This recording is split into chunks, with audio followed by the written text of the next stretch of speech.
Welcome to the verdict room. Pull up a seat. We're seeking the truth. Dropping in week after week. Yeah. Last 24, lay it out on the table. True crime experts peeling back every angle. Looking for answers, real exact. Pin the timeline, track by track. Bronx telling tales, she keeps us in line. Every little detail, every tiny sign. They break it all down at Dago's Cafe. Coffee on the counter, new case, same day. Welcome to the verdict room, where we're seeking the truth, no spin. Bringing you the facts so raw, let the evidence speak again. Exposing all the secrets, looking for the lies in the cracks. They throw revelations at your feet till the gavel comes down on the facts. Hey! Typically unique, but the method is clean. Red string on the board, map out every scene. Replay the last call, rewind the last text. If it don't add up, they on to what's next. Side eyes, alibis, tear them apart. Trail through the dark with a flashlight heart. Bronx on the story, keeping pace on the track. Every minute, every motive, never holding it back. Welcome to the verdict room, where we're seeking the truth, no spin. Bringing you the facts so raw, let the evidence speak again. Exposing all the secrets, looking for the lies in the cracks. They throw revelations at your feet till the gavel comes down on the facts. Week after week, you know the sea's still warm. Cold case heat brewing up in the storm. From the Bronx to the booth, they connect every clue. When the hammer hits the wood, you know the verdict is you. Welcome to the verdict room, where we're seeking the truth, no spin. Bringing you the facts so raw, let the evidence speak again. Exposing all the secrets, looking for the lies in the cracks. They drop the gavel one last time and the truth keeps pulling you back. Yeah.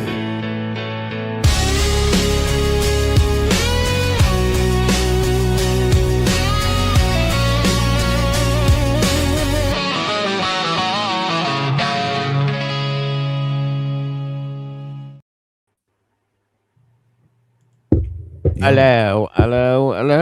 Welcome back. Hello, everybody. What's good, buddy? Happy How are you? Saturday. Happy Saturday. Another week has passed. Yes. Went quick. So fast, too. I swear to God, we just did this 2 days ago. Yeah. It does feel like that, doesn't it? But it's good because I love doing this. So Yeah, me I'm too. glad it comes fast. This is my I favorite missed you thing. guys last week. I wasn't here last week. Yes. you How too. did that make you feel? Weird. Are you sad? Were you sad? I hope she was. I sad. was. I popped in to watch you guys when I could. Yes, Well, we did. We saw hope you. what you were doing made up for it. Yeah, I was with my sister. I hope you Yeah, enjoyed you know. yourself. It's worth it. Yes, we missed you for sure. We had Miss Lana, which was it was a nice time, but it wasn't you. So we missed you very much. Yeah. Aw. Welcome True back. story. Yes. So I hope you guys had an. I mean, I've seen you guys here and there. We've talked a little bit, spiffies throughout wherever, and it's just not the same though. So I hope you guys had an amazing week. You do, buddy. A lot of wild stuff. I did. A lot of wild stuff going on this week, as there was last week and the week before. Still in the Idaho 4 case.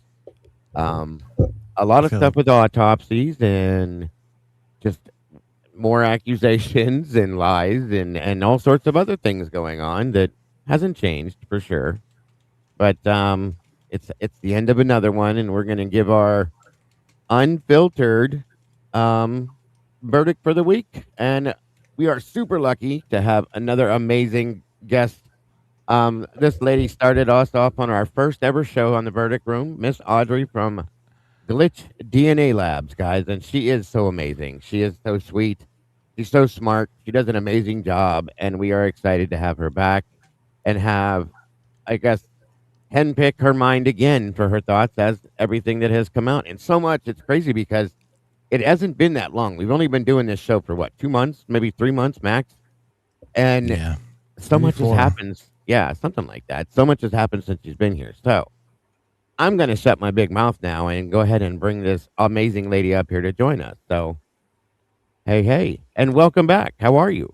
Hi, thank you. I just want to say, Mikey, that's so cute when you tell everybody to put their DNA on the like button. You gotta be Thank you. crafty. Yes. Please Appreciate do. you. We love to see you as well, as always, here. Yes. How Welcome was your back. move? Thanks for having me, everyone. Yes, ma'am. Thank you Absolutely. for coming. You're always so informative. So I always get excited when I get to talk to you. Pick your brain. Yes. Your posts lately have been fire. And I want to talk about them too. Great Off the point, hook. Kimmy. I think that's why I thought it was a perfect time to Yeah. send her a message Yes. because that fire, I feel like there's a voice behind that fire. Absolutely. Another amazing resource that's in this community. I am beyond grateful for. We have Audrey, we have Travis from Travesty Logic now that has joined us. That really helps us in a lot of different ways. And I think it's amazing the people that we have that have joined this community that just come out and do what they do, and it helps us along with everything we're doing. So we're very grateful for all of you. That is a fact. So welcome back, Miss Audrey. Thank you. So what? I guess I'll start this off with anything new or anything exciting with you before we get moving forward, or Well, I moved. I'm in the progress of moving, so bear with me if I'm a little tired, but I am here and always excited to talk about DNA. Boy, Yes. you could have fooled me. yes, yeah, you. I can't believe you don't sound tired and you seem awesome. So as always, that's wonderful. And you've been following this case obviously because, like Kim said, your posts, and we're going to get into some of that too because they are amazing. They have been awesome. For those of you that haven't followed, the link is in the chat. Please go check out Glitch DNA's community posts that are put up there. There's something else, guys. I'll tell you that much. You don't want to miss those for sure. And hold on 1 minute here. Let me get this set up and moving. Since everything that has happened recently, since you were last here with us, and everything that's dropped, Audrey, what seems to be bugging you the most right now and going forward with the Idaho 4 case? I would say the paternity test and the autopsies with the types of blades that they are describing. Those are my top two. Can you tell me more about the paternity test? Yes, please. So, from what I understand, when you have two or more loci, or I'm sorry, two or more alleles at a loci is a location. And an allele, you get one from your mother and one from your father. Occasionally, there could be three, but usually that is a genetic disorder like Down syndrome or something that is in that area. So if it was a genetic anomaly, we would see one or two loci, one or two locations that had three alleles. But with the paternity test, the sample that is labeled Q1.1 and in parentheses the word keyboard, which I believe means they entered it manually, it has three alleles across 11 loci, three alleles across 11 locations. Oh, wow. That is a mixture. That is not single source. So, because I know there's a lot of people, if you don't mind either, Audrey, there's a lot of people that they want to understand this. Are you able to break that down into a little bit more of layman's terms for some people? Possibly. I know it's hard. Absolutely. So, single source is what the state has claimed. They had said that this is a one person DNA sample. And if it was a one person DNA sample, you would see two alleles at each location, one from your mother, one from your father. And occasionally, if you had some just genetic anomaly or genetic disorder, you might see three of those. Now, it also gets a little complicated because the forensic labs, the state forensic labs, they use software. And the software will calculate different probabilities, how I understand it. And they will try to guess of where these loci are located. And they also set their thresholds, which is a line. And if you are looking under that line, you could see an underlying mixture. But if you're looking above that line, it could look like single source. And the problem is every lab has different thresholds. There is not a national kind of standard or a state standard where it says you have to put your threshold on what line and how you look at these. It's a little noisy at the bottom. So at the bottom, there's going to be a lot of peaks. But as you get higher, the peaks will get less and less. So, and this is what happened with under Maddie's fingernails, the sample called 13.1. What happened with that was the state originally claimed that it was an inconclusive result, which means they can't perform the test. There may have been a degraded sample. There may not have been a lot of quality, but there were lots of inconclusives. There were other inconclusive profiles that they saw in the mixture under Maddie's nails. The defense said, we want to test that. So they did have it tested. The defense used the software called True Allele, which had different thresholds. And the state uses this particular state, other states could use different software. But in particular, Idaho used STR Mix. And then they brought in Westrig, who is a very well-known DNA expert. I think he works for the sheriffs. His resume is absolutely amazing. He's written for NIST, the National Institute of Standards and Technology. He's taught incoming students. He has, I think, sat in and written standards for our nation. So the state had him, because he's a state expert, review what they did with the DNA under Maddie's nails. And he actually agreed with the defense. He said, look, I understand a true allele has their thresholds. STR Mix has their thresholds. He also cited some national thresholds where, maybe NIST or another organization said your threshold should be around here. These thresholds are mostly, as I understand it, software settings, but they could also be if you're looking at it manually, which I think they're trying to move away from that. But he said, Westrig, he said that he agreed with the defense, but the caveat to that was he doesn't think the state is wrong when he says where they put the threshold for the DNA under Maddie because their policy said that. But the issue with that is these labs, these state labs that are housed inside of police departments, they have a lot of leeway and they can basically write whatever policy they want. So yes, their policy is going to say, yeah, we're allowed to do that. And we're confident in our result. And the result is that this person is inconclusive, because inconclusive is an argument for the prosecution to say this person can't be ruled out. But that is also, I don't think that's a scientifically defensible argument, because inconclusive means you can't perform the test. So yes, technically that means that person could be included, but you can't exclude them anyway. So if you can't even perform the test, I don't think you should be talking about if someone can be included or excluded. But my point is that these standards that they set, these thresholds that they set, they matter, because that could be the difference between an included and an excluded. And that can also be the difference between a guilty verdict and a wrongful conviction.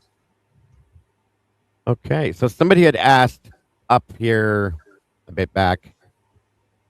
Sweet Pea said, so Brian's dad's sample has 3? Is that what we're to know? Is that there were 3 alleles for Brian's dad's sample? No, Brian's father has either 1 or 2 alleles at every location, every loci, 1 or 2. That's where people were getting confused. Okay, so 1 or 2 on each. Okay, thank you. So there's extra alleles on that sample that says Q1.1 in parentheses keyboard. So that would, Oh, yeah, Steve, there we go. Yeah, Kim, I think it hit us both like a shovel at the same time. right. So you're saying that the trace DNA or whatever, however we're calling it, has to be a mixture of more people Yep. because you don't see the 1 + 1 = 2. You should have 2 alleles at each spot. And you said there were 3 at 11 different places. For Q1.1 keyboard, yes. And for the father, which was S87.1, I believe, he only had 1 or 2 loci at, alleles at each location. So when you're comparing profiles, you've got that one profile, Q1.1 keyboard, they've got 3 alleles at 11 different loci, and then you're comparing it to the alleged father, he only has 1 or 2 at each loci.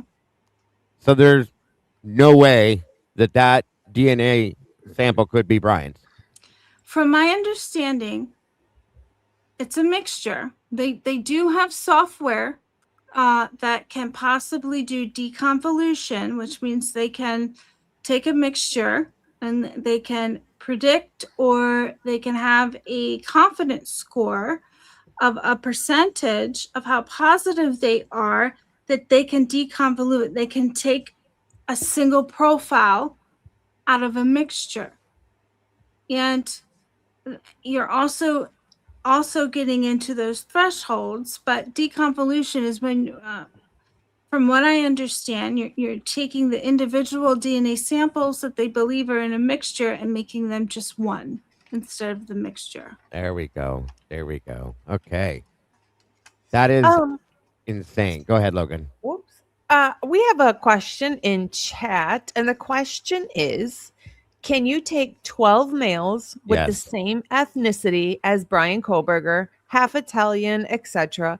Could you do a blind test that matches the knife sheath touch DNA to all 12 of them in the same octillion statistical match as Bryan Kohberger? Flat out, no. Oh, wow. Thank you for that question, too, by the way, Mhm. Nomadic. That's a very good question. Because we don't know what surface these DNA profiles were from. And a lot of that comes down to TPPR, which is transfer, persistence, prevalence, and recovery. So transfer is the mechanism of transfer. Is it primary, secondary, tertiary? Persistence, how likely is this DNA to stay on the surface? How does this DNA behave on this surface? Persistence, how likely is it to be on this surface? If you're touching a bar inside of a public bus or a gas station pump, yes, DNA is likely to be there. And recovery is the method in which the DNA is recovered. Is there a contamination risk? Was the analyst or the forensic agent who collected it, were they trained properly? Did they contaminate the sample in any way? So TPPR is incredibly important because depending on the circumstances, the environment, there shouldn't be identical 12 different profiles. In addition, the STR mix software that the state used, I know that I think all of you have seen it and all of your subscribers have seen it, where the STR mix, there were errors that were at the bottom of each of those reports. There were standards failure, there were requants, there was a plate failure, an ILS failure, internal lane standard, which is the measurement that is preloaded into the software, that failed. And there were also multiple reinjections. And basically what that says is the quality control was sending up flags. You were getting errors in your software. And when you're getting that, that means the software is having trouble reading the DNA you have. And a lot of times that's because there's ghosting in the peaks. Because what they'll do, I believe, I could be wrong, I think they inject the sample with fluorescent dye so that they can blow it up and see where these alleles are. And sometimes trace DNA can be heavily reliant on software, heavily reliant on analyst interpretation. It's not like a big, robust blood sample where it's apparent and you can clearly see where these alleles drop, because an analyst could have to use their discretion, and the software might have to start trying to grab at something. If these alleles are not prominent when they're injecting this fluorescent dye, and also, is that a piece of dust? Is it a piece of debris? And I do believe that some of these systems have a biased culture, so they might just include maybe a false allele or a true allele, whatever is closest to their suspect. I don't know that for sure. But when you have a sample that's heavily reliant on interpreting a human as well, because, you know, there's human error, and somebody who's a human that says, well, our software and our software kicked out this percentage, and so I'm confident, and also our policies say that we're allowed to say that, so I'm confident too. Right. So let me back up just a tinge here. When we all noticed when we were reading through this, I noticed Logan was bobbing her head like I was too, that there was all these errors that were at the bottoms of these documents, so on and so forth. You mentioned the multiple re-injections, okay? Multiple re-injections states that they're re-injecting this time and time again because probably of the errors. Is that correct? Yeah, they're having trouble reading it. Okay. So every test after that, they're troubleshooting it. Right, So every right. test after that comes from something that is not high quality. Very, very. That's what I thought. Go ahead, Logan. You look like you had something you were getting ready to. When they re-inject it, does anything happen with the sample? Are they adding something to it? Or does it degrade it? Yeah. the Right. quality. From what I understand, yes, and it increases the risk of contamination. It increases the risk of misreading that sample, not only from the human, but from the software as well. That's kind of. I think we all thought the same thing with that. 'Cause we all kind of asked the same question without even asking it. Thank you, Logan. So Kind of like in, trying to gonna reuse ask- tape. yeah, Like, good just point, Mike. to bring this down a few notches so that I can understand. Well, that's why I said it's kind of like reusing tape. At some Yeah, you point, can it's only just not stick it going to work anymore. sometime, No So- more yeah. sticky. Exactly, Mike. Yep, exactly. You're saying like they have their sample, they have it in the system, they're looking at it.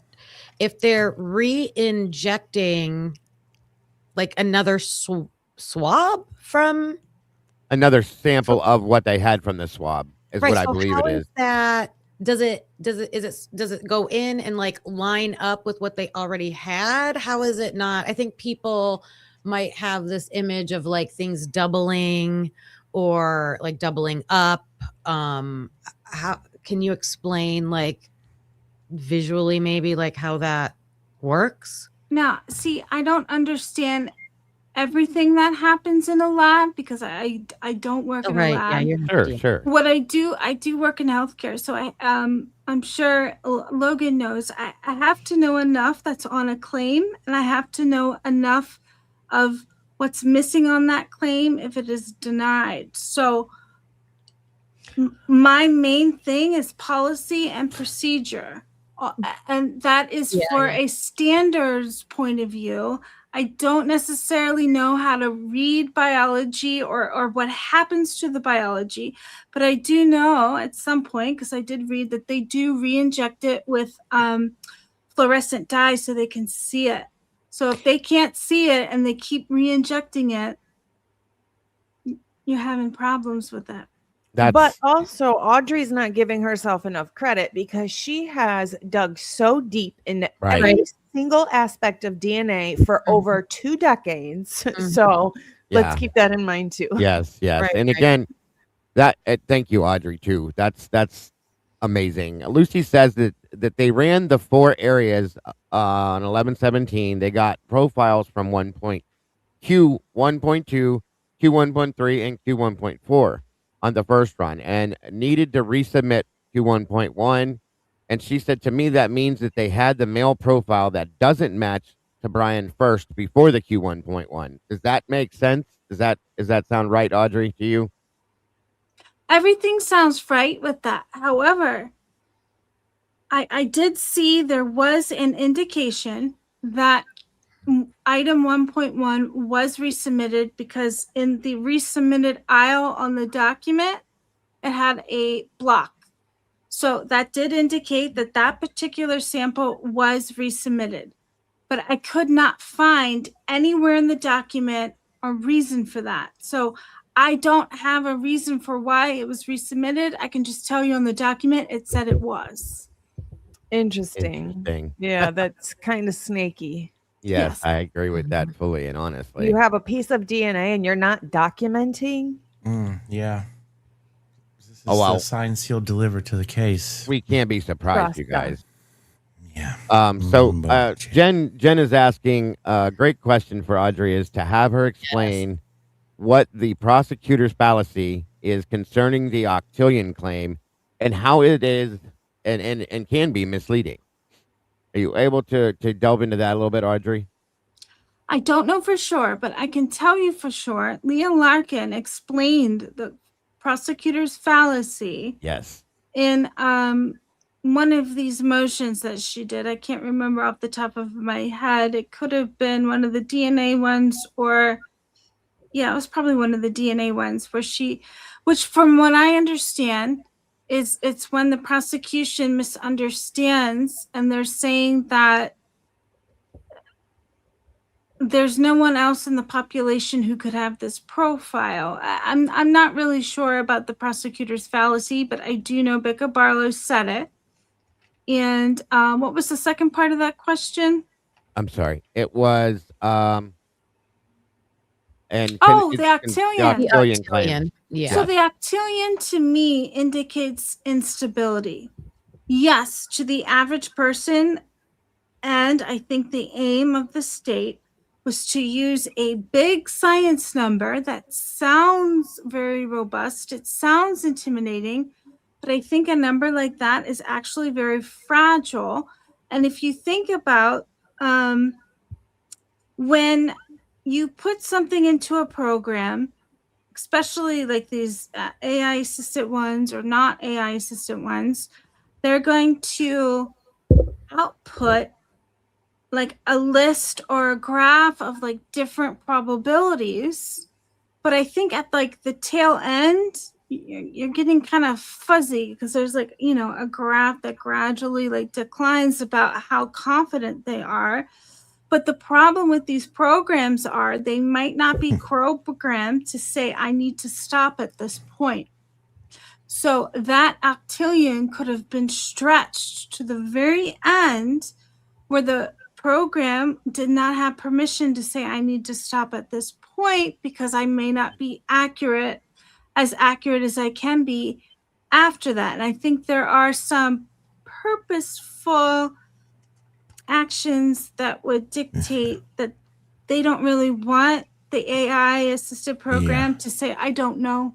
And Right. it's funny that you mention that because at some point in time, I've thought with this is, especially in gaining, Bryan Kohberger, were they using early stage of AI in many aspects in this that wasn't accurate, but they just sent it. So it's interesting that you bring that up. Well, and also that's a good point, Mike. And it also plays in to the fact that how many times have we heard this now? We know that they sent I'll just say the sample, okay, through their own state lab, their own local lab, I should say, and there was nothing. I mean, and please, one of you guys correct me if I'm wrong with any of this because it's been so long. But I'm trying to bring all this back to the table now. But it was they couldn't get anything out of it. So then they go through this. It was a couple times, and then off it goes to Othram. Okay, Yeah.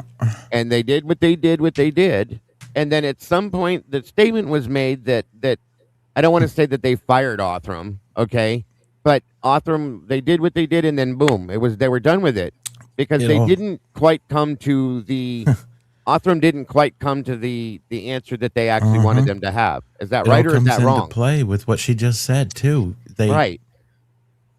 Yeah. Go ahead, Okay. Kim. It sounded like Othram didn't take it to completion. Like Right, they got right. interrupted by the FBI. Like the FBI came in and said, okay, stop. We're taking it back over now. It was my Yeah. understanding. Can't send it that way. And in turn, it's almost like Othram, if you look at it the way I was seeing it, was gonna go in a different direction, and they were like, "Whoa, whoa, whoa, whoa, hold on, no, wait a minute now. We're gonna take this now because we wanted to go this way, not that way." And that's where I see they picked it up at. That's kind of how that comes out in layman's terms to me. And for a long time, it was kind of like a rumor. Like, I don't know how that got out into the public. Someone put it out there. Like, this other family branch and four brothers has been a rumor for a very long time. So that's one more thing that ended up being confirmed in paperwork, right? Like, I know in your videos that I've watched lately, Audrey, you talked about that, and I actually wanted to ask you to explain as much as you could about that with the four brothers, and like how it's one thing you put with that, I think, is like the downstream. All right. So there's 3 different questions here. Let me start with Mikey's. Sorry. I do believe there was behavioral AI used in this case because if you remember, the state actors and the mainstream media, they used behavioral traits as evidence. That to me sounds like AI output. That is not evidence. And so they were Create a saying this profile. person Yeah. stalks, this person's like Ted Bundy, this person does this and this and that.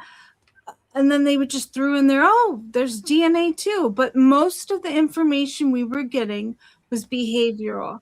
And they do have other softwares that do this predictive, and they these AI assisted systems, they will output a confidence score. So I don't know how accurate that is because we don't know the machine learning. We don't know the bias. We don't know who's training it to output these confidence scores. But I do strongly believe that we were hearing in the narrative AI output of how they described Bryan Kohberger. And Absolutely. Take your time too, by the way. We didn't mean to throw all that at you at once. And I know it's a lot. at some point in time, all the jerking around they did with the DNA and whatever they figured out when they sent it to Othram, did they say, well, we got to put a name on what we're trying to do here, Othram? well, I think that, Kim, you said something great. They are downstream, and I want to emphasize they are a different, separate lab. They have different tests, they have different workflows. So even if they are processing a sample, a specimen, a patient, through their workflow, through their laboratory, through their hospital, whatever it is, they are, I kind of feel like it's a hospital billing and physician billing. Yes, they're very similar. The patient may not know the difference. They are in different walls, so they have different policies, they have different bills. They are very different. And so this downstream, they are going to inherit all of the problems that the original lab had, the ISP lab, with having trouble reading the sample on the first try. I don't exactly understand because when I was reading about this, it said that this private lab could use the same extract, the same sample as the original lab did to create the STR. They can make that used sample from the STR, and they can make their SMP. And from what I'm understanding, that is possible.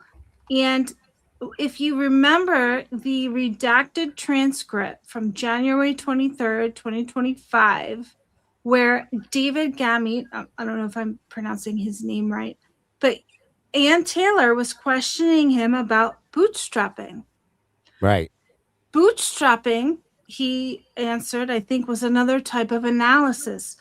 From my understanding, and yes, I could be wrong about everything I'm saying, but from what I have read and from what my understanding is, bootstrapping is, I also, it could be a little different, but I don't know if you guys remember an article I posted about DNA doodling. Yes. So they can just doodle in these missing pieces of degraded or partial profiles. And David Gamete, I don't think he answered with a definitive yes. He just said, I think bootstrapping was talked about, and that it is an analysis that they can do. I think that bootstrapping is something that the human brain can't do. I do think that's another AI assisted system where that's they terrifying. are outputting these confidence scores of like, if we fill in the rest of this DNA sample, the profile could be this. Right. And so my problem is with that, because they are downstream, is that I could be wrong here, but the ghosting in the peaks, which is what I call it, because when you're injecting the original sample with that fluorescent dye, so the original lab can try to read it, even though their software didn't read it on the first try. I think it's because there's ghosting in the peaks. There were some alleles that may not have been showing up the way that they needed them to, or they were kind of blurry, or maybe they weren't sure if it was dust or debris. And if you have those kind of quality control samples issues, from my understanding, if you're not sure what is a true allele and what is not, because not only can your software not read it, if your software can't read it, I'm not sure how the human eye can determine what's dust and what's debris. Right. And so that is going to affect your family tree down the line when a separate, independent, private lab picks up their own workflow. They're inheriting all the issues that the original lab had. So what happens if there's a questionable allele? You're moving into a related pool of people, and their DNA is closer in being alike than a stranger pool. And then we're getting into the likelihood ratio here. But if you're in a related pool of people and you've got some questionable alleles, yeah, if you turn one or two off, maybe that's okay. But if you're missing a few, you could definitely be on the wrong family branch. That is very interesting and very, I guess, not surprising, knowing what we know with everything else. Did that answer your question, Kim? So two parts. So when I think of downstream, I'll be right back. Keep going. I'm thinking like upstream is where, like you're saying, if they had issues and if they tried to like fill things in or whatever, they were doing that at one lab. And then if it gets sent to Othram, that's already been done. Right. So now they've got, the only thing they have to use is what has already occurred up here. Is that what you mean by That is downstream? correct. And I will tell you the one thing that I'm unsure about, and I think this is a question we all need to ask, because there are, more minute details that I am not sure about, because I am not a lab analyst. I do not wear a lab coat. But I want to know about the politics. Like, they might consider each other more of like co-workers. They might have some like professional respect. So I don't know if the SDR profile, which the original lab is going to call, and especially with trace DNA, it is very interpretation heavy. Not only is their software throwing up quality control, They may have had to visually call, but with the analyst, training and experience, whether they're going to call that a true allele or dust or debris. I am not sure what the politics are. Does that IgG lab take their word for it? Okay, here are the labs. Here are the alleles. They called it. Are they going to necessarily disagree? Are they going to say, I know you called these alleles, but that's not exactly what we're seeing? Or they're just like, we're going to respect this lab. We're going to take everything they say as complete honesty. And I know that the STR, when they're calling alleles, is completely separate from their workflow, and they're doing the SNPs. And I have a very little understanding of their SNPs. I did a little bit of research on it because when I first started out, I didn't want to pay for that ancestry. And I was like, I can learn this myself. So I did learn a little bit about SNPs, but this is still a very new, kind of technology.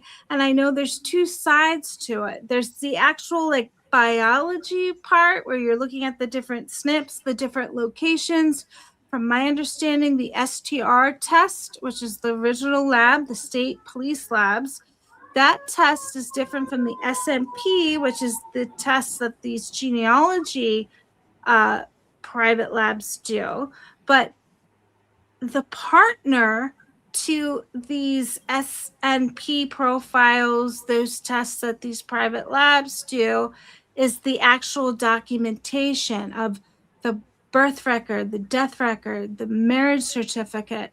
And if, from my experience, if you don't have a British or English kind of background, your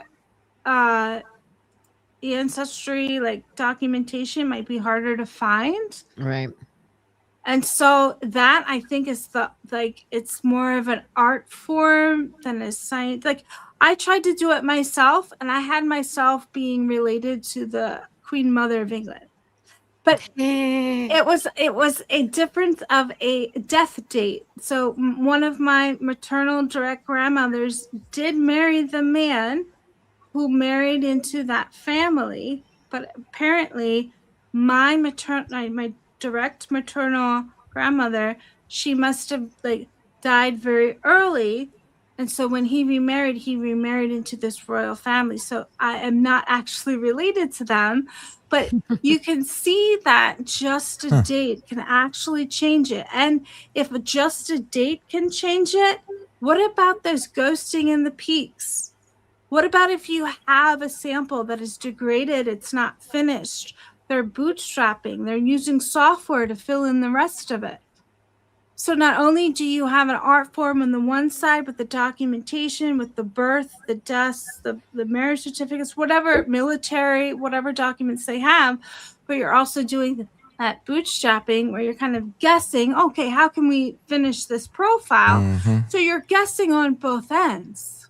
This is my opinion. I have another question as well. Rui Manu, I believe I'm pronouncing it correctly. And guys, if you can do this, because I'm old, my eyes don't work so well, put a Q in front of something if you want it to be a question. It works so much easier for me. So if you can do that, please try. Rui wanted to know, Audrey, if you have heard or seen Jay Embry or Pavarotti's theory about the K-bar factory workers being of a similar genetic makeup to BK possibly, and that possibly being maybe an answer to this question. scenario? Oh yeah, absolutely, 100%. If it's legitimately, I have another theory, but if my theory is not correct, I think his theory is right. That yes, that transferred DNA could have come from the factory of in his lineage where it was from. Absolutely. And that New York area that is south, and I guess his family is from northern PA. Yeah. So definitely that is a real possibility. Yes. That would be so wild too. If What that was was your theory? Well, it's common. I think that's what they were worried Yeah. about in the John Benet Ramsey case, is Yep. they may have gotten a factory worker instead of the actual DNA of the perpetrator. Yeah. And what's funny to me I'm glad you said what you just said. Like that was sitting like right here, just ready to jump out of my brain, because the Gonsalves did an interview I reviewed yesterday, and they brought up the fact that they have been in contact with John Ramsey, and he has helped them in certain ways, and certain things have been talked about, and you gotta wonder what's going to be discussed there and how and what is going to be. This is a little off subject from our conversation. I just wanted to throw this out here because of something that was just stated. So that's all it was, guys. It's very interesting to me. So also I have another question here. It says, I think it's through Translucent Crew, thought that they flew Gamut and the actual physical sample straight from Meridian to Texas so that Othram could test it. Is that true or false? Do we know that? I don't know. And there has been several questions about how it was packaged, how it was transferred. Because like if you work in a hospital, you're dealing with like MRSA and the other one. So you not only do you have like DNA transferring, you have bacteria transferring. They have an HIV team. If somebody is like squirting blood, they have to they have a pager, and anytime they have a certain like team where they get paged and they have to directly go. So like they could have tainted blood on them. Yeah. But that's transfer DNA. And MRSA is all over the hospital. They have to try to sanitize it.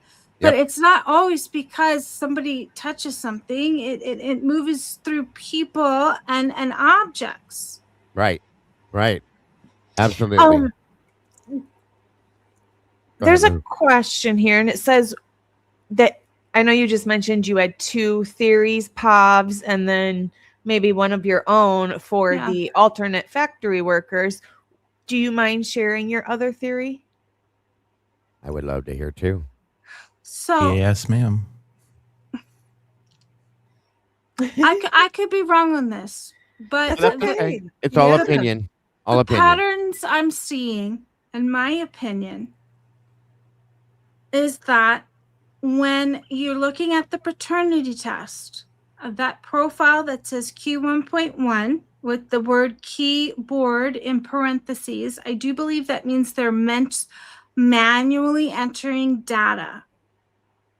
But if you compare that Q1.1 in parentheses keyboard profile to the S95.9.1, which is the sample that was found in the PA trash of a male major and a female minor that was found on a plastic bottle.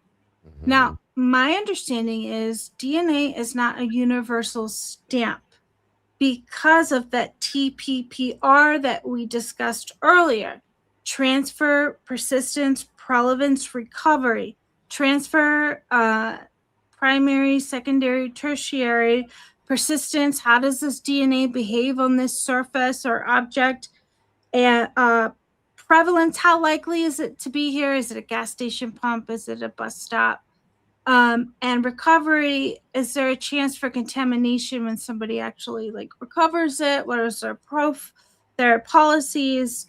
And so you have this DNA sample that is a mixture with a male major and a female minor found on a plastic bottle versus what we know about the Q1.1 profile, which I have another issue with because every report that I've seen only says that they swabbed it from the front leather strap. There has not been any public reports that say they swabbed any metal.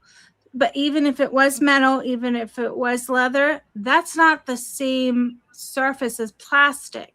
So if you put that profile Q1.1 in parentheses keyboard next to the S95.9.1, that mixture from the PA trash, I do believe they are too similar. That DNA is not a uniform stamp, and that Q1.1 profile should not have all of those extra alleles at each loci like a mixture.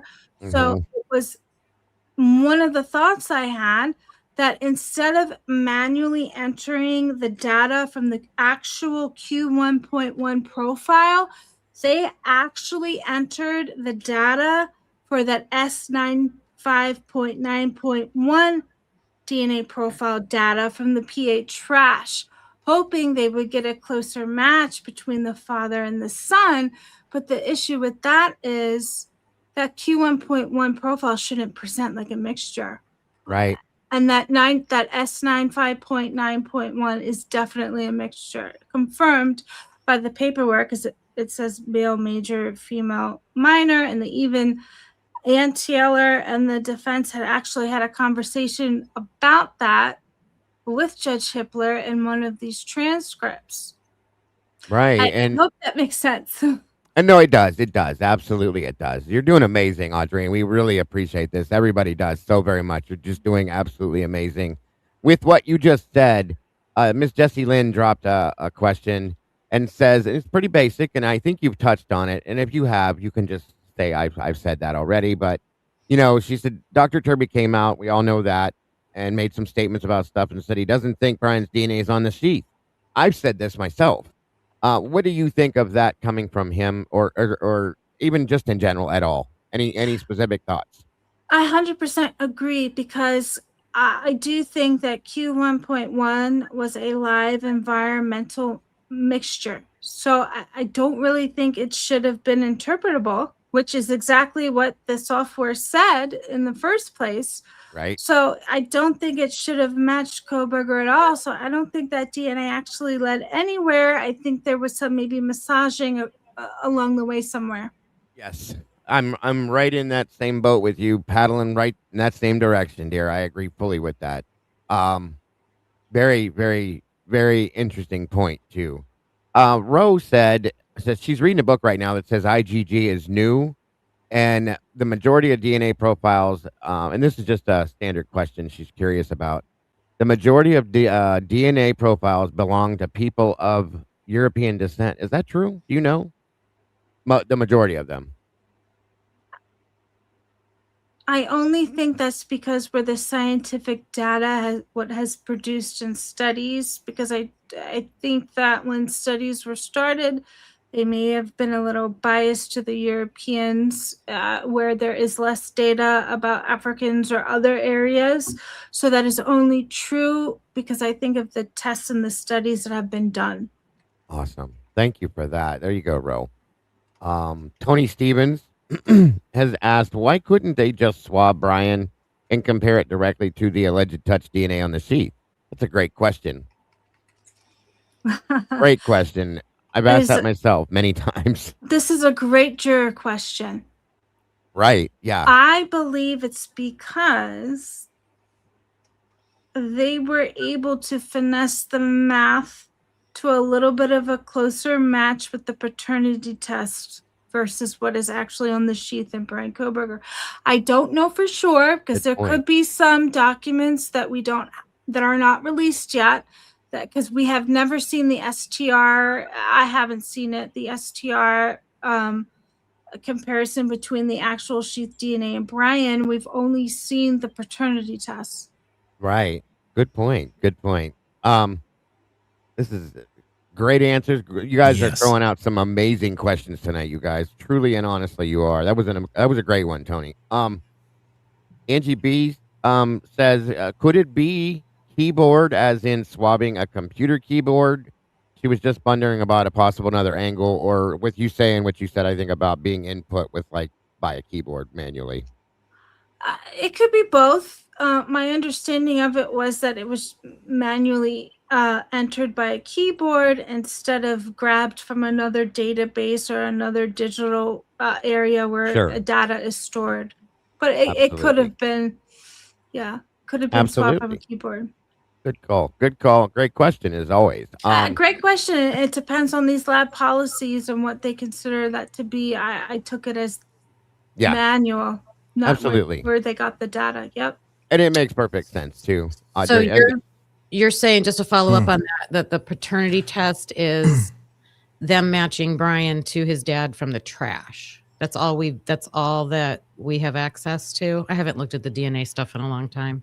I believe so. I think they left the That's the crazy. sheath DNA out of the loop. I don't know if Yeah. that is actual protocol or procedure, but I think I can clearly see a pattern that whatever they substituted in for Q1.1 keyboard, it resembles too much like the S95.9.1 sample from that mixture from the PHRAS.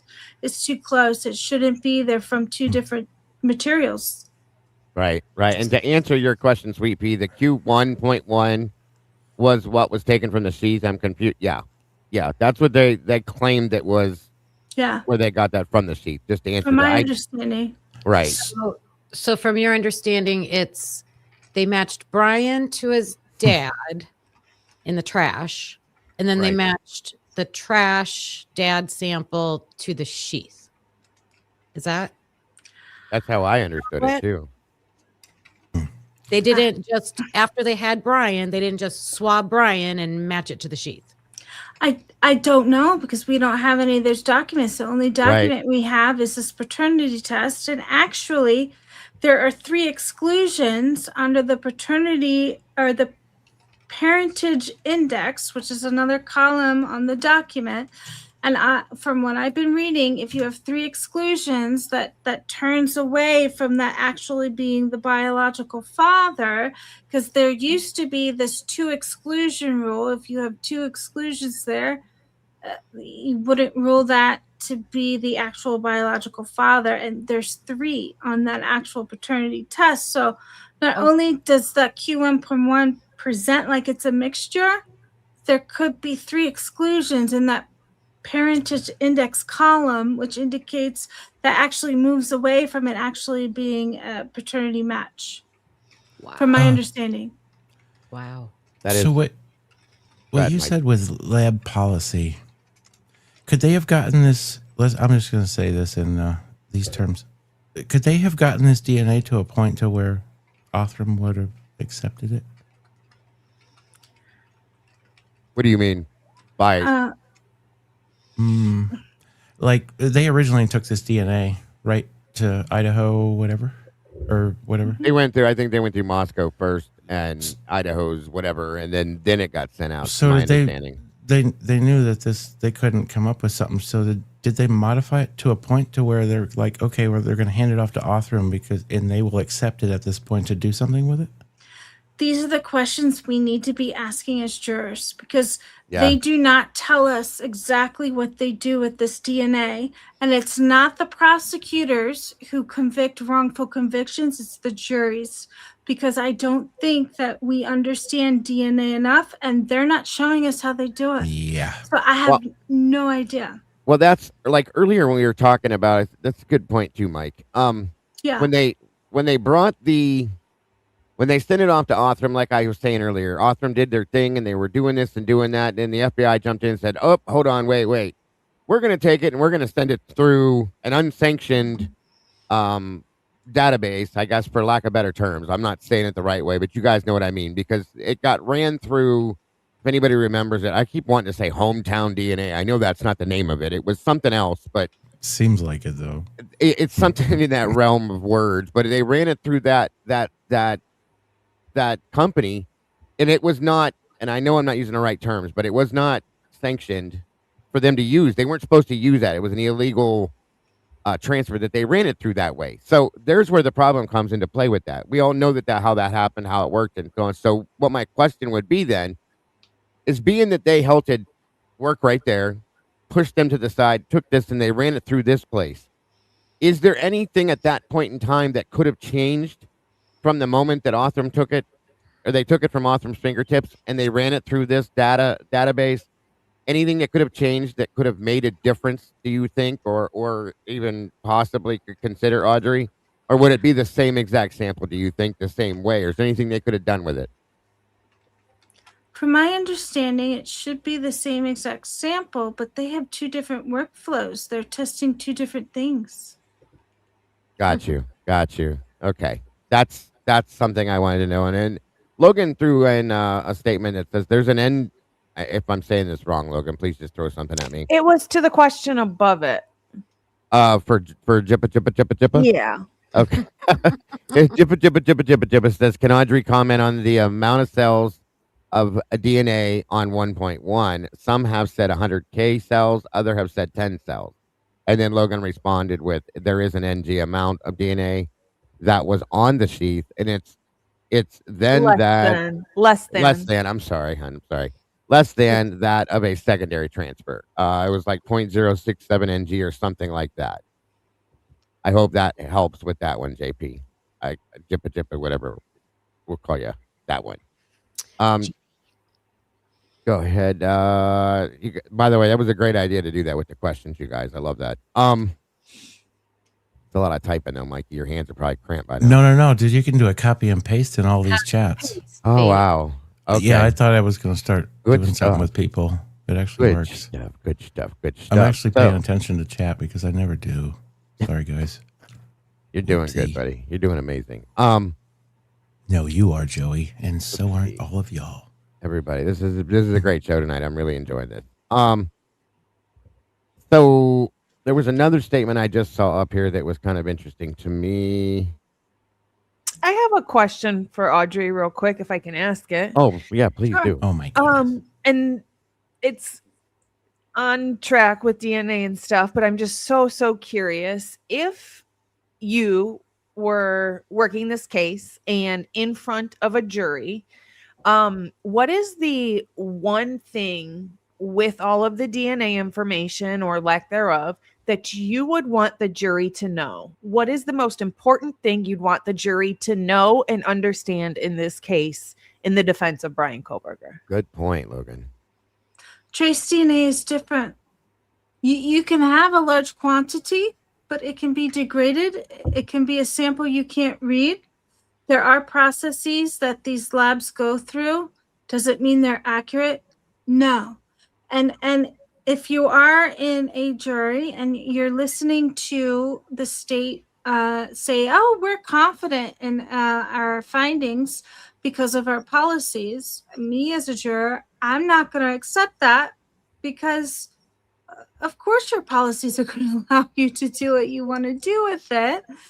And in addition to that, I don't think it's a scientifically defensible proposition that because the state believes it's direct transfer, that direct transfer, the primary transfer, happened during crime time.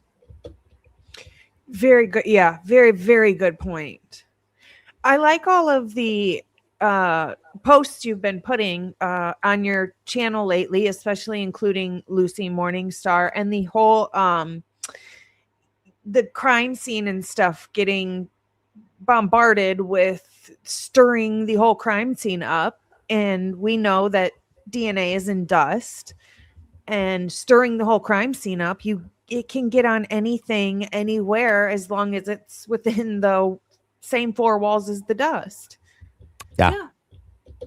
Absolutely. There's if you guys have not subscribed to Miss Audrey's channel, Glitch DNA Labs, these are her community posts, you guys. There's so many of them that are so, like, I did sit here for like a couple hours just reading because everything is on point.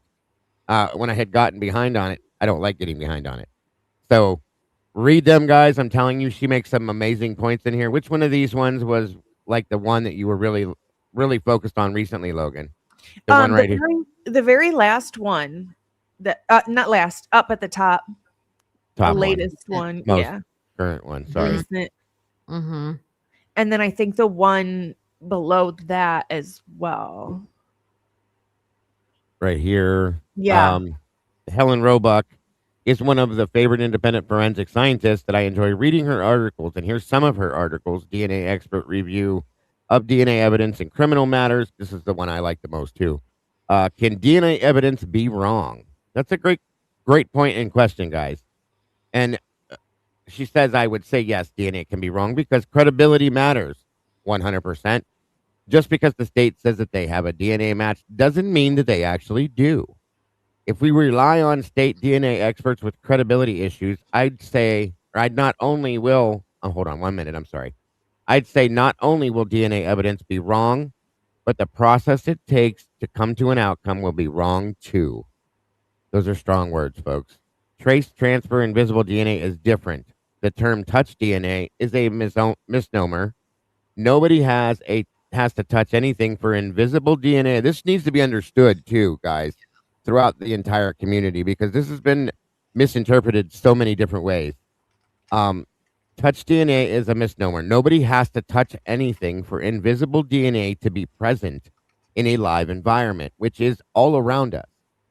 It's not a robust blood stain. DNA experts don't know what time trace transfer invisible DNA arrives on an object or surface, or even if it's related to a crime.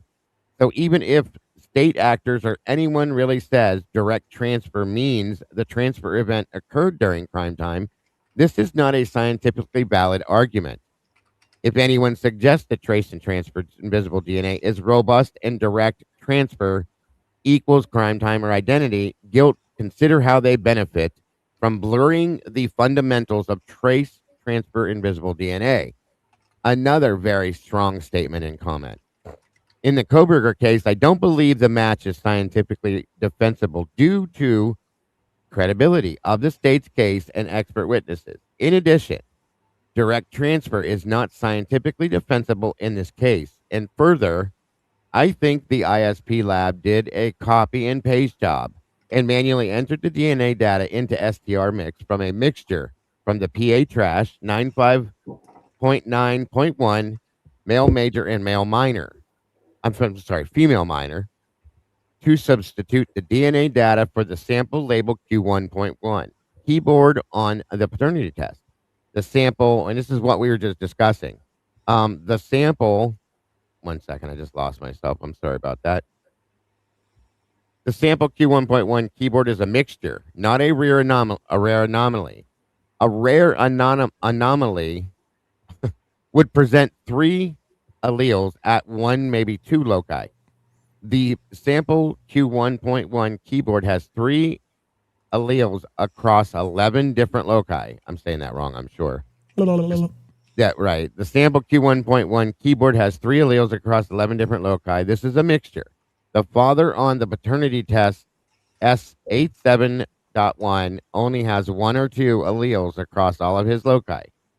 To me, it appears S87.1 is not the father of Q1.1 keyboard.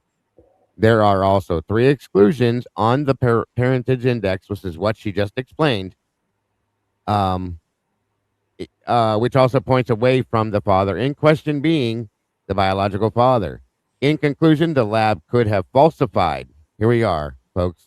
The lab could have falsified the paternity test, and any matches to Kohberger DNA is not as infallible as we've been led to believe, even if falsification hasn't occurred. We are allowed to be skeptical. We are allowed to ask questions. We are allowed to not give credibility to state expert witnesses, and we are allowed to not believe the state's narrative. We are allowed to not give guilty verdicts, and I want to say amen to that one. You guys need to go check these out. That is a very true to form statement, in my opinion, all the way through. But these things are amazing, you guys. You need to go check all this stuff out. I'm telling you. Anything more with this, Logan, for sure, or specifically? 2 questions, not necessarily regarding this post, but 2 questions. Somebody asked in chat, being that there was a cleanup done in that house, wouldn't that normally be considered contaminated crime scene with no viable DNA to test, meaning it shouldn't be allowed in court? Do you know anything along those lines as far as a cleanup goes? And would that be considered contaminated crime scene? Oh, before I answer that, I want to thank Jennifer and Wendy for their Cash App and PayPal. I really appreciate it. You continue to allow me to do my DNA work and research and share it with everybody. Thank you. Thank you so much. That's awesome. Thank you, guys. And Logan, This is another one of those things that I don't know if it's cultural, what the politics are in these particular offices, but there is a potential that the blood DNA was not testable. So they tried to force the only other profile that they could find, which also had to be troubleshooted. I this is the problem. I think as the public, we don't know enough about the process of DNA. And yes, when they do, they choose a probative profile. And we don't really know how they do that. And typically from NIST, the National Institute of Standards of Technology, trace DNA and visible DNA is the most unreliable DNA. The blood stains are the robust, stronger evidence. And in this case, they inverted what the global standards are, not just this nation, that they should have tested the blood because that indicates someone had to have been there bleeding. Yes. Whereas trace DNA, they don't have to set foot anywhere for DNA to be present. Very good point. And for those of you that think that this stuff doesn't happen, okay, this is this. I saw this story that there's an FBI DNA specialist in Colorado that was just caught falsifying results in order to help her police friends, and it will affect Now, here's the point. Here's the point. That was one time that this was caught. One time. One time. And if it was so simple and so easy that they do it, how many other times do you think this has happened, you guys? Think about that. You know for a what's minute. so simple and easy? Trace DNA. Right. Yep. Right. That's the easiest one to manipulate. Yep. And it's the easiest to confuse Yep. the public. Trace Yes. DNA is different. We need to be very skeptical of it. I don't know if it was absolutely agree. Colorado, but I remember a year or two ago, there was someone else in trouble for messing with DNA. And I want to say it was also Colorado. It was somewhere out there. She wants to say Arizona. Yeah, maybe. No, I was pointing to the Nancy Guthrie case. Yeah. Oh, yeah. Yeah, we're Audrey- hearing more and more of these stories. Sorry, go ahead, Logan. Sorry, did they provide any info within this case about whether they used a control or accounted for potential false positives? Thank you, Kawanda. Great question. Not that I have seen, and I have a big problem with this because, especially in a capital case, the defense should be able to replicate any test that the prosecution was able to do. And if they can't replicate it, it should not be allowed in court. And that's exactly what happened with the DNA under Maddie's nails, 13.1. The defense couldn't replicate the test that they originally did. The state expert agreed, okay, yes, we can't replicate what the state did. So I do agree with the defense. This is an exclusion, not an inclusion. So especially in capital cases, there should be enough DNA that there can be replicate tests to validate that test is actually correct. Great Wow. answer. That is Yes. absolutely great answer. Yep. Right. You're absolutely right. Really makes you Absolutely. wonder, at what point did they go, oh, yeah, this can't go to trial? They knew all along, but at what point did they go, okay, we're going to send it at this point? Well, at this Either point, which way. Pressure. I'm going to say the DNA evidence should be the exculpatory evidence in my I opinion agree, at this but- point. The same trace DNA is usually the DNA that exonerates the Yeah. wrongful convictions. Yep. Absolutely. Absolutely. And this should be, if anybody would look at this, quite a few of us have written letters to places and sent emails to places and said, hey, you need to look at this for what this is. This is a problem. Of course, most of us have been ignored. But if the right person would take a look at this and say, hey, we need to look at this and see what this is for what it is, okay, what it really is, that should exculpate Bryan, in my opinion. Truly and honestly, at this point, I do truly believe that. And I've been screaming this to you guys for a while. It's crazy. And I fully agree. I have no problem saying it. It is not Bryan Kohberger's DNA on that damn sheet. There's other DNA on that sheet that needs to be tested that they refuse to do. And in my opinion, that DNA if you test that, you'll find who actually committed this crime. In my opinion, that is my opinion. Oh yeah. They just I mean, keep it's going other insane. directions. It is insane. It would flip this upside down, Mike. Completely. It would overturn the conviction, and everything in this case would be is already backwards. It would put it upright, in my opinion. It's crazy to think. Even just, I guess I'm sitting here stewing on the Crime Con thing. That interview with that guy. They continue to just, as they move on, they're just everybody. They just go along with it no matter what comes out. Yes. There's a momentum from the state and these tech companies to convince the public that these are tried and true techniques and that these are infallible. But the thing we have to still remember is trace DNA is different. It's interpretation heavy. It is software heavy. And they don't always tell us how they get to these conclusions. Yes. With blood DNA, it's very different. Yeah. Well, and like you said, the trace DNA is so easy to manipulate and to play games with, as compared to blood DNA is a lot different. And that's exactly what we have here, folks. Exactly. That's why I find it hard to believe that they can do all this wonderful work with this invisible DNA.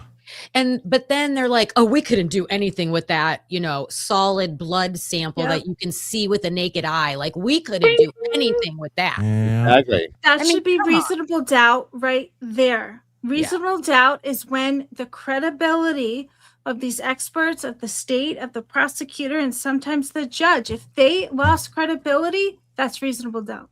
Yes, you know what's kind of interesting is the families that don't want to look at the actual evidence that are now pushing things with DNA companies. Well, yeah. Or whatever you want to call it.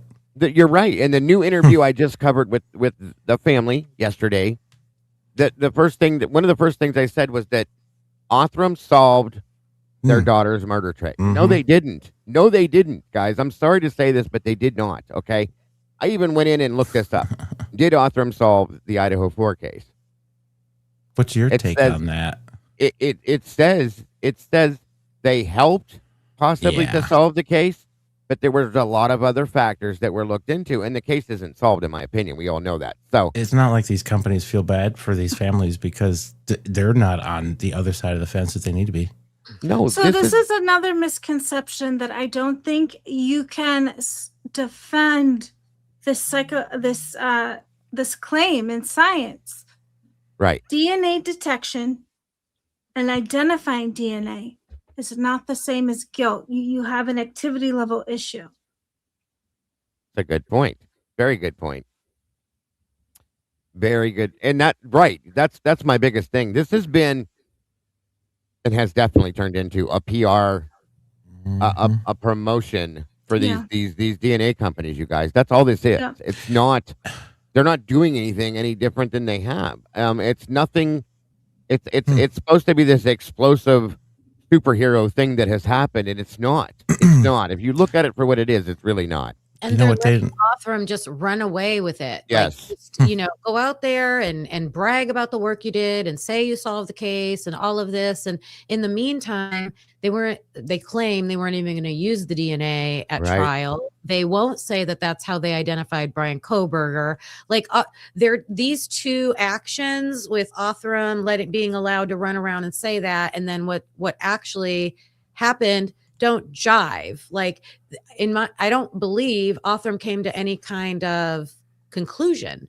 They were stopped and interrupted before they were able to come to a conclusion, but yet they're letting them run around in public and say, yeah, we did it. We did all this. So because it backs up their claim, Kim. It backs up that they solved this horrendous quadruple homicide case, and they're such a great it's such a great opportunity for the future, so on and so forth. Meanwhile, in the background, the FBI ran as far away from this as they could. There's a reason for that, okay? There's definitely a reason for that. There's no doubt in my mind. Think about it, I think it's kind of explosive. They sure put more time in going and showing their face on public at CrimeCon than for their daughter's birthday that just passed, huh? I want to say one more thing before I do have to go. I want to wrap this all up and bring it full circle from the first thing I think you asked, Mikey. I do believe that they used AI-assisted software to find a suspect, because everything we've heard from the prosecution and the media were behavioral traits, not actual evidence from this case. So they did psychologically profile someone, and then they tried to imprint an emotional identity to all of the public. So if you didn't adopt that emotional identity and think, oh, this is the profile, this is the person, then they labeled you a conspiracy theorist. They labeled you as just, oh, you don't understand the case. I think something similar may be happening with trace DNA. Yes, it's in that realm, but they're misleading a little bit, just like they did with this behavioral profile. Yeah, they're misleading a little bit because they're not using any evidence from the case. They're using these behavioral traits.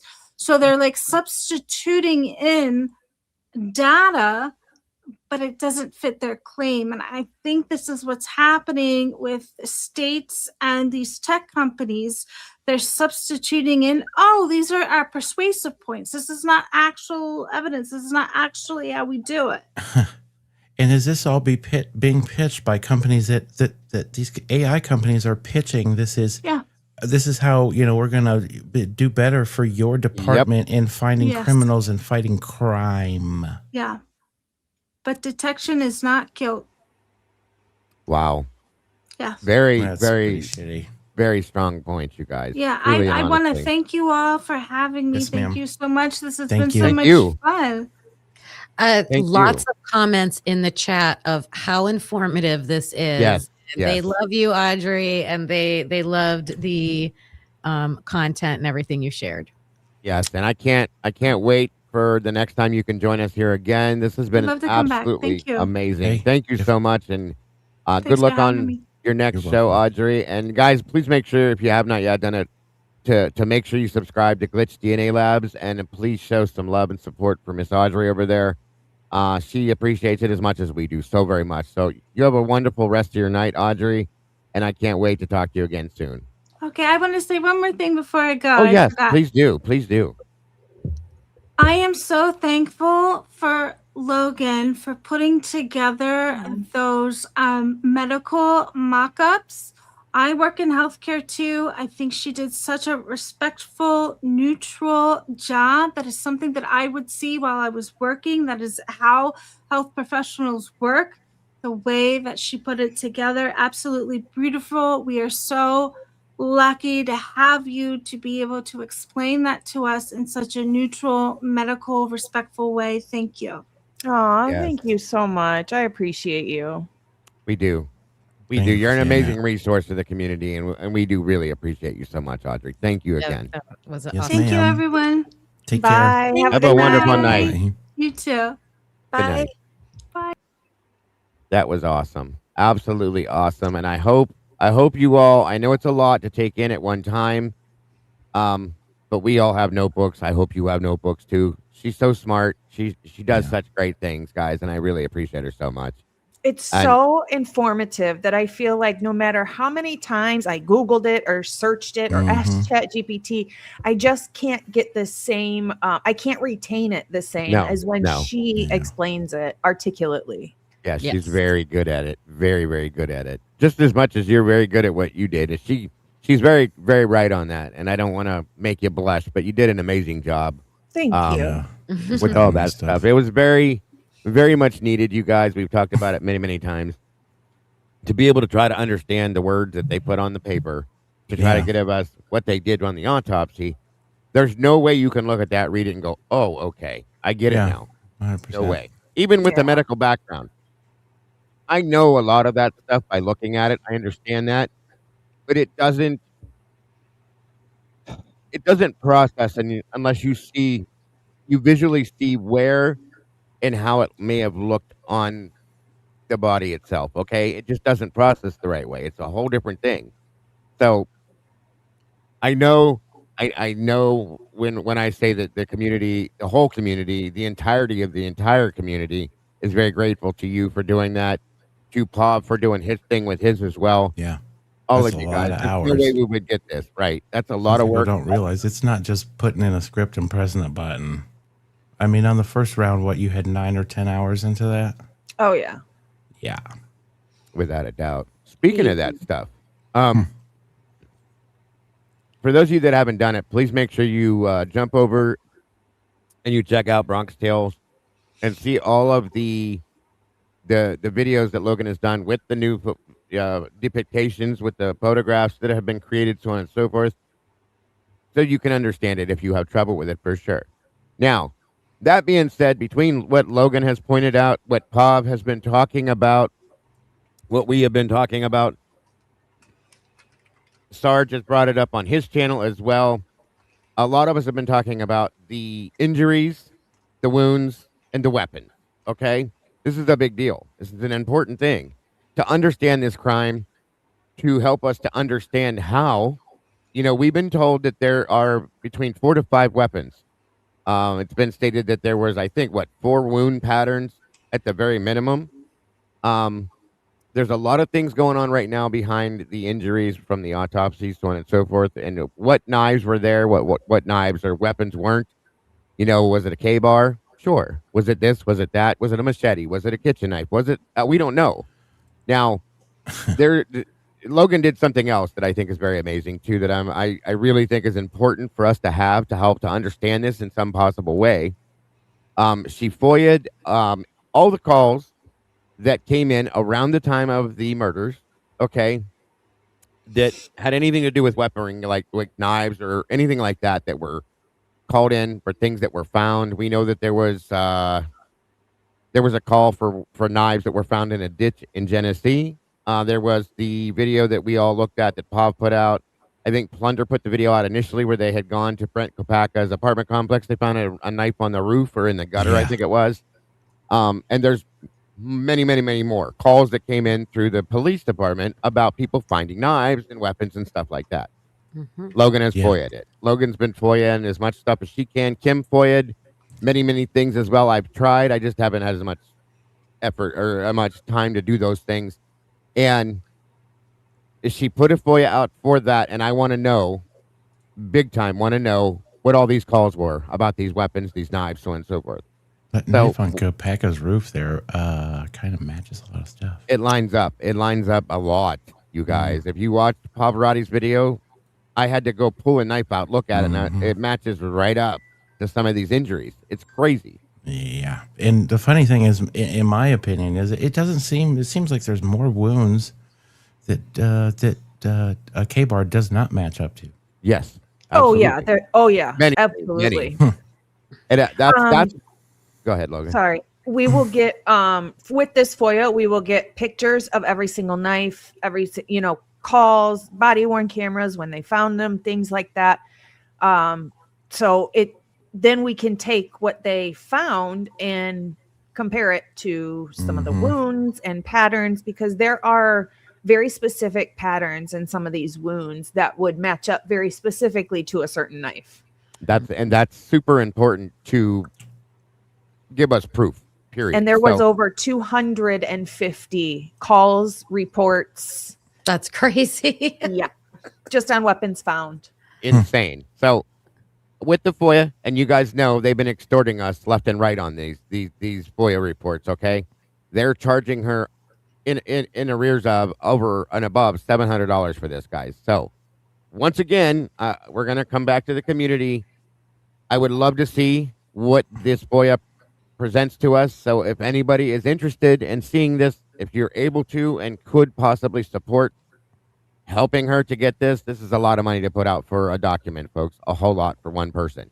And she's just like the rest of us. She doesn't make a killing out here, guys, by no means. So yeah, I am going to put a big, whatever you guys put towards it, I will match it. So I will put a big chunk towards it.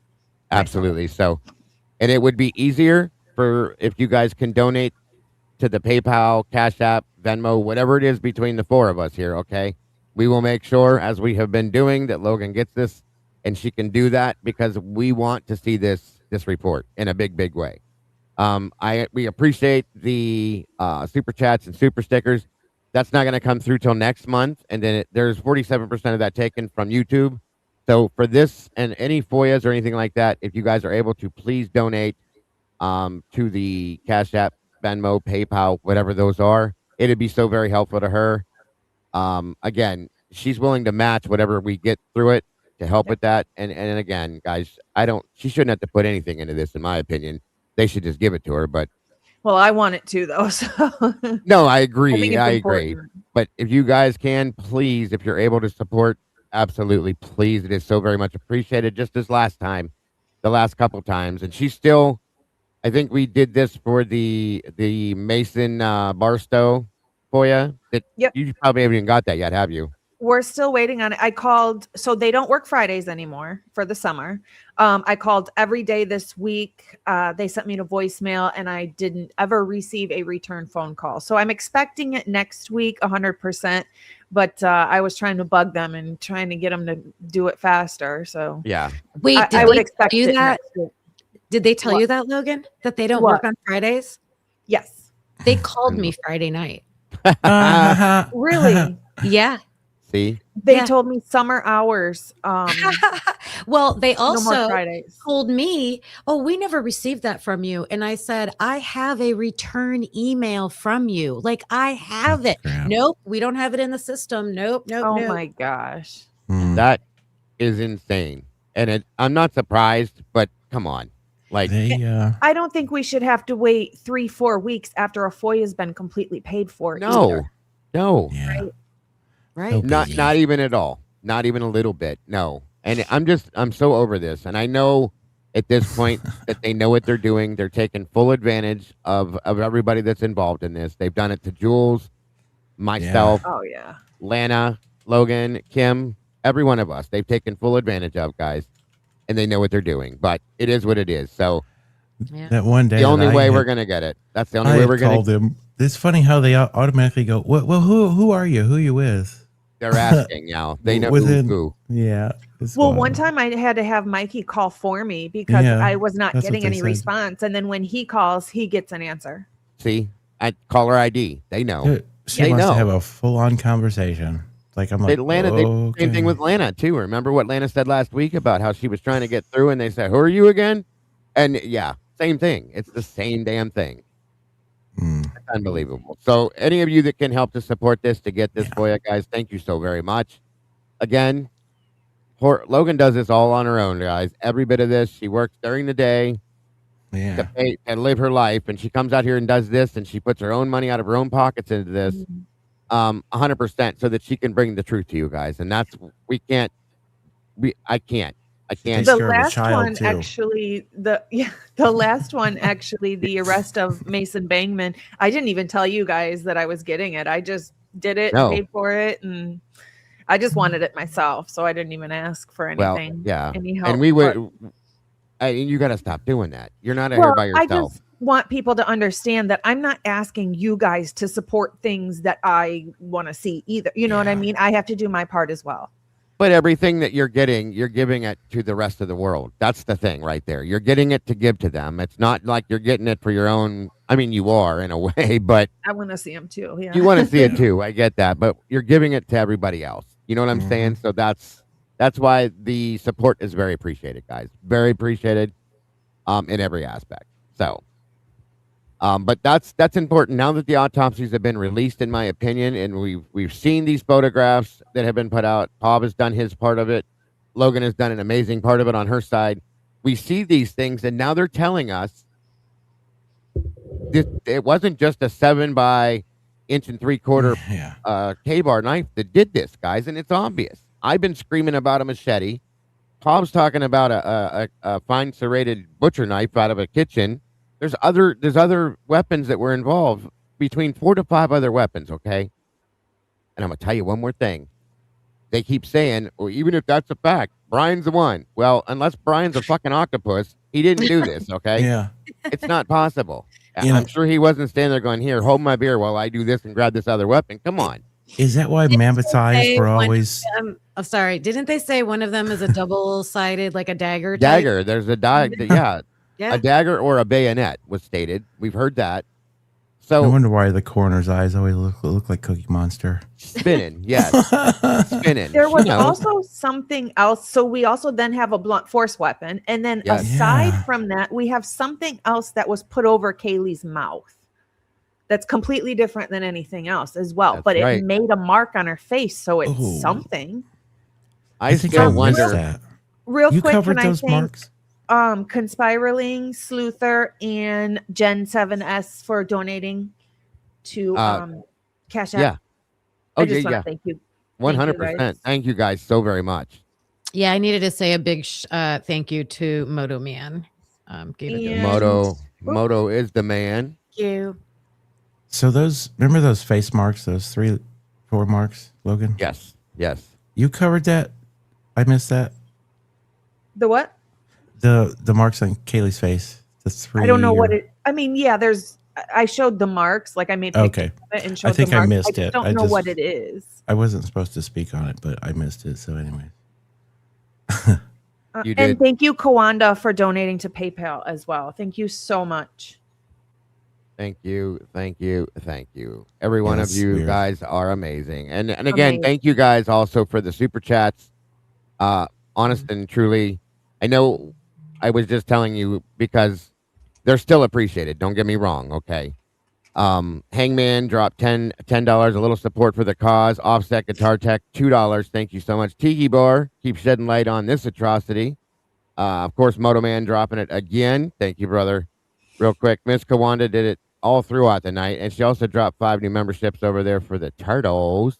Thank you for that, Miss Kawanda. Kawanda doing that one again. Mr. Steven, thank you for that, brother. We do appreciate you guys all. Miss Kawanda, once again. Bianca Jane dropped a new membership over here. Thank you for that, Miss Bianca. Always appreciated. September dropping 10 with Bronx Tales. Very much. Thank you, September, so much. Again, Miss Kawanda. Yes, very much appreciated. Bianca dropped membership over there too, over with Bronxy. Gigi Butler, thank you so much for that. $2. Miss Kawanda, once again, another $2. Coming out of the gate, as always, the first and foremost, always with Bronx Tales is Yep. Anto. Or yeah, do I say it right? Anto. On top On X top. or I always on screw it up. topics. On topics. I love that. That's pretty cool. Yeah. And Nomadic came right behind that. Of course, Miss Kawanda beforehand. I do want to throw these out here real quick before we go any further. I want to thank Ms. Rowe for being part of this family, this community for 32 months, guys. 32 months. That's insane. That's amazing. Rowe, we love you. Thank you so much for being part of our family and our team. God bless, hon. Absolutely love you. And of course, our Bubbles herself. Yes, our Bubbles. 36 months, 3 years, you guys. 3 full years. That's insane to me. You know we love you, SRB, and couldn't do this without you at all. Thank you so very much for being part of the family and the community and the team. And Miss Lily, thank you, thank you. 29 months. That's amazing, and God bless. And happy day anniversary to all 3 of you. I love you guys so very much. I really do. I really do. You guys are amazing. So you're getting and So Much Corruption dropped another membership. Thank you for that. Thank you. Amazing. You guys rock and roll. I love you guys. I do. Truly and honestly. Thank you, Karmic. You guys are amazing. We're not done yet, guys. Don't worry. I'm just letting you know. I wanted to make sure I don't miss these things and that we know and we appreciate so very much everything you guys do for this community as well. Poor SRB. We've given her PTSD. Oh my God, I know. I know. I definitely. So, what time are we? Yeah, we got, that's what I thought. So moving forward, what else do we have, Miss Logan? You've been like tearing up the autopsy stuff, and just going ham on that stuff. Anything else that you haven't presented that you wanted to discuss on that? I mean, I could talk all day about the autopsies and the pictures and the wounds and things like that. But there is one thing I want to mention that I actually sent a FOIA out for today. Conspiraling found something interesting earlier today and sent it to me. And I feel like it's too important to not discuss. A little bit different topic than what we're used to right now. There was a report in the ISP reports. It's report number 144, if I'm not mistaken. And we didn't pay much attention to it before because of what it was. But reading it again, it sounds like somebody was trying to hack Dylan's phone after the crimes. And it was somebody from Post Falls, Idaho. So it's close. Now, they tried to investigate this. And it was on a family account, but they were trying to hack the phone and they were spoofing the number, which is interesting because we also heard about Kaylee, Dylan making pranks with spoofing numbers. I'm still looking for that. So God. I FOIA'd it today and they took reports. They have pictures. They have the text messages, all the things, stuff from T-Mobile. So I FOIA'd it today. So I'm hoping at some point we get some information on this. I just thought it was really interesting because I forgot about that report. And it's somebody's trying to break into Dylan's phone in January. What report number was it again, Logan? 144, if I'm not mistaken. I don't have it pulled up, so I could be wrong. You're saying what this she is said. while it was in police custody? I'm not. No. Well, was it in police custody, Kim? How did they keep it on? Negative, Captain. Like, I'm just January. wondering, is it somebody remotely? Yeah. I think it was somebody that was trying to figure out what she was talking, what she had talked about after all her interviews. I wonder what the dates are on all her interviews. Well, hang on a minute, because I'm going to hit some key points Logan just made, okay? It was in January of 23, which was, a month after all this goes down. And a family plan is the person that tried to hack this. Think about that for a minute, okay? Steven. Ooh. Let that settle in for a minute. Ooh. Uh-huh. And we know how some people were in the beginning about getting camera the roommates, shooting. okay, and then their thoughts about them. I have one person in mind specifically that I'm interested in, but I would really like to see that you did FOIA this. I'm very, very interested in this because it makes me wonder, after hearing certain things, I almost can tell you who it is, in my opinion, but I'm not going to say it right now, okay? I'm just not. It's obvious. It's is not what it is. surprising if it's who I think it is. I'll just Yeah. say it that way, okay? But if it is comes that from person, a family plan, somebody that comes out of a family plan. Think about that real hard for a minute, folks. And if there's it 8 is- people on that family plan. if it Was is that person, Are you serious? why did they just check her SG? off like that? SG? Because you knew, Mike, in the beginning, okay, Yeah. there's one person. Oh yeah. I'm going to say AS are the initials of the Oh, person that I I believe thought- that it probably was. I Wait, thought it was You guys SG. said Dylan's phone. Are you talking about Kaylee's phone? No, No. Dylan's phone. But you just said SG. I think that's Where- who's trying to get in to the phone. 8 people. 8 people. Think about that, Kim. 8 people on a Yeah. family plan, and I think AS Then are he the, wouldn't be on her family plan. Not her family plan. No. You're missing what. Okay, somebody Yeah. that belongs to a family plan is the person that tried to hack into it. Yeah. Oh, Uh, someone uh, that belongs a to separate- family. I Yeah. follow you now. Gotcha. And remember in the beginning, how certain people were told, "What do we do now, Dad?" I Let's mean, get they to work. We go to work. They did take Jack's shirt off, supposed to be an inspect him. Yeah, Oh, could you imagine? Oh you my guys God. get it now. That's I'm not just gonna say it, but we threw some heavy duty hints out there. I believe that. Yeah, I'm glad But all you of did this this. phone spoofing, we saw it between the roommates as well, Right, Kawanda. which is strange. So I know. Yeah, so that's another good point too, Logan. Another good point.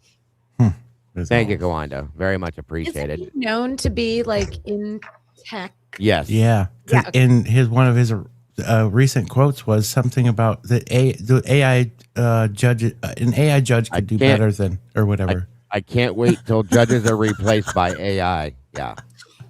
Oh God. And he was all about AI. That AI can do better than.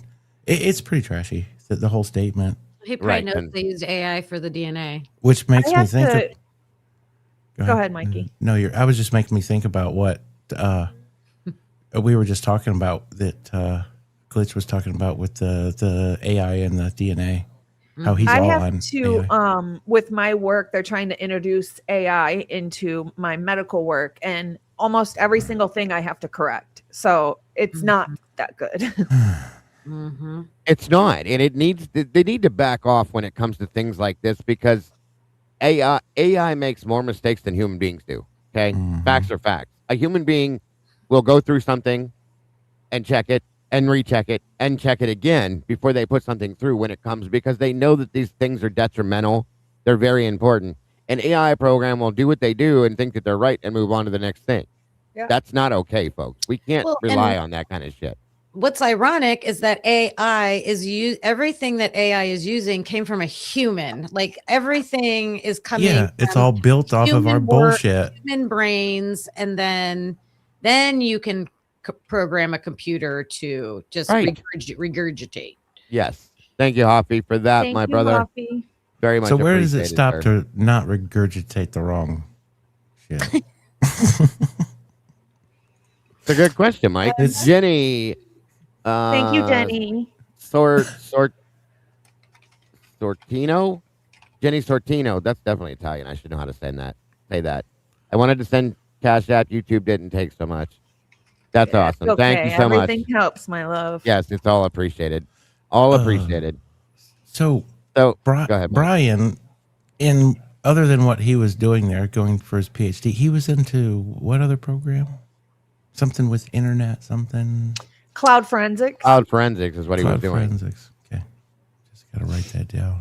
And he's got multiple degrees, you guys. He's got multiple degrees, okay? You know He's where I'm got- going with this. I'm not saying it. What did you say? No. She knows where I'm going with this. I'm just making notes on my project here. I didn't even hear what you said, though. That's why I was. I asked what other program or whatever Bryan was into when he was there, and she said cloud forensics. Yeah, right. Okay. I'm good. You're wrong about AI, but you're not wrong about AI, but you're also wrong about AI. Yeah. I just don't trust it. That's all. I don't trust anything that doesn't breathe. I'm sorry. Welcome, Randy. Good to see you tonight, brother. Thank you for joining us. Yeah, I shouldn't have said it's just regurgitating. It's not, but that's when the mistakes come in, I believe, is when they have to try to come up with things on its own. It's tough. It's so much in its infancy, so in my opinion, so maybe We in needed- 10 years, 20 years. we need it'll another be- 25 years for it. I agree Yeah. with you. It might be good to make some feet pics and thumbnails and stuff or something like that. But Yeah. a recipe or The Kea Media Company says, I cannot help financially, but if I can ever help with administrative or life experience takes, I would donate my life. Absolutely. We appreciate that as well. And it's understood. You don't ever Absolutely. have to. You don't ever have to explain that. We appreciate you in Yeah. every aspect. If you cannot donate, do not donate. I don't want to take somebody's grocery money or, No. that I wouldn't Don't feel good even worry about that. about that. I wouldn't be able to sleep at night. So no. Absolutely. Yes, ma'am. So do you guys want to do any call-ins tonight about any of these things? Oh, I don't care. I'm down. Miss Kim, Miss 100%. Logan? Sure. We can. Was that a Chris McDonough? Sure. Don't you be comparing. Google. Let's see what we can do tonight. Wish this stuff, you guys. Go. And if you put this link in this back Show. chat, I'll copy it and put in the others. Yes, absolutely, Mikey. Thank you. No, Let's shank see. you. And no shank you, Kim. Yes, And no Logan, shank you. thank you all. And chat, shank you, everyone. so much, Steve. Yes. So here we go. All right. There it is. And everybody grab that, put it in every chat. We should be good to go. I will pin it over here. And come on. Everybody calls this calling in now, even though it's joining us. But either way, call in, give us your feelings, opinions, thoughts, theories, all of it. We want to hear it. Please and thank you. G Bean. Gee, Bean, thank you so much. You're so sweet. We do appreciate you very much. Love Here. G Bean. G Bean is the bean. The bean. Sophie has a question. Said, has anyone requested records from Pullman PD to find out who was hired for that internship? Bryan. Ooh. It was a girl. I want to say her name was Christine or was it Christine? That's interesting. Christina. That's a great question. It's in the emails. You're right. The Pullman emails, right? Yep. Okay. Thank you, Sophie. That's an awesome question. Yeah. Give me a minute. Let me scroll down. It looks like Junior's going to join us tonight. Oh, boy. I did. What's up, Rinky Dink? How are you, sir? Hey, look at that. Here he is. Welcome, Dylan. How are you, buddy? He's got all his Yank Me stuff on. He's wearing all the Yank Me stuff. Yes, I like it. I like the hat. Well, at least it's not pink, brother. Thank you. This one's actually the tribute to Derek Jeter hat. Oh, that's There what's you up. go. It looks Yeah, good. yeah. Looks good, bud. So what can we do for you tonight, sir? You have a question, a thought, an opinion, a feeling? What is it? Well, I was actually watching Logan and Travis's live. Great show. Yes. It was Great job. really good. And Thank you. I was actually thrown off by just how, like, I knew Dylan didn't care, but when Logan and Travis got into it, it was like, oh my God.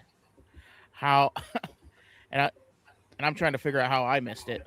Well, let me throw something in front of that real quick too, because if you guys are not familiar with Travis from Travesty Logic, we've been covering a lot of his stuff. He joined us here 2 weeks ago, I think it was, and he's got a lot of amazing stuff on his channel. So can we make sure we put his link in there for sure? Travis he went into this with no knowledge of the case other than very basic stuff, and he clarified that he went into this with the absolute basis that Dylan was 100% innocent of everything and had no guilty knowledge whatsoever. And boy, has his opinion changed at this point. Truly and honestly, very much so. So remember that first and foremost, but go ahead, Dilly. I didn't mean to jump in front of you, bud. Yeah, and the way that I've been positioning it with people that I talk to, if you're gonna believe Dylan, then you must believe that it was Bryan walking around the house like the Grinch who stole Christmas, Creeping going around. the house, Levitated. got a Batman utility belt with 18 different knives, Yeah. running around swinging a vacuum cleaner, Yeah. Naked. It's definitely. naked, wearing a Hovering. cladded in black, and wearing a fireman's uniform. And he was hovering off the ground. There was no touch of the Yeah. ground. Dylan. And he Wow, also no had one. to have dyed his hair blonde and made it grow like 8 inches Right. for it to end up in Ethan's hand as well. He was just there to half help. his head, because the other half has to match the other sample. Right. The other half was all black, and right. He's got the, how they do the two. You know what's Yes. amazing though? Holy is crap. Thank you, Moto. My goodness. Very Wow, I awesome, cannot bro. see. Very awesome. Thank you again. Thank you again so much. He You looked are- so proud next day in that picture, though. He that's why he took those. Yeah, right. He was proud He of did that all that, accomplishment. yes. Appreciate Great that, stuff, Moto. Moto. You're the man, brother. We Man. appreciate you very much. Always showing up and showing out. Always, always. Him and Miss Kawanda. By the way, Yeah. welcome, Miss Kawanda. Can you hear us? How wonder. Yep, I can hear y'all. Can you hear me? Yes, we Yep. can. Welcome back. Okay. Great to have you here with us tonight. Thank you for joining us. Yeah, I'm pretty sure everyone saw me crashing out in chat. So it's like, Oh, wow. It That's happened. that's like today's your moment to shine, Wanda. This I love case, Kawanda's crash outs. Just Yes. click it. this case will Yeah, do it because to it you. always comes with a slew of Snapchats, not Snapchats, Super Chats. Because I'm like, I need everyone to hear every single thing I'm saying. Yes, this case will do it to you every day and twice on Sundays. Hey, you know what? She's progressing, y'all. But you work with DNA, right, Kawanda?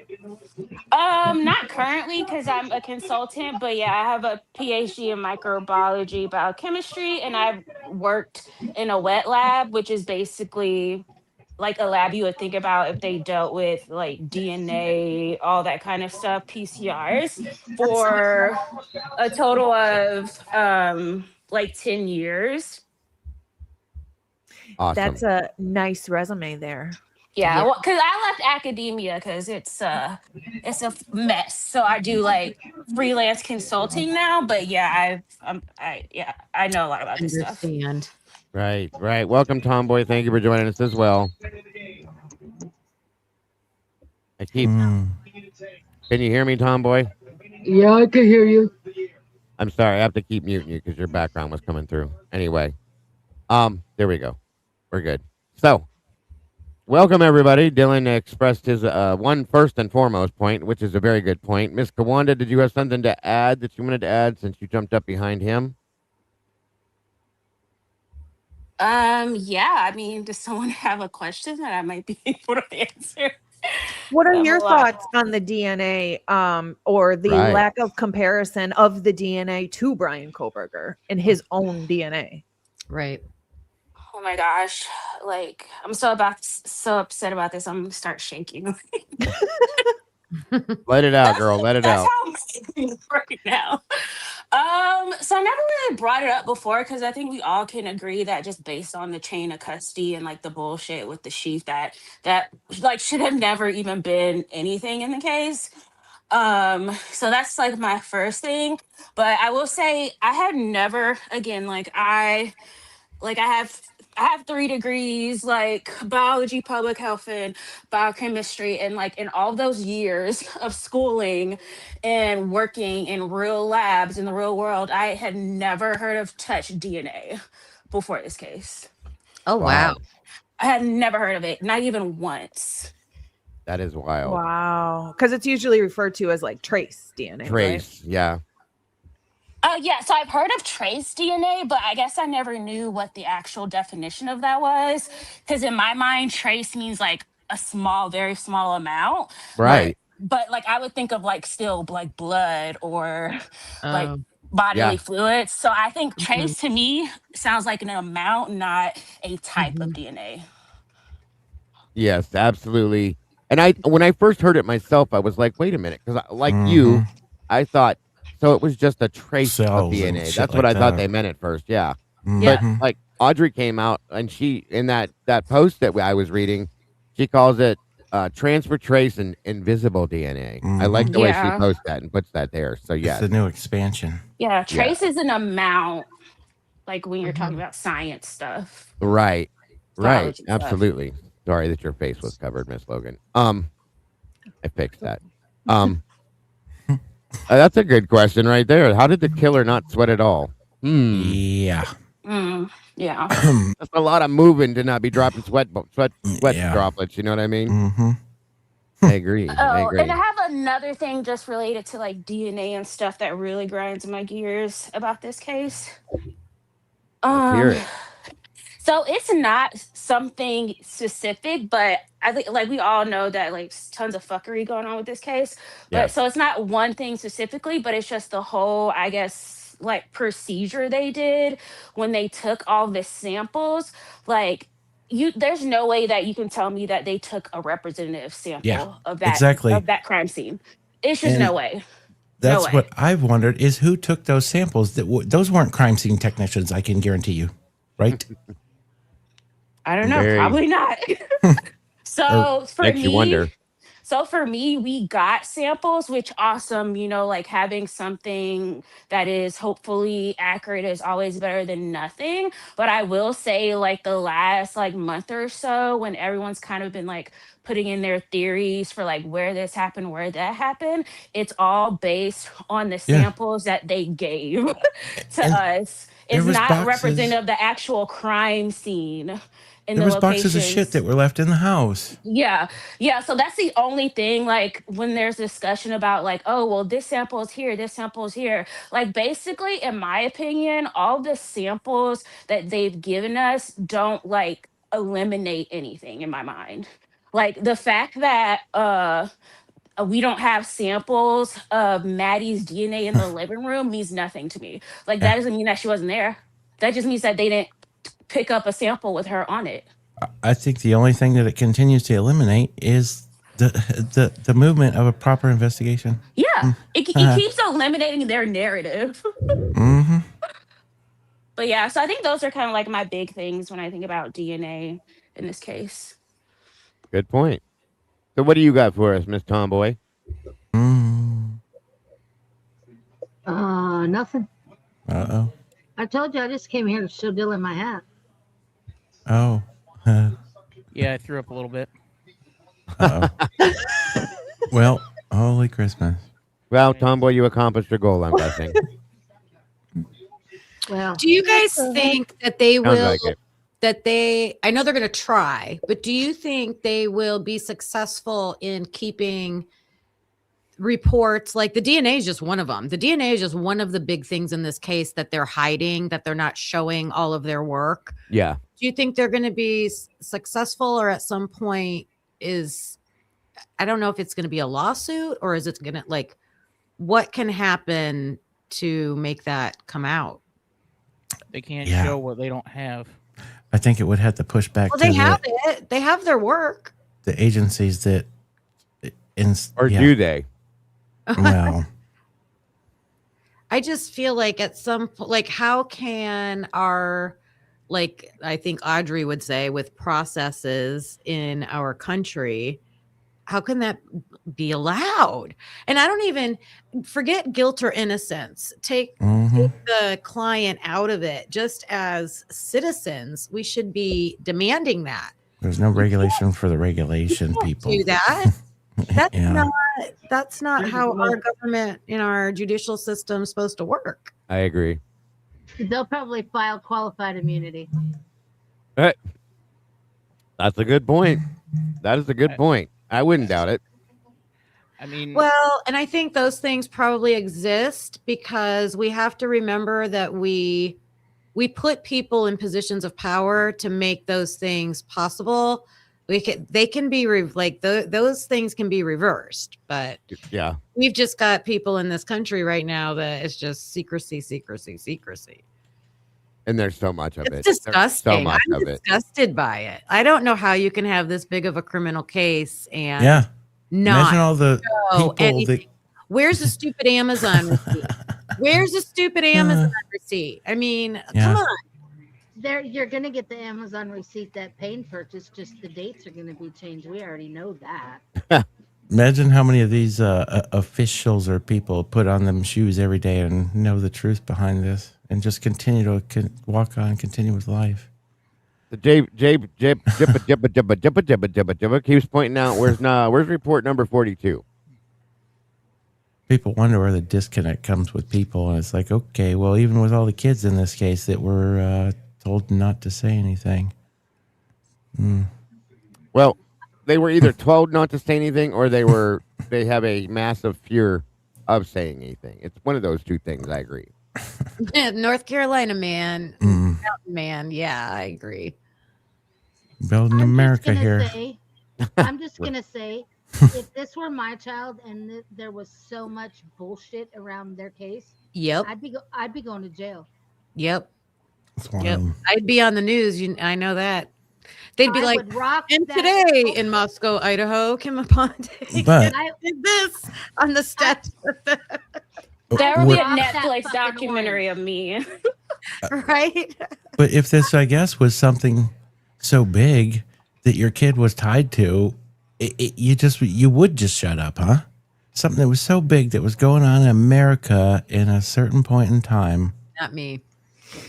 I would be watching and reading everything I could to understand as much as I could. I wouldn't be attacking people for wanting to know more answers. That's for one thing I'll say for sure. So, You know what? The one thing that the G's have never talked about is, these kids would have never been in this house if 2020 never happened, right? They would never been in this house together, out of their sororities, got you right, etc. Well, I think that's what they want us to think. I think it's very curious that almost that whole group that's affiliated with that house were just not in their sororities anymore. Yeah. They just all decided not to be in it. And it was just a party house. It was just a perfect party house. That's it. And didn't most of them come from the whites at some point? I think you mean like where they previously lived. Yes. I think quite a few of them did. If I'm understanding that, yeah, I agree with you. Huh. So, Which is interesting. what's kind of crazy when Carmick did that video the other weekend there where they drove through town and they drove by Ethan's apartments. Yes. Now that looks like White Harlem. I didn't realize it was so close to King Road. It's blocks away from the university. It's wild.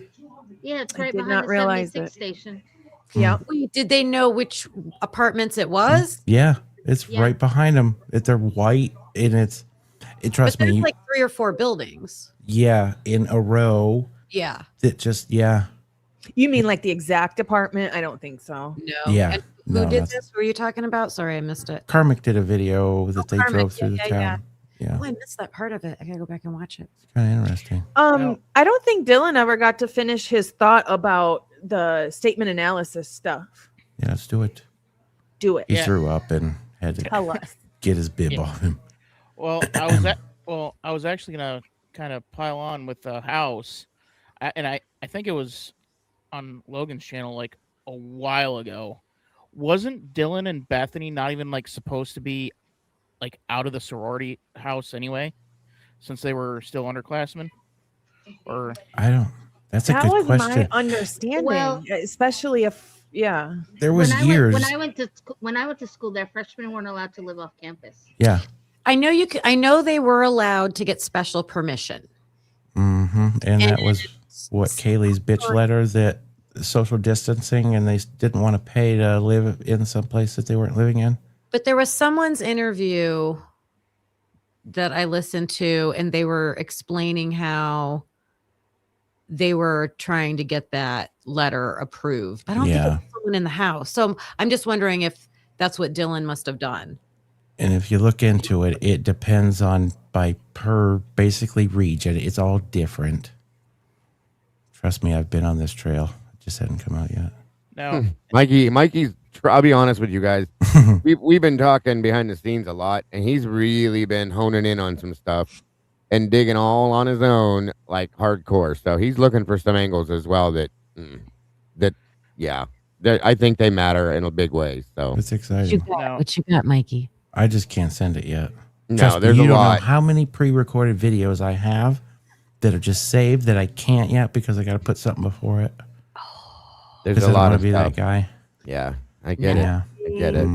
Nice. Anyways, so Take care, Dylan? Foxy. Go for it, Dylan. Put your explanation out there. so the other thing that I wanted to bring up was Snapchat comment, or not Snapchat. Mhm. It was a TikTok comment. It was allegedly on that night. And I guess From it was- Xana, Yeah, the foundation thing. yeah. Uh-huh. With Mm. now What do you mean the here's the foundation thing? Jeff What was the whole Bezos' thing? claim to fame for everything. What was the whole thing? It was don't forget the foundation in the bathtub. Oh, Xana made a comment under a TikTok at 4:12 in the morning that says, "Don't forget the foundation in the bathtub." I'm assuming it's an under. Thanks, Tomboy. So I'm the only- assuming that it was just an inside joke or something, but Foundation they're talking of the- about the time. foundation a- in the bathtub would be to cover up some wounds, huh? Well, I don't know because it was something that Someone's happened face. between her and one of her other friends, and the other friend made some statements Oh. about it too. Was this crime night or what? Yes, Oh, but that's doesn't interesting. it? Would it matter who's looking at the account as to what the time would say? Like, could it be somebody in a different time zone and it would say 4:12, but really Xana posted it at 3:12? Well, let me ask something real quick before we go any further, Dylan. We don't mean to interrupt you because I know there's a point you're making, but wasn't that changed from 4:12 to 3:16 a.m.? That's what I thought. Boise to Yeah. Glasgow. I thought they changed it to 3:16 was the actuality of that statement. So I just want to make that point first, but go ahead, Dylan. What were you saying about it? Yeah, so who do we know that is Xana's best friend who would more than likely be in on that inside joke? Well, it Hmm. could be a couple of them, actually. It could be. I've been Uh, searching for anybody's best friend at this point. Because, well, according to the almighty Patterson book, Mm-hmm. that BFF is Emily. Right. Oh, that's exciting. Well, yeah, Because if you go with That that, would right? filter her in. And I have been screaming from the rooftops, text does not equal life. No, it doesn't. And that was a Yeah. comment. It wasn't a video. Mm-hmm. So again, It doesn't, especially the fact we know that their phones were, number one, the location was off of both her and Ethan's that night, never before, and the Right. phones were misplaced by the victims. yeah. So that there is enough proof to suggest that somebody was messing with their phones. Sure Yeah. is. So That's and I kn- and I've and no matter which way you cut this, you don't have everything that happens without Ethan going first, because it's just not logical for Xana to be in this great fight and Ethan sleeping on the bed inches away. unless Unless he Good was like, being. point. like a Go last ahead. That's a minute really good. startling kind of thing. That's a really good point when it comes to Unless he sequence. was being held either at gunpoint or being Yeah. threatened to Yeah, not yeah. move. Honestly, even gunpoint, I don't see him like a gunpoint keeping him from doing something, Or like Logan's angle, or they're she'll like tell you. physically restrained, Yeah. like someone else holding him back. Cause like a gunpoint when they're murdering your girlfriend, Yeah. Well, absolutely not. so if there was any signs of him being physically held back, there would be marks, Yeah. and there was no They were- mention of that. On his I- body, I think they were just last. Like They were run held up down, on. I think you mean. It was the last room in the house. That's where they were trying to exit. Logan will tell you her deal. Because got the it. because Knock on the door. Mhm. now because there's no path that I see that that Ethan doesn't die first, that to make especially Xana's room to make sense. I So- agree. Now, go ahead, bud. Because at 227 you got to have that scream. That's a I just found somebody scream. That's not if someone's actively attacking scream. So my guess is, if I were to guess here, it's either Xana, Kaylee, or Maddie goes in and sees Ethan, and that's what kicks everything off. And then again, we have the phone calls to Jack. The phone call from Jack, I find a little. I'm still trying to figure out exactly what's going on there, but because He should have heard still- it all. I'm still trying to square that circle.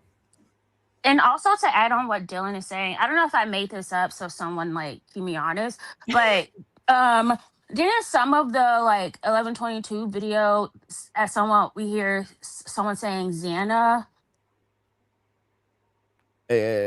yelling Xana's name? Oh, and Yeah. some of that. Yeah. Yeah. So to me, that's like definitely be what Dylan is saying. Like they got ambushed or whatever. They held Ethan back to prevent him from helping Xana. And Right. so he yelled Xana. Well, first off, I got to tell you, I love your energy and I love you, Kawanda. You're amazing. Oh, thank you. I do. I love your energy and the way that the passion you carry it. It reminds me of a lot of us. So I'm grateful that 100%. you're in our community. I got to be honest with you. Yes. Yeah, I'm Um, a true blue Sagittarius, so That's where it comes from. That's what I am. Same thing. That's where it comes from. don't start no shit, won't be no shit, but okay. That's right. That's right. That's right. Leave us alone and you'll be perfectly fine. Yeah. That's what's up. Last weekend, Logan presented, which by the way, he's going to be joining us this next Saturday. Okay. Mark B put together a video that is very interesting to me. Okay. And there's more beyond that. It's based on what you're talking about, Kawanda. Yeah. That audio, I wish to God we could play it again because I'm Because I telling you, swear it's at as soon as at 220 something, right? I swear we hear Maddie say, "Oh my God." there's a lot of things in Are that you talking audio. about the one where he marked all the screams and everything? Yeah. Played the Mhm. video. Yeah. Mm. Absolutely. That I think you're right, Kawanda. When you point to those things, I was very leery about a lot of the Linda Lane stuff and all the other audios, so on and so forth, because it's obvious people can get a hold of these things, they can manipulate, they can do what they do. It is what it is. But some of this stuff you cannot discount. You just can't discount it. And I think he put together one of the best audio videos to point to different things because it does tell its own story. Okay. And if you ignore it, I'm telling you, you're missing something. Truly and Yeah. honestly, you are missing something. So Yeah. Yeah, If and you I haven't- agree with you, Kawanda. I think that it sounds like a male voice, and so I just imagine that it's Ethan yelling Xana's name. Yep. which part was that again? Which time slot and all that? So to kind of ballpark it, I would say between 9 a.m. or 9 p.m. to 1 a.m. is in that ballpark. I think when he, You're talking about the screams? No, I'm talking about when Ethan was killed. the Linda Lane stuff. Go ahead, Dylan. Sorry. When Ethan was killed, I'm putting it between 9 p.m. and 1 a.m. Because everything in the timeline that we have from the book can be easily explained. There's no action proving that Ethan is alive other than Bethany, but Xana Right. was trying to call Ethan at the same time. So other words, no evidence. Yeah, Just hearsay, just people saying, well, I saw them, I saw them, I saw them, but their times contradict each other.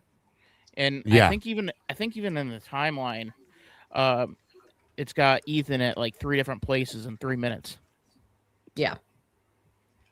Yeah. And I felt this way for like the last 3 or 4 months. I have no proof. And I don't think a lot of people like agree with me or like are thinking the same thing. But I have for a while now felt as though both of the pairs got ambushed at the same time.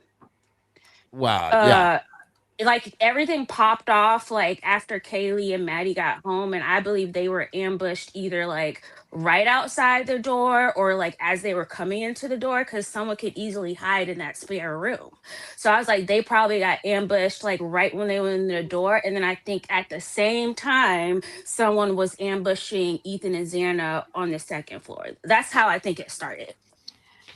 Well, how many people do you think could have been there as far as perpetrators go, Kawanda? Well, I think at minimum 4.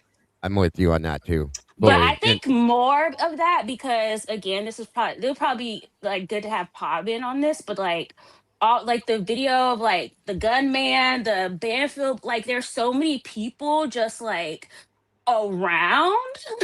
So I'm like, I definitely think they had more people than the people that were just doing the physical. I mean, because you see like they had to, it seems like they had to knock Kaylee out to prevent her from fighting back. Xana was fighting back. Ethan was like, I guess, half asleep. Maddie, poor thing, was wasted. But yeah, I think there was at least 4 people. I agree with that. Whose channel is that on? One of It your was- guys' It was mine, but it was deleted. Not on mine. What about you, Dylan? How many people do you think were in the house, suspect wise? Minimum of 2, the maximum, who knows? It could be as many as 8, 10. If you want to go with the Ethan was being held back theory, then you're looking at least 3 people holding him back.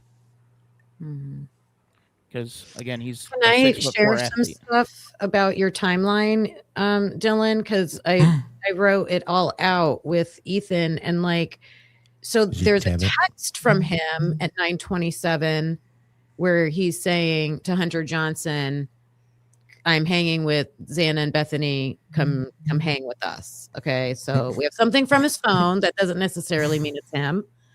Hunter, his brother, I believe, in his report says that he sees him only for a few minutes at Sigma Chi, right? He's like, yeah, I saw him in my apartment, but then I left. And then when I came back, they were gone. So there's that. And that was early. And then we have, they're supposed to be in Peter's apartment, but we can't see Peter's interview. Has anybody requested that? We've heard that's coming, I believe. Didn't Connor say he? Yeah, go ahead, Logan. It's I'm sorry, I coming. didn't mean to interrupt you. Peter's interview is coming. Well, that's going to be crucial because he's like, I mean, again, it's just word of mouth because the only other people putting Ethan and Xana anywhere are Dylan and Bethany. Yeah. Well, and you got the recent ones that walked them home. The girl that walked them home at what time? 1 something, right? Mm-hmm. Fitzgerald. I'd like to know how much that FOIA is, because if it's a stupid amount, I can almost promise you, Peter's gonna say, "Yeah, I saw Ethan and Xana, but they left at like 8:30." Yeah. I think it's already been paid for. I think he's just waiting. Connor is going to get it, or has it, or is going to have it soon, I believe. I think it's already paid for. So, I'm not even going to say it. Were they so on the move, both of them, that they couldn't like pin?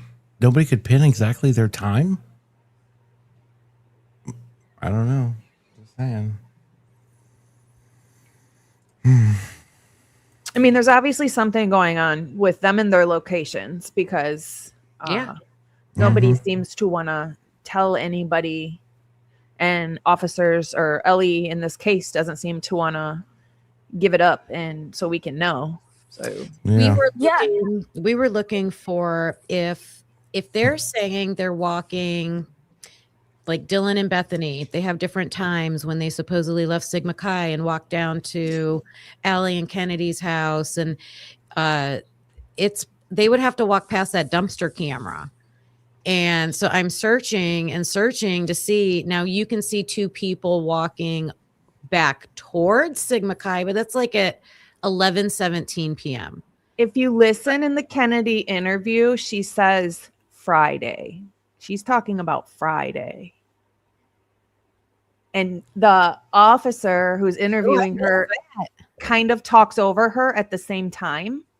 So most people missed it. But for some reason, my ears heard it. She's talking about Friday. That's weird. I don't even think he asks her about Friday. No, because he's asking her about like the night of the crime, walking Dylan and Bethany and all that. And she says, yeah, I think that's what happened that Friday. Like she was kind of trailing off and says that Friday or Friday night or something like that. But she definitely says Friday. That's weird. Kind of seems how Maddie was kind of left out of a lot too, wasn't she? Phone records. Do you guys know whereabouts that is? I don't have a clue. Which part are you looking for? I just know I heard it. Let me see. Okay, so that picture you're showing up, Dago, of Kennedy. This is a little thing, and I don't know. Everyone's probably gonna think I'm like crazy, or whatever. Oh, you but stop it. I watched. Obviously, I watched like a bunch of people talking about it, and so I've seen this photo of Kennedy, and I was like, oh, like I was really taken aback by her. So I was like, wow, she's stunning. And so I like had that image of her kind of like in my head, and then I'm pretty sure it was one of your live streams, Dago. I don't even know what it was because I just looked for a second, but you had up a photo, and I think you said you were saying that it was Kennedy, and I was like, my mind was like, that doesn't look like Kennedy. But I'm obviously like crazy because like that, like it looks like her, but it didn't look like her to me. And then that was last week. This all happened like within my head, and then now we find out that she's a freaking triplet. Yeah, Kennedy is? She's a triplet. Yes. Yeah, Kennedy, Madison, and Lauren Fitzgerald. They're not identical though. They look completely different. Yeah. I might have known All that. three of them look completely different. So she just dives into pictures. What can you say, Kawanda? You just dive into pictures. No, because like I saw It this photo of Kennedy, and I'm like, wow, especially because it's just the voice. So it's like she's so gorgeous. And then I'm pretty sure it was Dago. If it wasn't Dago, then it was Logan, but I don't think it was Logan. But anyway, I didn't play Kennedy. So. Oh, okay. So then and then the other, you showed a different photo that was supposed to be her, and I looked at it, I was like, that is not her. It's kind of like basic Dylan and party Dylan. Probably filter. Yeah. You get a filter on. Yeah, I mean, obviously it looks like Kennedy, but it looked like it could be her sister, not her, to me. I thought it was funny when it came out that she's a triplet. There's a photograph of her wearing a scarf on her head where she actually looks like Emma Bailey, which is very interesting. And so at that point, it makes you wonder if there was any kind of like misidentification at point in time. So that's all I can say on that point. But I understand what you're saying. Who was mentioning that scarf on their heads could be like a signal? I think that was Kim. WSU Kim. Okay. It makes sense though. It makes sense though to have that. If I'm wearing the scarf, you can come purchase from me. Let me see if I can find this, Logan, real quick for you. It's possible. It might be like halfway through the interview. What are you looking for? I mean, it's not a long interview. It's 7 minutes. So yeah. No, it's very quick. Hold on 1 minute, you guys. Bear with me. Oh my goodness. Okay. There were several people, and I didn't know all of them. Male or female? I think it's before. Just the two of them. There was a group, but I'm not sure who was in that group. Okay. There was several people, and I didn't know all of them. Male or female? Female. All female? Yes. How many other females do you think were with him? 3 or 4, You're gonna back up, I think. I think. I'm sorry. What did you say? If you're looking for when she's talking about leaving, it would be before what she's talking about now. Oh yeah, I see it now in the wording. Yeah, Sorry. I listened to this like so many times, and I still missed it. Yep. Same here. Still Oh, missed also, sorry, forgot to just before you start playing. Like the other thing about this picture is that obviously the first thing I noticed was the difference in the hair color, and then I was like, oh, like I guess she like had different hair because like I love like like Kennedy's hair color, like that super blackish color. But then the other picture you showed, Dago, that person had like brownish, maybe I don't know, like how it is, but, That like brownish was highlighted hair. her sister Madison. That's the one Yes. you're talking about. Yeah, that's Yeah. why I was like, that's not Kennedy. And Madison was there's a lot of pictures of Madison within the 1122 house. So she was pretty close to that circle, in my opinion. I'll just put that out there. Yeah, and Um, then because obviously like I'm usually multitasking when I'm watching the live, but like the hair is what got my attention first. But I was like, oh, like a lot of like girls, especially her age, they experiment with different looks and everything. But then it was also like, man, like I wouldn't know because I don't like do this to my hair. But I was like, man, that's probably a lot of work to go from such a dark color to such a lighter color with highlights. That's probably a lot. Mhm. And Yeah. then it came out that it wasn't her. So like the Right. hair colors are nowhere close. So yeah. Yeah, the three of them look completely different. That's her hair color. Madison has a brownish, like a Yeah. Xana colored hair color, and then Lauren has almost like a strawberry blonde colored hair. If you like, almost a little bet them are lighter than the extension. color of Kim's hair. It's kind of I bet you wild, those but are extensions, Joey. I don't know, bud. Couldn't tell you. Could be. I think this is right about where it starts. 10:30, and then showed up a little bit later. Correct. And you said that was about 11:30, right? Correct. And she was with another female? I believe so. I did not arrive alone. Okay. Yeah. I'm not really sure who she was with. Okay. All right. And during that time, how long were they there then? 2-3 hours. Okay. And you said you walked them home? Yes, I walked them like past the Whites, Okay. those apartments, and then we had said our goodbyes, and I walked back to my house. Okay. And what time was that at? It was really late. I honestly, ballpark 2 a.m. I honestly don't know for sure. Okay. Why? Why would you walk a couple home? Okay, so you walked into the Whites. At what point did you stop? Like right in front of those apartments. So you were still on Taylor Street? Yes, correct. Okay, so you didn't walk up with them up towards that little walkway that goes up between the No. Whites and the other apartments? Yeah, no. Okay.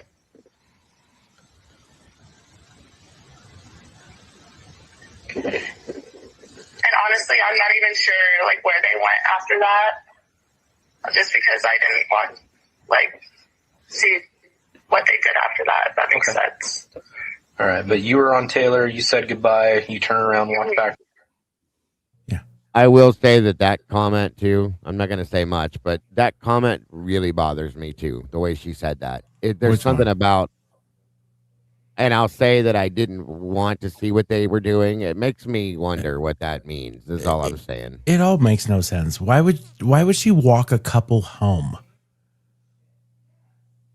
Any ideas? Well, I mean, I know my daughters used to do that with their friends. They would go halfway, so on and so forth. But there were 7 If of you them or were 6 by of them. yourself, like if you were by yourself, like if it's you and your friend and you're walking them halfway, so they walk halfway by themselves, you walk halfway back. But it's a group of people. They do not need escorted by one single. Unless Well, like something's going on and she's trying to comfort them about or talk about something is the only reasons. Like, what's the Or purpose? Yeah. I wondered too if she was maybe picking something up at that halfway point or getting something at that, or vice versa. There's definitely a reason. Right. Kennedy heard something she didn't like, and she took her ball and went home. Oh, was that That's a noise? kind of how that comes off in the distance? Or somebody said something in that group, Mikey. They were talking about something in that group, in my opinion, that as they were walking, maybe. And because she says, honestly, because I didn't want to know what they were going to do. It makes me wonder what was said in that group of 6 girls who we all know who they were. What were they talking about that she didn't want to know what they were going to be going to go do? That's what I wonder. Because if you listen to that again, the way she says that, here, I'll put that back. So before you play it, I heard, I thought exactly what you thought, Dago. We might have even been listening to together, and we were like, "Oh my God, what did she say?" But then I heard someone else say it a different way, like, she's saying, "I didn't see where they went." Like, not that I didn't want to see, although I do hear the word "want." But it's also, I think it's broken up. I think there's a piece in there that's cut out. That could be. So, I don't that know. very well could be. But Wait, so did she say why she walked them? no. I think that's a big negative. That's part of the problem. Because, well, to me, if I think about it just super quick off the top of my head, the 2 reasons I could think of like why she would walk them is like if one, they were having a super important conversation that needed to be had in person. And so that's why she decided to walk them. And the other reasons for like safety reason, but obviously that makes no sense because of Ethan. And then who was going to walk her back, you know? Right. Or the third option is like maybe she was walking over there and trying to decide if she wanted to stay or not, knowing that something was going to go down. Right. She could have been with them initially. Yeah. And like maybe she felt bad or something. But there were no boys, there were no men in that group. It was just all female. Oh, sorry. Who was it again? It was just her and Ethan and Xana. Oh, yeah. That's what I was saying. No. No. It was Dylan and Bethany, and we assume Yessie, Lakeland, Claire. We have the names from somewhere, don't we? Okay. Well, same They're thing. in the book. Yeah. Same thing. Like a group of 5 girls, and then you walk them yourself. Like who's walking you back? Right. Yeah, that makes no sense. It was all girls. It was Bethany, Dylan, her, Hayden, Yessie, what's the Lakeland? Yeah. And one other one. So that for me, combined with that and the other thing that showed us is theory, in my opinion, yada yada. I'm wondering if Kennedy knew a lot was what that was going to go down, and she was walking with him, but then she decided at the last moment, I don't want to be a part of this. Yeah, that's my point too. She was going there to party, and then it was, oh shit. Yeah. Nope, not doing it. See you, bye. Especially if it truly was at 2 a.m., think about all the noise that's going on and all the people that could possibly be out there. She might have been like, what the heck is going on? I'm going back. Yeah. She's like, I can't be here. Let me clarify for you guys. Not Hayden with the long hair at Grub Truck. This is a girl named Hayden, not that guy. Hayden Villa, no. It was another Hayden. Those are the girls' names. We have the whole list of them together, but that's who it's believed is in that group. And she's not naming them, which is what the follow-up question should be, but they never ask her, as always. So I'll play it again real quick for you guys to hear. I just want to put this into perspective, too. We have Kennedy choosing to walk home alone in the dark on a college campus on a Saturday night. Let's put that something scared her so bad she would rather take her chances walking home in the dark than walk another 200 yards. Bingo. That's so true, Dylan. Good point. They went after that just because I didn't want, like, see what they. What point did you stop? Like right in front of those apartments. So you were still on Taylor Street? Yes, correct. Okay, so you didn't walk up with them up towards that little walkway that goes up between the Whites and the other apartments? Yeah, no. The one thing I want to make understood, guys, is that from 427 Taylor to where they stopped is not far. It's like literally walking to the end of my driveway. It's a very short distance, okay? So she wasn't like all alone in taking a long 20-minute walk or something like that. So that is something to keep in mind with this. But still, there's 6 of them and 1 of you. And you decide to leave them at one point to head back to your house. And the statement is what bothers me the most. That's all I'm saying. So, thank you so much, Moto. Again, I can't tell who that's for, but why would Lakeland? Okay, why would Lakeland take the same chance? That's what I'm saying. It's a good question, Assuming buddy. she did. Right. We don't know that this is 100% true, first and foremost, but this is her recollection. His account, yeah. Like, who's telling the truth? Like, I keep saying, who's going to be the tiebreaker? The Sobro. Because Dylan and Bethany say they took Sobro, and then Kennedy's saying they walked. So, okay, let's get 3 of them. This interview throws a big wrench in the middle of this, by the way, folks, because we've been told before this that Lakeland couldn't walk, so they got a Sobro. Dylan helped her get in the car, drove home. They watched Vampire Diaries, and then Lakeland walked home. This completely flips that upside down, you guys. Completely and totally flips it upside down. Dylan came home with her, then Bethany came 30 minutes later. This is saying that they all came together. They walked out of their way, and it's a completely different timeline. So, like Kim said, who's telling the truth there and who's going to break the tie? You know what I mean? Or be the tiebreaker.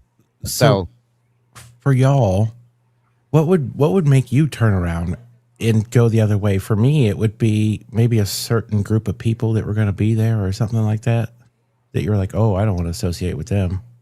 It could be that.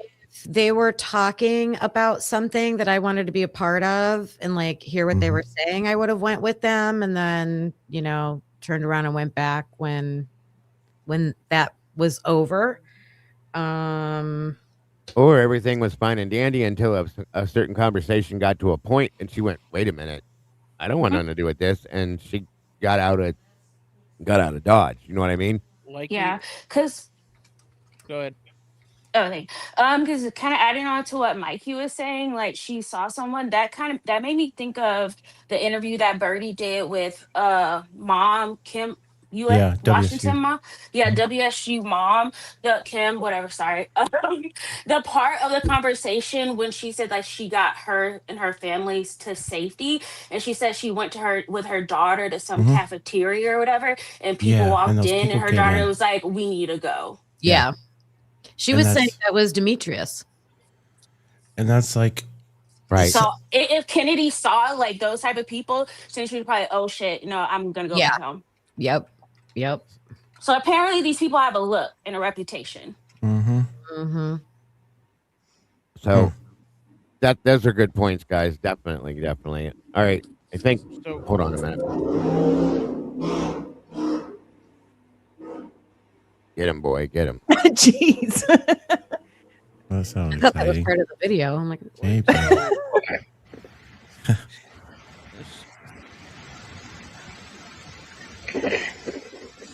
honestly, I'm not even sure like where they went after that. Just because I didn't want see what they did after that. If that makes sense. All right, but you were on Taylor. You said goodbye. You turned around, walked back to your place. Yes. And did they at least start walking towards? Yes. I was definitely kind of. I feel like she was saying because I didn't want, and then they don't want us to hear that, so they cut it. So she didn't want to do something, or like it's like they were all I going. assume they cut it too. Well, then the second part. So then when it cuts back in, she's explaining to the officer, I didn't see where they went. I Yeah. think it's 2 parts, and they cut it. So it's kind of like, I could relate this to this. So say you're walking with a group and all of a sudden they go, oh, we're going to go take ecstasy. Just as an example. And you're like, oh, wow. Yeah. Nope. Ain't going to go do that. See you. Bye. Yep. Well, I don't even know, but Yeah, that's my take. that was definitely cut up 1,000%. So Yeah. whatever she said there is completely irrelevant. Can I tell you something else regarding the same thing in a different interview, which Conspirling sent me as well? In Lakeland's interview, if you listen really closely, she starts whispering. Did we miss the Friday part of this one? You can hear that. Yeah, that's what I was going to ask you. I'm still waiting for it. I don't know exactly where it's at. I just remember hearing it. It hasn't happened yet, that you're saying, right? I don't think so. Okay, I'll play that real quick until we get to it. Just let me know where to stop. That's all, Logan. Like towards that path or continuing up Taylor Street to King? Continuing up Taylor Street.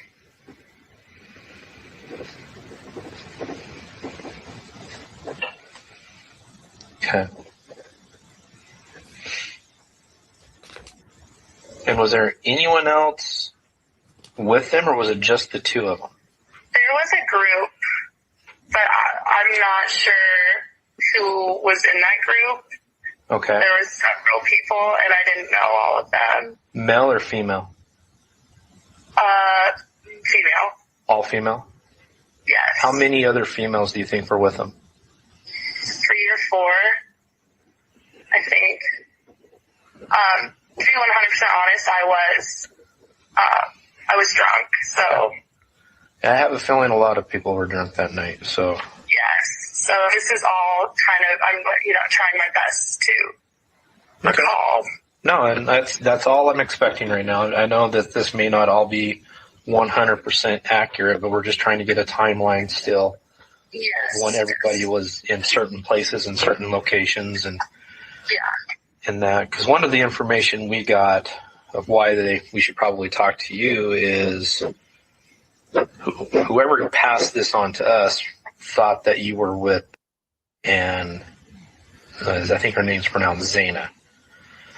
Yeah, Zana. I did not see Zana that evening. Okay, and that's kind of what we were thinking, but we just needed to make sure. That's one of the reasons why we wanted to talk to you as well. But yes, I did not see her. Okay. That evening. Do you think that both were pretty drunk at the same time? Yes, I would say so. Okay. Do you know anyone named? I do. She was also at my home that night. Okay. Do you know her last name? I do not know her last name. Okay. Do you know where she lives, or is she associated with any sorority houses or anything like that? I believe she was at her last name. Can you spell that?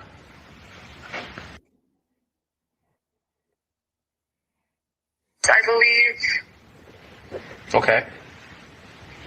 I can double check actually right now. Okay. Well, I'll let you do that here in just a minute, and then you can just text me. Somebody said we just missed it. Did I? I was listening. I don't. Hold on. I think I heard it right when he started talking about 45 seconds. All right, let's see here. Sorry, guys. I was trying to hear it. I can double check actually right now. Okay. Well, I'll let you do that here in just a minute, and then you can just text me her name if you verify it or anything like that for me. Okay, perfect. Okay. So after you guys were at the house, I'm assuming you guys are partying, drinking, things like that. You walk them back over towards their place. The group continues on. You go back home, and that's the last that you saw her? Yes, correct. Okay. All right. Well, I think that is all I need from you. The only other thing I just want to touch up on real quick, I have your address. Did you guys hear it? She said Friday night. How far back? Mackenzie said, yeah, she said it. One more time. Jesus. Must be real fast. Is on. You go back home, and that's the last that you saw her? Yes, correct. Okay. All right. Well, I think that is all I need. Over towards their place. The group continues on. You go back home, and that's the last that you saw her? Yes, correct. Okay. All right. Well, I think that is all I need from you. The only other thing I just want to touch up on real quick, I have your address, have your phone number. What is your middle initial? Back home, and then... I believe... Okay. I can double check, actually, right now. Okay. Well, I'll let you do that here in just a minute, and then you can just text me her name if you verify it or anything like that for me. Okay, perfect. Okay. So, after... Yeah, I think it's back when she talks about Xana. You know how far back that is? Sorry. Mm-mm.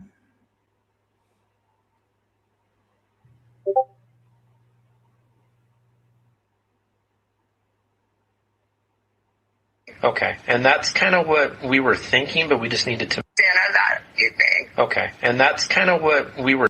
See Xana that evening. Okay. And that's kind of what we were thinking, but we just needed to make sure. That's one of the reasons why we wanted to talk to you for as well. But Yes, I did not see her okay. that evening. Do you think... Right there, Friday night.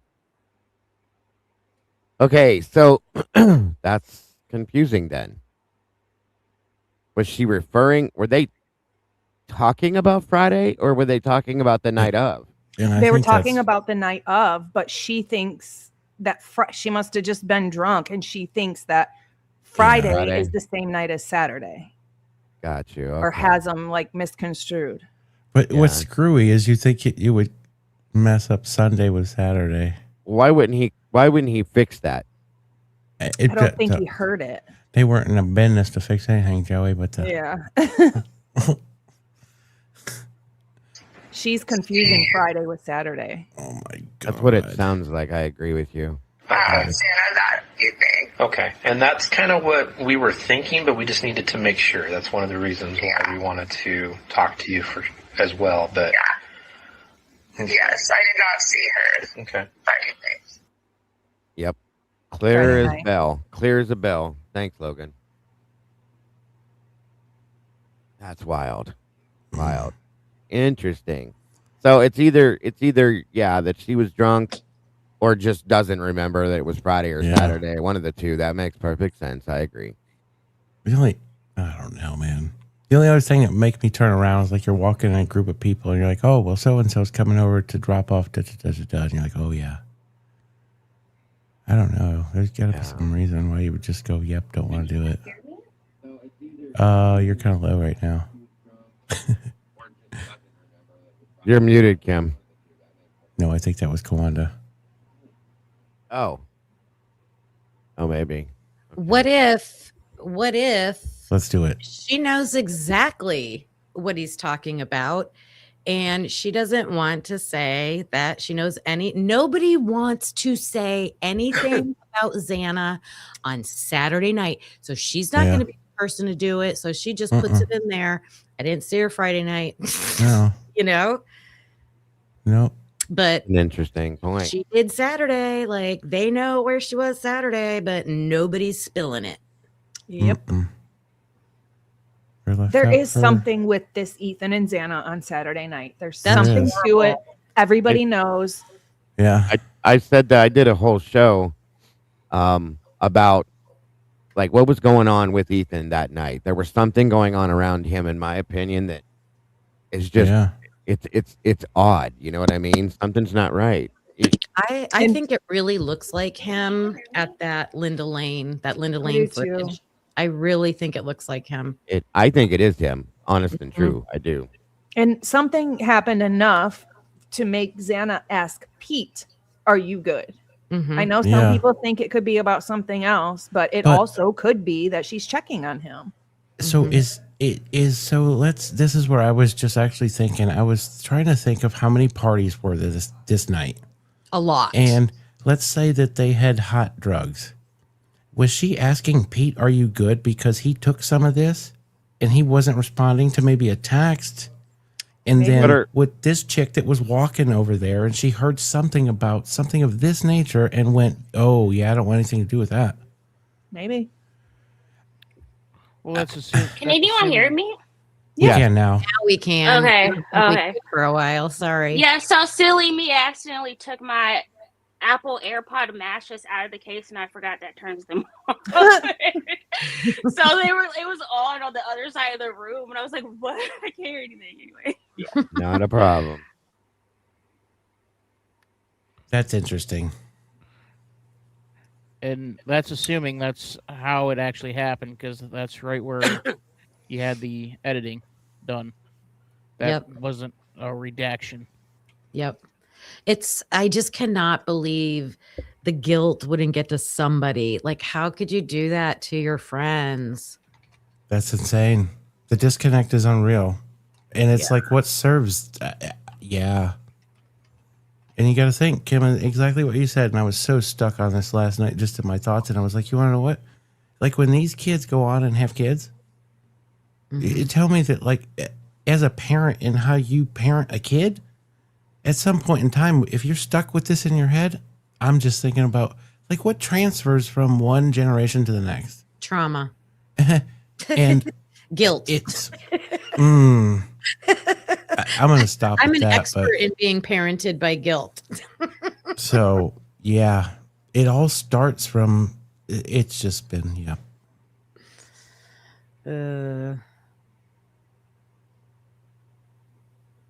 Did you want to hear this, Logan, or were you just making mention of it? I was just making mention of it, so people knew that, there's other things going on in these interviews too. I mean, Lakeland was clearly whispering to him, and he was listening. So there was something she didn't. Yeah, there was something she didn't want people to hear on body cam. I feel like there's a few of these winter interviews. I'm sorry that we've heard where there's some whispering, some pausing, there's some clipping and cutting being done. I mean, they're not. Jesus, all of the Sigma Chi interviews are all obviously scripted. They sounds to me like they had a fraternity meeting and they all got together and had popcorn and said, "Okay, you're all going to say this, but you're never going to talk about that. 100%. You can't say this, that, and you're allowed to make this face or that face. Make sure you don't smile. Make sure that you don't make faces when they ask you certain questions." And then they said, "Go." You know what I mean? Yeah, don't we already know that happened at the hotel with Stacy Chapin or the frat house? Didn't someone say that she locked them in and didn't let them leave? Did I make that up? I've heard that. There was a lock-in that she said she was involved in at the Sigma Chi house, and I think it was some kind of it's not not the way it sounds. A lock-in, from what WSU Kim told me a long time ago, is like it's a thing they do in support of the fraternity or something like that. They stay there the night with them and support them for something. I can't remember what it was, but I could look into it a little bit more. But I know what you mean. Yeah, but that's all the time they need to get their stories. Well, I think it happened before. That's my understanding, is that happened before the murders happened. That's what I thought. But with again, Stacy Chapin? Yes. I think it was the parents' weekend, the weekend before, or something like that. Don't quote me. Don't quote me, please, because I'm not 100% sure on how I heard that. But there's some issues. There's some definite That's issues. Fascinating. Okay, then Then I'm thinking about them when they all went to the hotel that the school paid for. Oh, well, that's a different story. That should have never happened, first and foremost. Like, they should have all been separately detained in different places. They should have never been together. That's I've never There was heard of no anything like that. monitoring of who was going in and out of the hotel that night, No, because there's an interview. Anybody could have been there. There's an interview of one of their friends that they just went and visited for a couple hours. Like, it was a free for all. Just I whoever. asked about that a while ago. The FOIA for the footage for that camera would be very telling, folks. Yeah. I feel. Yes. Yeah, and I think Could be someone out else there. was.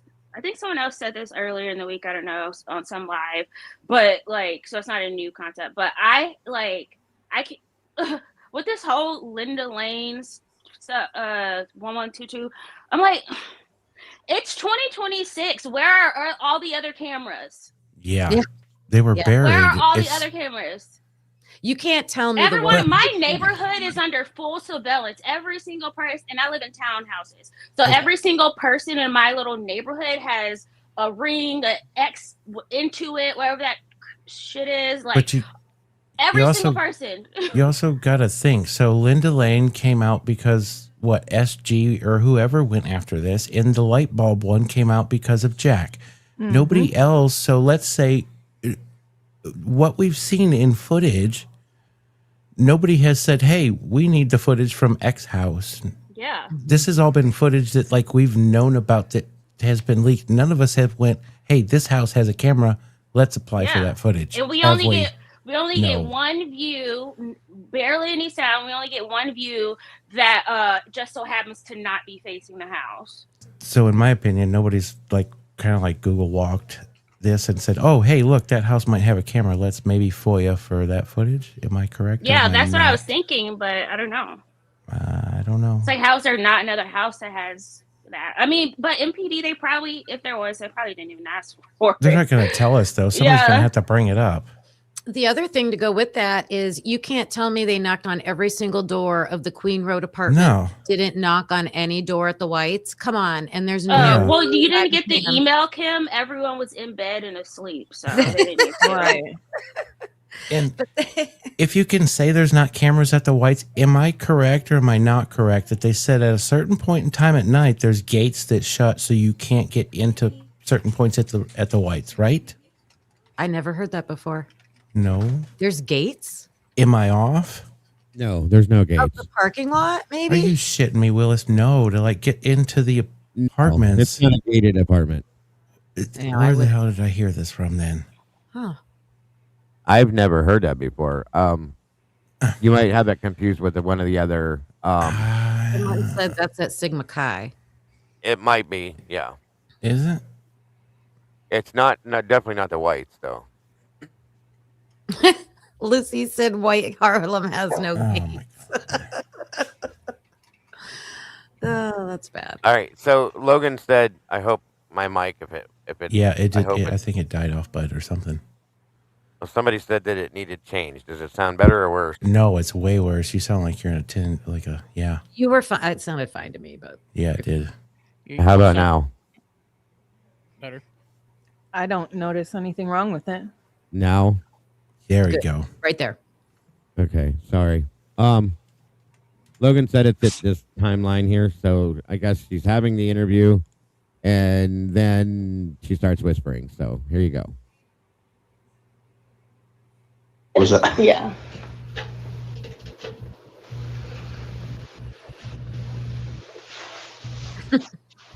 That's okay. Her house.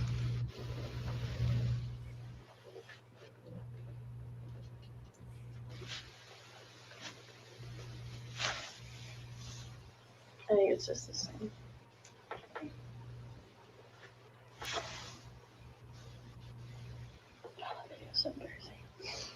Well, been She says so embarrassing, but she says a whole sentence or two before Yeah. that. I think it's at 6:15. That's where I was, but hold on. Yeah, I heard it. Hold on, let me back it up just right. I'll start at 6:13.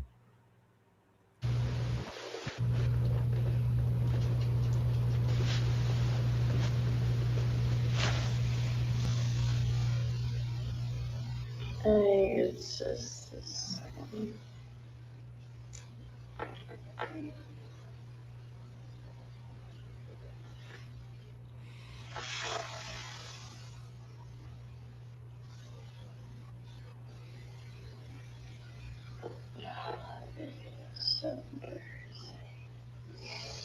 we've all been there.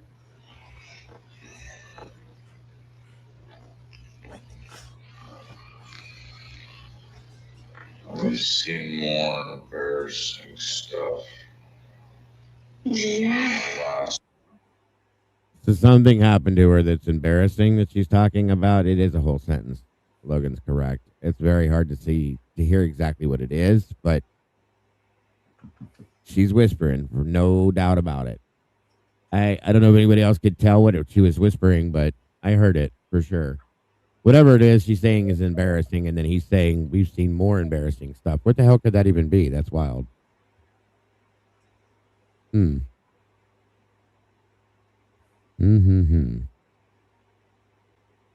Anything else, Logan, with that? I didn't hear it though. I didn't hear the whispering. No, I could hear it on my. It's way before, or it's before the embarrassing stuff. I think, if I'm not mistaken. I can't hear it through my computer when you play it, so I can only hear it on my phone because it's loud enough for me. Yeah, I couldn't. I did hear it. These thingamajibbers. Jesus, what did I do to it now? I don't know. Is that any better? Yeah, it's just. How about now? No, not now. Before that. Now? Yeah. There you go. Now? Good. I didn't touch anything. That's the difference. Oh. How about now? Just keep talking. Is it okay? I didn't touch anything before. I don't know what the hell happened, but I don't even know either. Anyway, it doesn't matter. I need to be quiet good to anyway.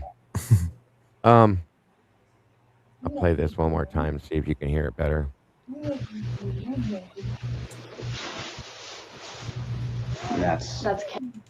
That's her house.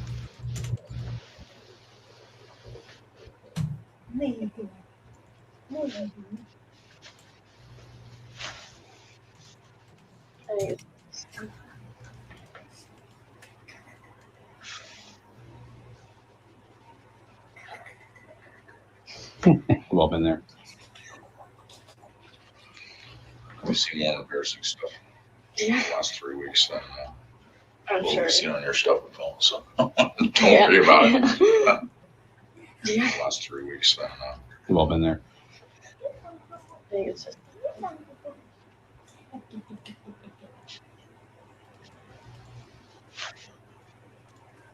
think it's just.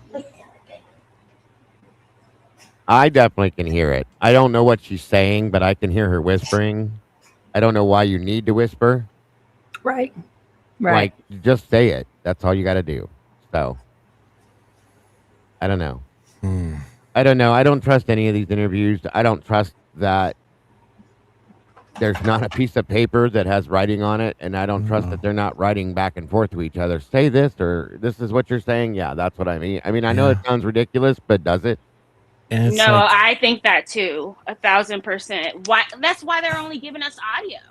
If you were like coached and said to like stick between a certain lines in these interviews, would she go, "Hey, can I say that?" They could just redact that part. Yeah, but she don't know that. She's a naive college girl. Like, oh my God, you told me to leave that out, but that's really what happened. And they were so. It's so rigged. You got to think. You got how many agencies that are serving these softball ass questions? Yeah.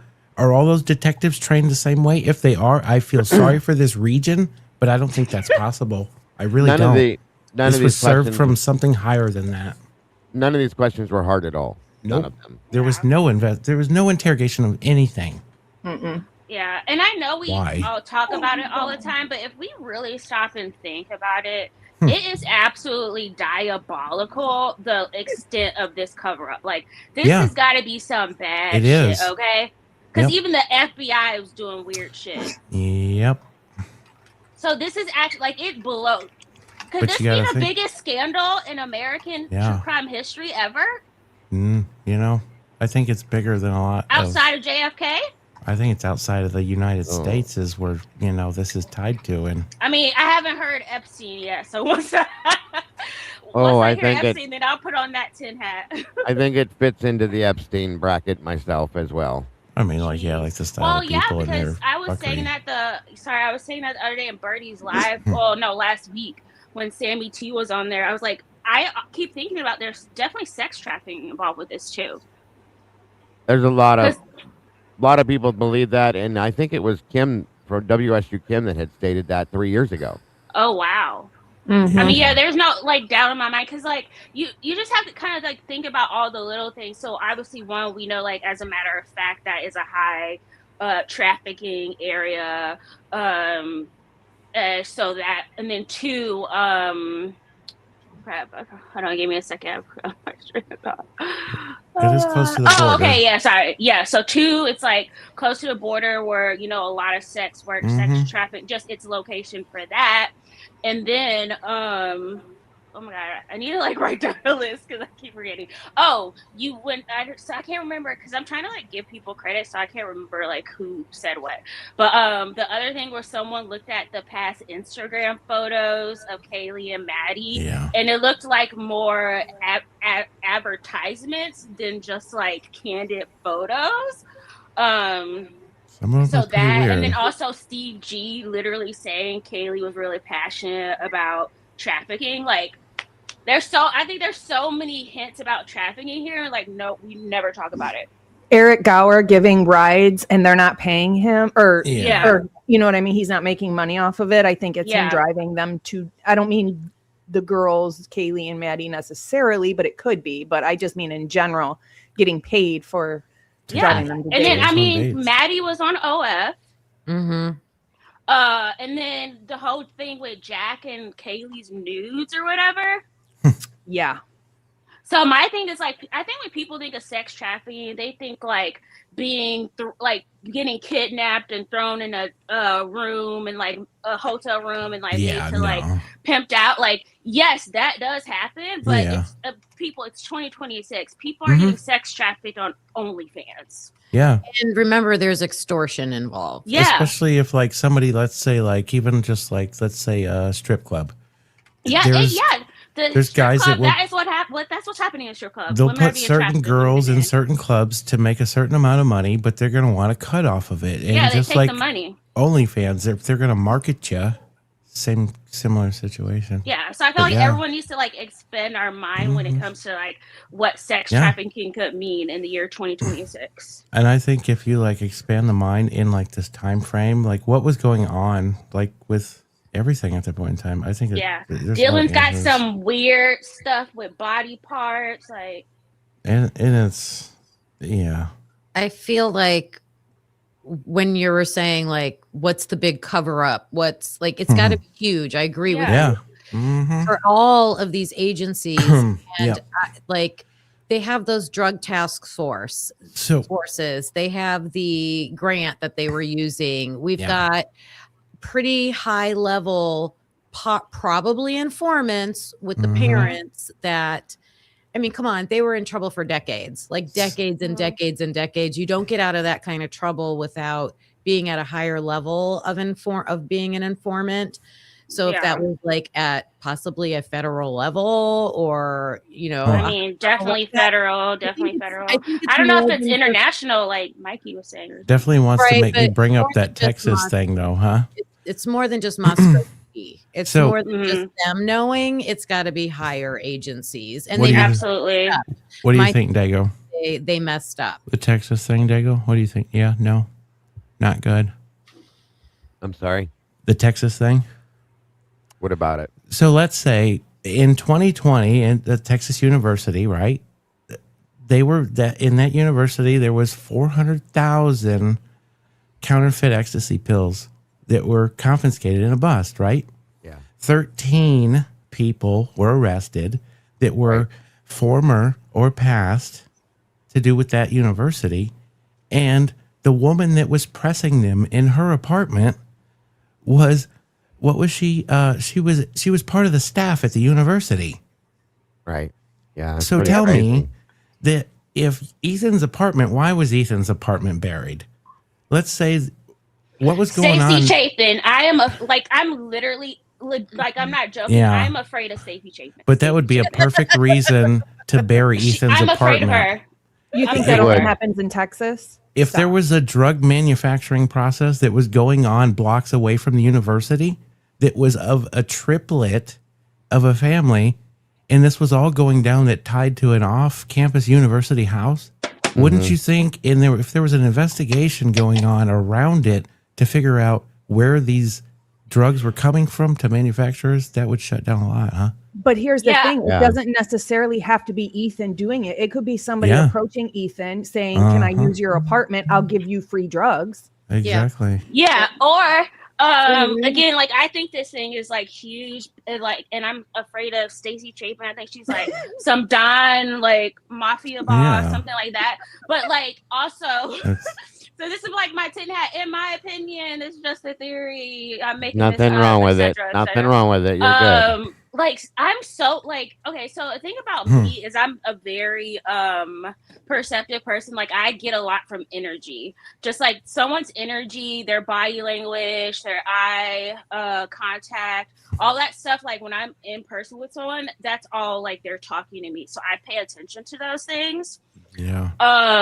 And so you would think though that like if you were a parent of a child like that, you would almost overspeak to try to cover up for your child. Yeah. The Chapins and the Gonzalez is. Yeah, so whenever I see like an interview of Stacey Chapin and stuff, like the way that she says things, her husband is clearly afraid of her. Like you can just tell. Kind of like the Gonzalez is, huh? Like the fact that she came out so strong about that author and stuff. Like Stacey Chapin, I don't know what her background is, but she's not stupid.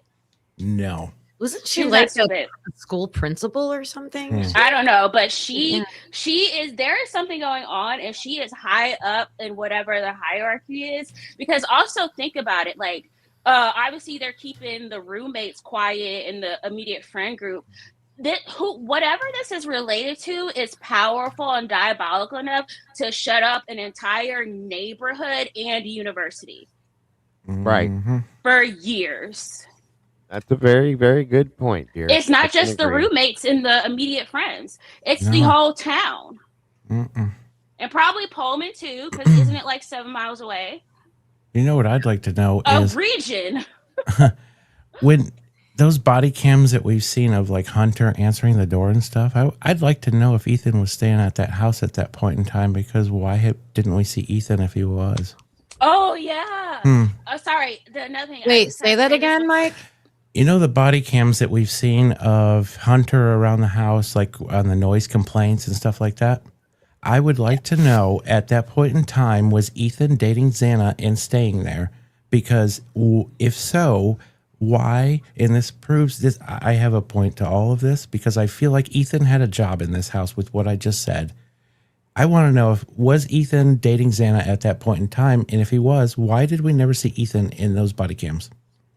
Yeah. Where was Ethan? And that would pin back to Ethan that night. Nobody can pin Ethan and Xana. It seems like they were always on the move, huh? Yeah. They can, they don't want to. And that's also something that, like, I know a lot about this bothers me, but like the fact that I left a comment, they were able, in all the midst of this evidence and stuff they could do, they happened to find an item that just so happened to have patch DNA on it from someone who has nothing to fucking do with any of these people. So they were so lucky and they did that, but you can't tell me where Ethan and Xana were. But you gotta think too. That's so elusive. The guy's DNA they got was also in cloud forensics, huh? What do you mean by that? Exactly. What I mean by this is I see you. Those drugs being sold at this point in time, at this time in the United States, was through social media. Oh, wouldn't that Snapchat. be under cloud forensics? Yeah. And the three agencies, right? This ties back to Homeland Security. Look at it; it's out there. Homeland Security was involved in that Texas. Well, yeah, and then also with the whole sex trafficking thing, like if that truly is part of it, what's going on? There's your Epstein connection right there. Who knows who's on the Epstein list? Yeah, in that area, the guy was everywhere. That has been talked about before. If there was anybody that Scott Green knew or was close to that was possibly, it could be on that list. You know, it was a big eyebrow raiser that I heard today. Scott Green's kid was or grandson was in a fraternity in this area at some What's point in his time? first name? Does it start with a C? I don't know. CG. We're looking for CG, you Where the guys. hell did I hear this? Oh, I think Birdie was doing his war room thing. And that Scott Green's grandson or whatever was in the same fraternity as the Gonzalez's son. That would be the Lambda, some shit or something, right? yeah, Alpha Kappa Lambda, Yeah. which was Connor. Or no, oh my God, who was the kid that overdosed? Oh yeah. Yeah, exactly. Connor. And I don't know when that was, but Or yeah, Caden I Young. didn't know that. Caden Young, yes. All right, so I was able to confirm Stacy Chapin was a teacher and a principal, and they own a conveyor belt business now, mining and timber with her husband, Jim. Interesting.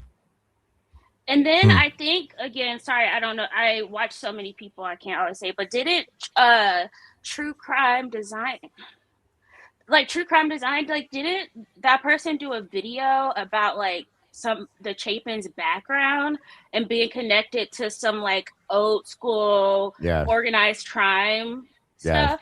I saw that. Come on. I'm like, they definitely have money. There's no lie there. yeah, and we know they have money because Hunter J refused to stop talking about it.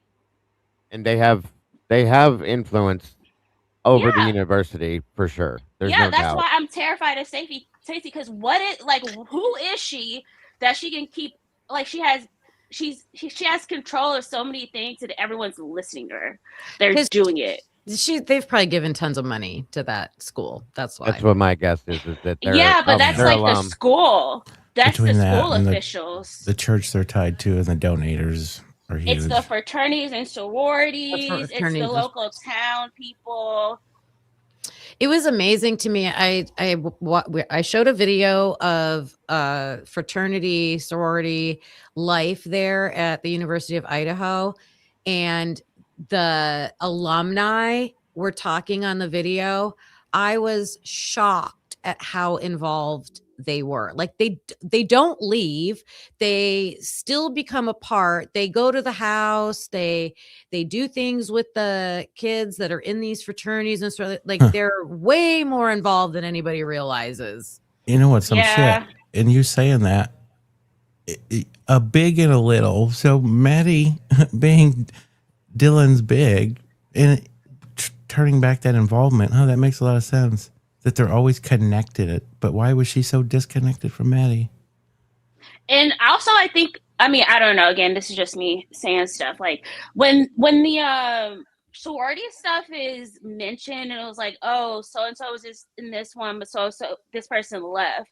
Like, I think a lot of people talk about it in terms of money because yes, like the dues for those organizations are insane, but like those fraternities and sororities are like the core of that place.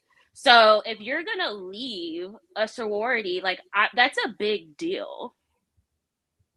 Yeah, it's not like you just quit a club, especially in a small college town like that. Those organizations are a big freaking deal, and it's not a small thing to like leave in like that type of town. Right, and I can't imagine that they let you off easy. Yeah, like, I would think that when you're joining, they must pound it into you of like how serious and it needs to be a lifetime commitment and blah blah blah. Like and then look at all the people we see that left. Yeah. Mm-hmm. Because like I mean at any school, but like the fact that Moscow is a college town, that's like okay, and then the fact that it's so small, it's like okay, and then the fact that there's already some like crazy shit going on, it's like yeah, like there's the fraternities and sororities are like involved in this. I don't think they left though. I think they were kicked out. I think the girl. Yeah. So then like that's even worse. Mm-hmm. Because what would Kaylee get kicked out for? Didn't she have great grades? She already had a job or something. Right, but it's suspicious to me that she said I can't be a teacher. Like something happened. You cannot both of those both of those sororities were on different levels of probation. She had Like to change her major from teaching to general studies just or something like general. that, I think it Who, was, Kaylee? because she wasn't able to do the teaching, like, what do you call it, Kim? Student teaching. Student teaching, like to get your, how like doctors will go do, or like when I went through the EMS program, you have to go do and work like an within the internship. hospital. Internships. There we go. I'm sorry. So yeah, she had to change her major for some reason, because she couldn't do the student teaching program, and that has always been curious to me as well. Right. Yeah, but if because you're if you're doing something shady online, like OnlyFans, if you got in trouble, like they fire a teachers from DUI Instagram or accounts. drug involvement or something like that. Yeah. There's a few things that have been stated about her personally that have sparked my curiosity. Yeah. That was one big one. The fact that Dylan said that she was searching up registered sex offenders in the area and quote unquote supposedly found one close to them. Things like that. And not to mention that she was a sleuther. She was very into the true crime world and very interested. There's certain things that make me my little antennae go up and start. And then just what they did to Kaylee. Right. You know what's kind of crazy though? Someone is clearly wanted to ruin her beauty. Dylan would know that she's looking up registered sex offenders, but she wouldn't know if she had a password to get into her phone. Okay. That's what it's about. What do you believe or not believe? That's why. Why was this registered sex offenders thing always brought up, even by the family? And she said that she was doing it for her job.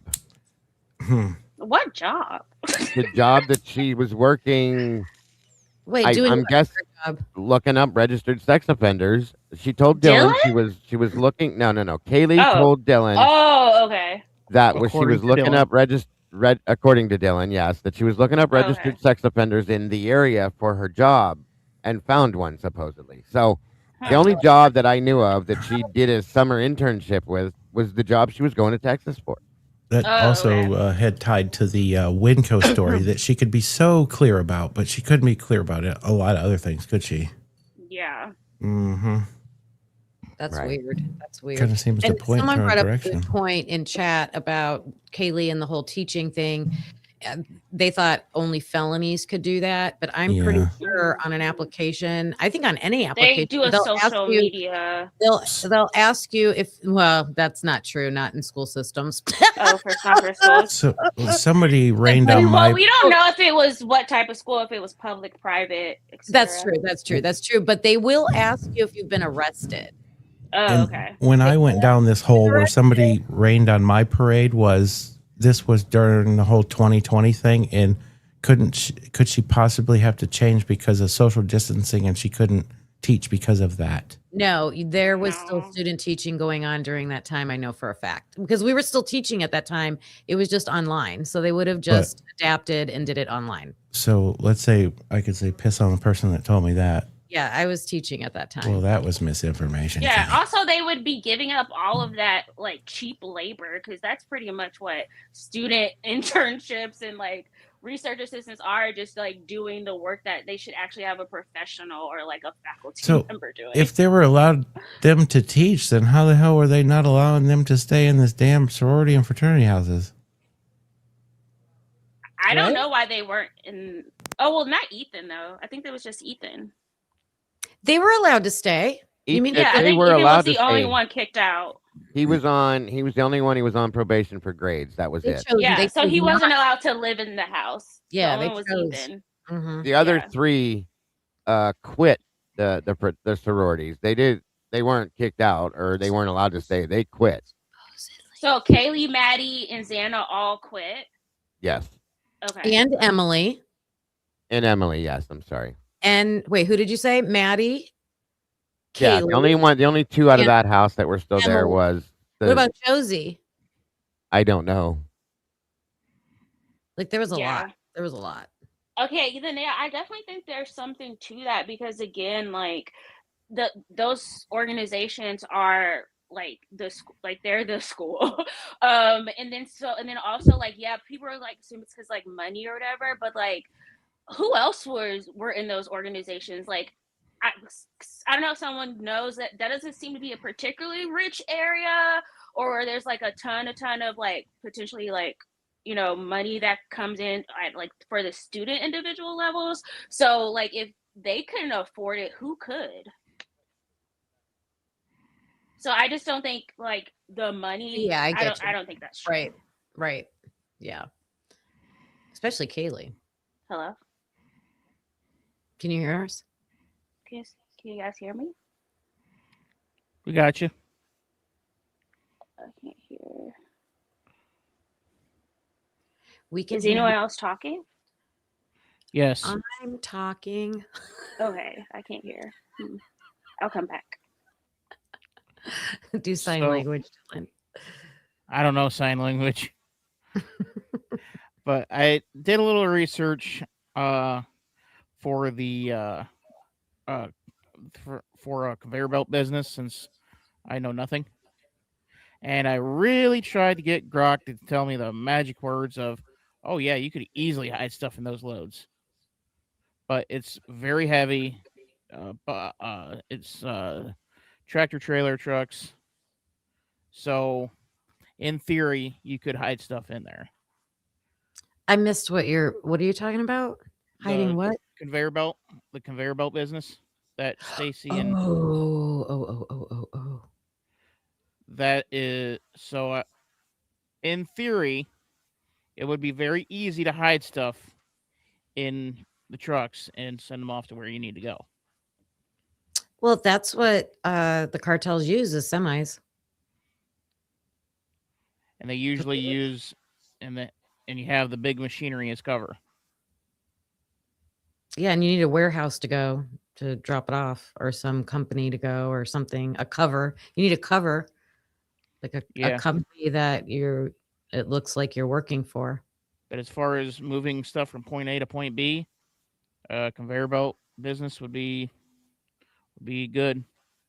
Even though I couldn't get Grok to spit it out. I got Grok angry at me. Okay.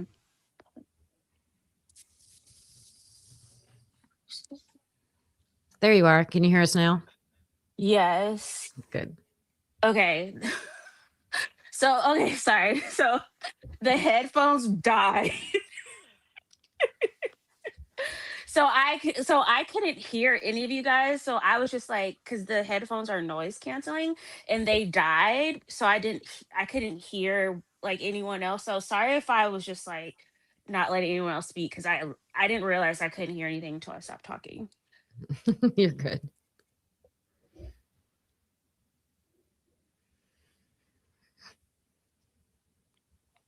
What are your Sorry, thoughts? what were you gonna say? I'm sorry? What are your thoughts? I don't really, not too many right now with that. I think I've expressed most of my feelings on everything thus far. Just letting you guys get into it. But yeah, as far as for me, when it comes to this being business motive, I just can't get around the damage done to Kaylee to say, oh yeah, this was definitely a business motive. Yeah, I think it was both. It was business and it was personal. Like they were both part of it. Because again, they live in a party house. They live in a party house. And again, like this is no judgment of anyone.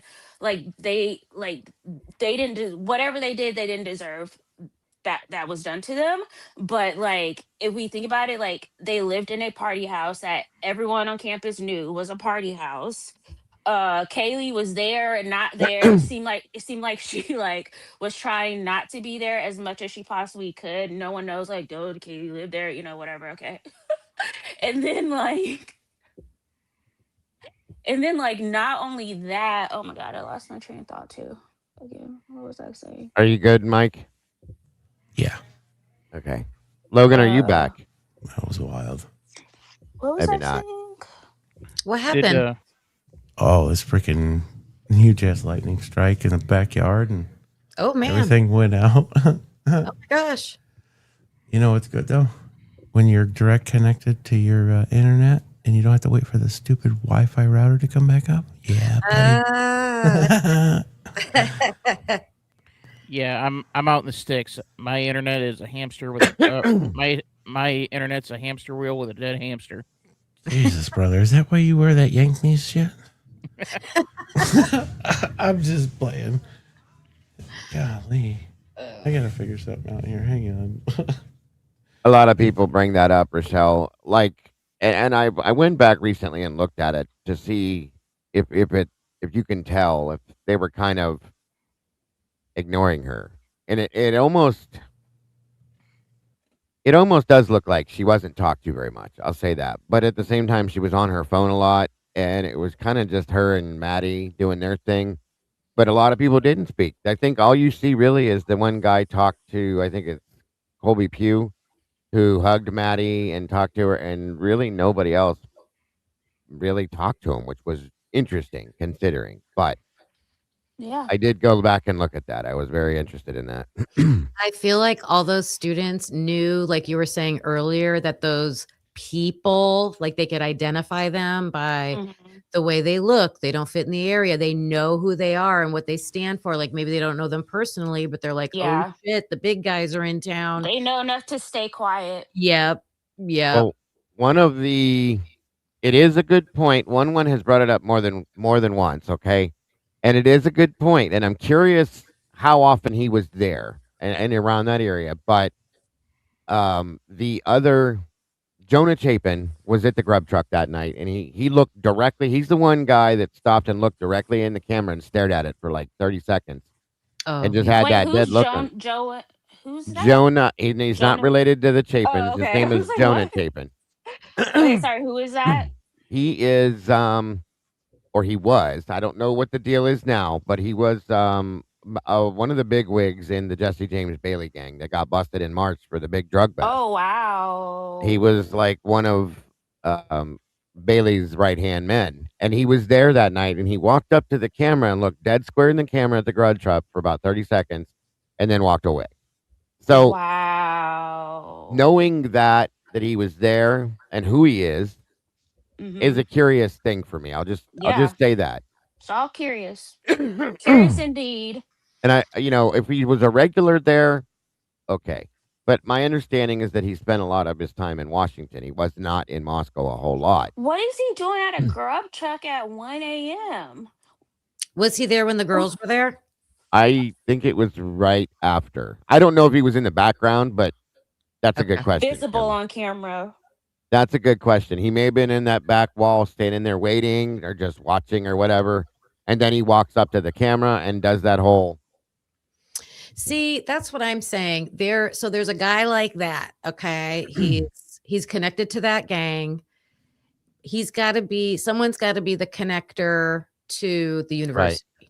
Right. There's got to be someone in those fraternities or somewhere that is buying or holding, stashing so that they can sell. They have to sell it on campus. And I've been going down this, like this CG, like who's this CG? And we've got that one report where someone dated Xana. They were kicked out of the fraternity. They were kicked out of the university, and they were the biggest known provider of blank. Like, what do you think that is? Come on, it's drugs. Yeah. Right. And then he was arrested and put away for a good amount of time, if my understanding Wazowski's right. 3 days later. Think it's the same. I don't think that's the same one. And now I'm starting to think it's not him. I'm starting to think what do you it's mean? someone, like, you're talking about Christian Gonzalez? No. I was talking about Jonah Chapin. Oh, I'm sorry. That's okay. Yeah. That's okay. And Logan always, she says it all the time, but where did Kaylee get all that money to buy a brand new car the day before she was murdered? Where did she get all the money to do everything she was doing, Tawanda? She had a lot of bank accounts with a very high-end lifestyle. I'll put it that way. Yeah. She living in two different places. She doesn't like her and Maddie look like, not to say I'm high maintenance to you, but they look like high maintenance. So they like, all Yeah. that typical, the lashes alone. Well, For sure. I Like will they probably spend a lot of money. I will say this too, and I'm not trying to interrupt anybody or cut anybody off. I'm just saying, um, I'd really be interested to know what Kaylee was doing the months before she moved into that house. Yep. There's Um, some dynamics in this thing. I will tell you that. She was there that summer there was one other roommate with her. and she was also using that address before she moved into that house. That's weird. Mm, Remember that? That's Yeah. weird. So Yeah. that's The mail thing. suspicious. Remember I said the mail thing? oh yeah, and then her parents had to receive Mm-hmm. mail that was for her specifically. So all of these little things have all been on the back of my mind, and they've made me wonder.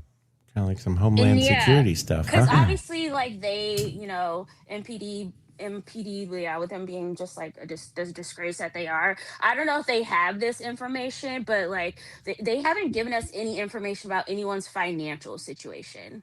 Of course not. Like, did anyone or loans? Like, was anyone in serious credit card debt? Did anyone have a loan that they were like anything related to that? Because people they never kill when it comes about money. Like money's nothing that Right. anybody would kill anyone over. You know, it's funny that you say that about the financials, and how I've personally recently thought that there was 3 people in this house were part of this deal, and one was part of the monies, and whose phone is supposedly not been able to been gotten into. The money person, huh? And Right. then also, Oh, she's back. Welcome back, Logan. Hi. Hello. Can I make I don't mean to backtrack, but I want to make a comment regarding Kimmy's talking about the CG. In that report, I also find it strange that when they discuss this CG character and the fact that they deal large amounts, obviously, they didn't call Moscow PD and ask about him to Moscow PD. They called Quad Cities. So to me, it was like they're trying to look like they're doing something, but not really doing something. They talk to every other agency except their own. But I mean, I guess Justin Dean is from that agency, right? So we got to make a trail someplace. Yeah. Yep. Yeah. Now, I don't know. CG is brought into the mix because of Ethan wanting his Snapchat from Josie. But the whole other report about the person getting kicked out and being the big drug dealer, there's no initials there, I don't believe. So it could be somebody totally different and when you got that Mason Bangman video that I believe people say Xana dated him. Yes. So I don't know. I find it interesting that in his arrest video, he is now how many years out of college, has a career, and all he's worried about is the vandals and stuff from college. And I went to school for so long just to end up in handcuffs. Like all he talks about is school. It's like culty to me. yeah. Yeah. And I have just like a personal, not experience, but just kind of like a I don't know, something related. Something related that I can like relate to in terms of alumni. So I like mentioned in DA's live like weeks ago that I am part of a sorority. And so I joined my sorority during undergrad. So I was a sophomore when I pledged and was like initiated into my sorority.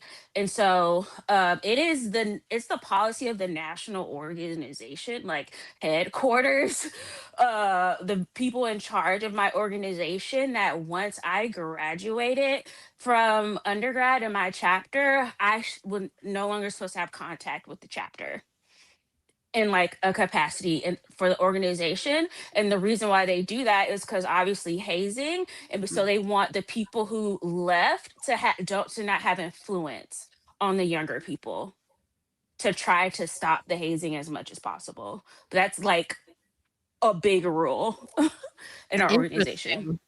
Right. So the fact that all those alumni were so involved like that, that's a red flag to me. Yeah. Yep. Yeah, Because normal. my husband is like the biggest like school spirit person for our class, our university class that I know. And he like that's in Miami. He's not there like all the time. Like, he's got the most school spirit I've ever seen because he's in a fraternity too. And even he's not like that. Right. Yeah. Real quick, just so you guys know, this is the Jonah Chapin, the person I was talking about that was at the grub truck that night. Um, he's the one that was very, very high up and close to Jesse James Bailey. He's also the one that was arrested 3 days later, and I still get creeped out with what he did here. I don't know if it means anything. It could mean nothing. He could just be being a smartass and doing that, but he stood there for a good 30 seconds at the minimum, staring at the camera, and then he turned and moved forward. So the fact that he was there that night, he's from Pullman or the Washington area. Okay, I don't not Pullman; it's further out, and he was there that night is the curious side to this. And one has always pointed him out and has always said, "Hey, what's up with this dude?" So on and so forth. So that's who I was talking about. That's the guy. That's his name, and he's not related to the Chapins, just so everybody knows. So, can we go back to Kaylee real quick? Because when you were talking about her using the address the year before, there is something funky with that 6-bedroom in that house, because I have read two girls that claim that they were like using the room. Like someone said they were paying rent. Sophie and Ashlyn. So here's a question, I guess, to that could be a possibility. Did they use that just for an address? I'm going to rent that just for an address. I don't know that's what I'm saying. There's something with that room. Are they in charge of that room? Are they the person in charge of stashing it? I don't know. I'm just trying to think if Kaylee was using that address before. Do we know where she stayed the year before? Where did she live the year before? It doesn't seem to be much about it. One of them lives in Boise. One of them was living in Boise, and her friend said, yeah, she lives in Boise, but she still pays rent on that room. Like Sophia, so what was it? Sophia White, and then Ashlyn Couch was the other one that they was brought into question in the beginning. Yeah. I swear at one point in time in one of Dylan's interviews, when they come in that, or whatever she explains, when you come in the bottom floor, they redact the 6th room of her saying that she's getting ready to say that it's somebody's room. And Chris Whitcomb, in his book, for those of you that follow along with it and have no issues with it, said that spare room is very important to this case. Whatever he means by that, I don't know, but he said it's very, very important. So take it however you were. Maybe they pay for that room to protect it so nobody rents it. It could be. It could be. So it stays empty so we can use it for the things we need to use it for. But you got to think. That's a good one. Why would you use that room, though? It's the closest one to the door. Or is it just for an address? Drugs somewhere. They're stashing them somewhere. Whoever's selling on campus, they're stashing it somewhere. They're stashing it someplace. Yeah. And then it was the also other roommate, she said that she was gonna stay, and then she pulled out at the last minute or left right after she moved in. Ashlyn Couch. That was Ashlyn. Yeah, there's a bunch I don't know. There's just there were warrants. There were Senor Wazowski brought it up earlier. The UPS warrants that were pulled. That's another thing of interest there. UPS does delivery. We all know that. So why would you have to worry about UPS warrants? But you know what was interesting about that when you watch the Kate Young interview with Chris O'Flaherty, who was in a fraternity at the University of Idaho.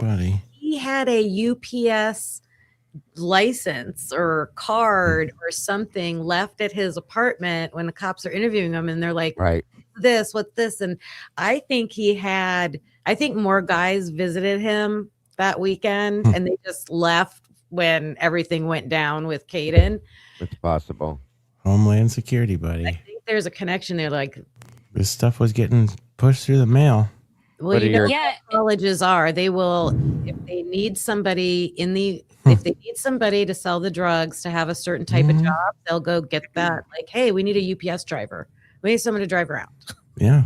if you guys watch, if you haven't watched the Caden Young body cam that Logan put out, it it opens a lot of doors in my opinion, Oh and a yeah. lot of opinions and a lot of options for this case. If you look at it, it really brings certain things home. I'll put it that way. Okay, and it grounds a lot of ideals. So it's a good one. And then she showed after that the Emma and Demetrius arrest and stuff like that. A lot of these things come to like clear picture for you if you watch that stuff. And so if you haven't seen those over at Bronx Tales, please go check those out because the Caden Young one really was mind blowing for me. I Yeah. mean, that mm, was the first time in anything to do with this entire case, and I won't talk long, I promise. I'm just explaining this that it was the first time we saw real police work, first and foremost. That's very important. Yeah. And it was like, wait a minute, why did we not see any of this within the other parts of the case? And they really got some answers out of this situation. And there's proof now from that there are drugs that are being run through the fraternities and sororities, that there was a lot of that being done at that point in time, so on and so forth. So I'm just saying. I'm just saying. yeah. Yeah, and then the other thing that comes to mind, because I've said this Dago previously, like in your chat, but it another thing that I just can't get moved past is Hunter J's speech at the memorial. Like that speech was insane to me. Like the amount of times and the level of detail he went into talking about how Ethan owed him money. So like I don't know. Again, speculation, whatever. Yep. I'm wondering if that whole thing about Ethan owing him money is true, but the amounts are different and like way higher. I wonder if it almost seems like what he said. Did that seem like pre-Ethan? Like maybe say the first year he knew Ethan? Could be. It could Could be. be. It's a good question. And You have because my thing anything? is like you're gonna like I can again I can get it if like that is a known thing like Ethan owes people money because Taco Bell yada yada yada, and so that's kind of like a inside joke with everyone. But like the amount of time he put into his eulogy of his supposed best friend who was literally butchered and murdered, and like that's what you're talking about, Yeah. A lot. your best friend. Mm-hmm. Like I would be devastated if my best friend in real life that happened to me and she went up there and talked about how I owed her $20 Right. Yeah. as That's my very true. best friend. What the fuck? You know what? Oh, it's kind of messed up. If I somebody can't were get over to that. if somebody were to tell you, well, just focus it around the happy times that you knew Ethan. Yeah. That would fit. Yeah. That would fit. But still like it doesn't fit. No. It doesn't fit the situation. Mm-mm. If this was a eulogy where obviously anyone died for anything is okay, but like if it's a eulogy of like maybe him like having some type of medical condition that like cut shortened his life expectancy or something like that, where it wasn't something so dark and evil attached to it, then like yeah, I would expect like more lighthearted like jokes about it. But like given the setting and everything that happened and all of the circumstances, and you're going on and on and on about him only owing you $14, like that's a red flag to me. A good point. Very good point. Look, do you have anything else to add to this evening, Miss Logan? No. I mean, I could talk for a million years about this case, but right this moment, Miss Kim? I just wanted to ask you guys a question while I have you here about the Caden Young, Chris O'Flaherty interview. Did he say the plug was Dustin with a D or Justin with a J? Dustin with a D. And what's interesting about that is not long after that, there is a Dustin Olson that gets arrested for dealing drugs, I believe. Yeah. Because you know where I was going, if it was Justin, I was like, that Justin Stringer is caught with Molly. So I was like, is that the guy? I didn't know. Right. Dustin Right. Olson. Didn't Justin Was it Justin Stringer that died? Oh, is that I think, Oh, one of the Stringers died. yeah, I think you're right. Been a long time. okay? Dylan, anything else for you to add, sir? None that I can think of off the top of my head.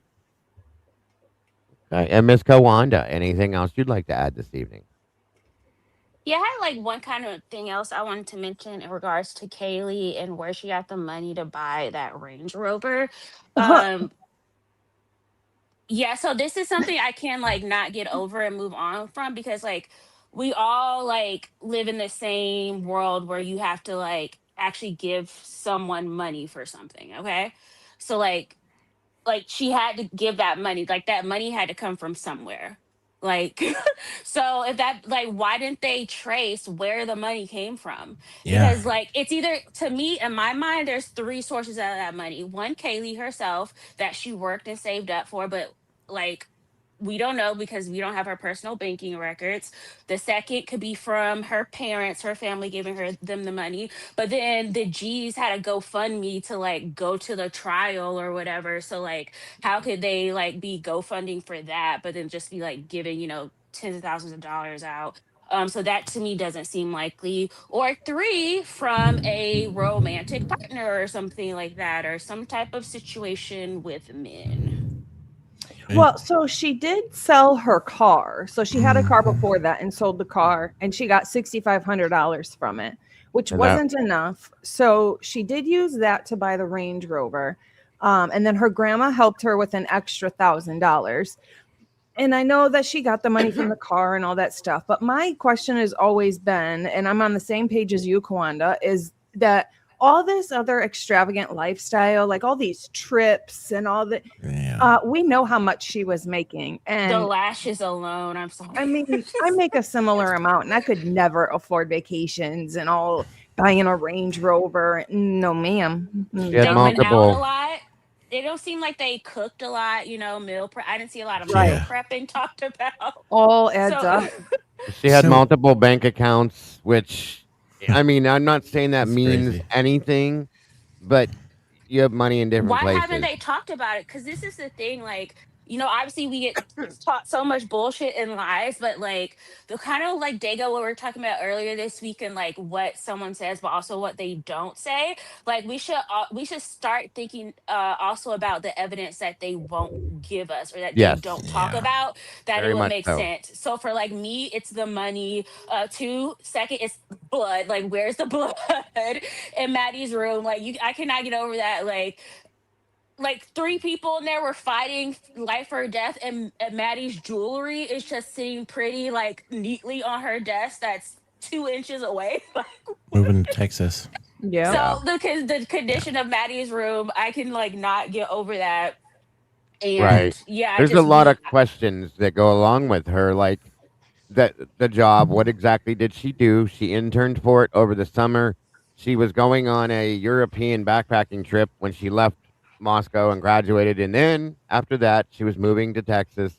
She was moving in with some kind of a roommate or something, and then one of the girls that she went to school with at U of I was going to go there and work with her or live with her as I think Jordan Quisnell, I Yeah. think it was. That too.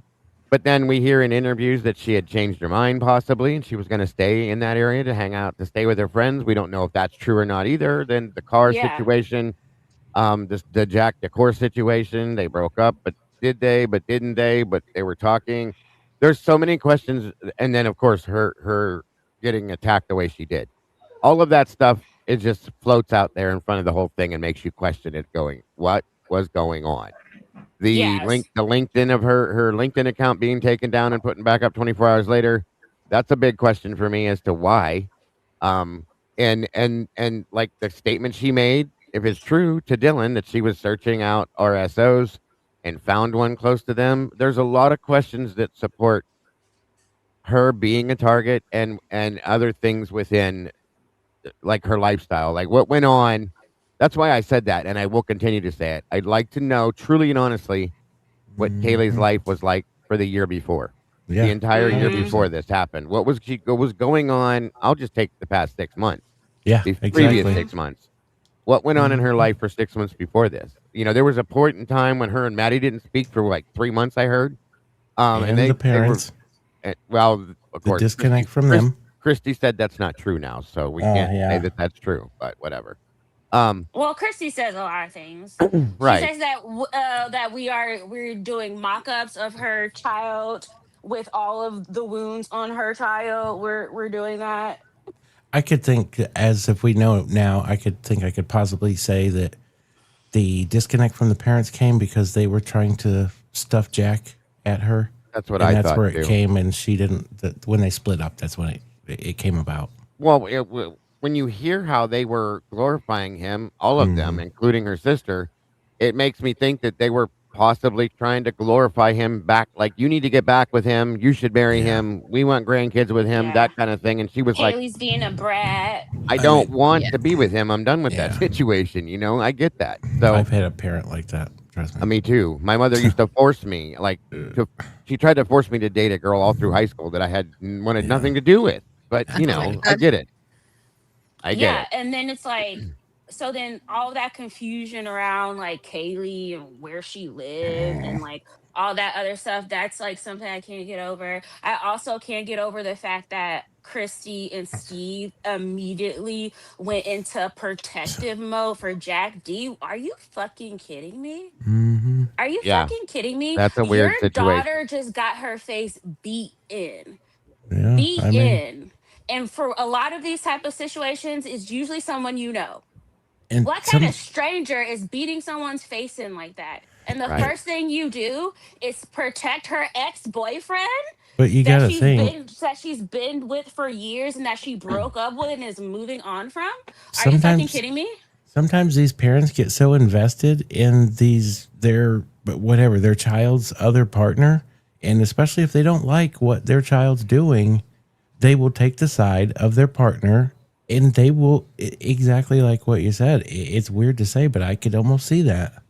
And it And sounds some like, parents don't like their kids. and that's true too. And it does sound like, from what I've heard, and I mean this with every ounce of respect that I can muster for this, but it does sound like Christy Gonsalves is very put herself in the middle of what was going on in Kaylee's life. Okay, Yeah. whether Kaylee wanted I her mean, to or not. I'm not trying to be mean when I say that by yeah. any means.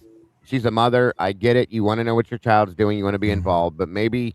Like, my mother was like that with me at times too. She would try to be involved in what's going on in my life, and I loved my mother, but I didn't want her involved in everything.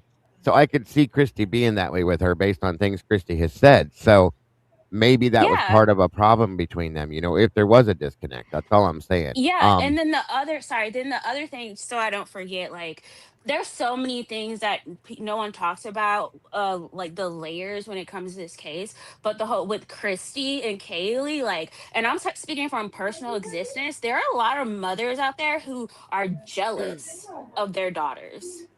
Who are jealous of their See, daughters. They resent the fact that the daughter has the life that they wanted because they're not happy with the decisions that they made in their life and where they are, and then you a see lot your of daughter doing everything that you wanted to do, and a that lot some of mothers are mad about that instead a of lot of proud. parents live vicariously through their children Yep. too. That's a And good then point. And when as the far as children buck yeah, away, they get a certain way. and when you said jealous, that took me more towards her sister than her mother. Olivia seemed almost. I don't even know. And again, I mean this with respect as well, but she almost seemed like she could have been jealous of Kaylee a little bit. You know what I mean? That's just Yeah, a little bit of a maybe thing I took from it. some. I mean, yeah, with sisters, there's always going to be those hint of jealousy or whatever. But the feeling of jealousy that I get from Christy is like overwhelming for me, and I definitely think something was there. Like people were like, she considered Maddie her family. Why Yeah. did like Christy remember yesterday in Christy's interview? She was like, "Oh, I'm just a mom." Yes. Yeah. Hello. It's got all the ingredients for a jealous ass mom, and like I don't fuck with my own mother, like real life, because she's just like that. Right. I agree. And before we get out of here for tonight, because we're heading Sorry, on. I gotta. No, you're okay. Like I said, I really appreciate your energy and passion. Yeah.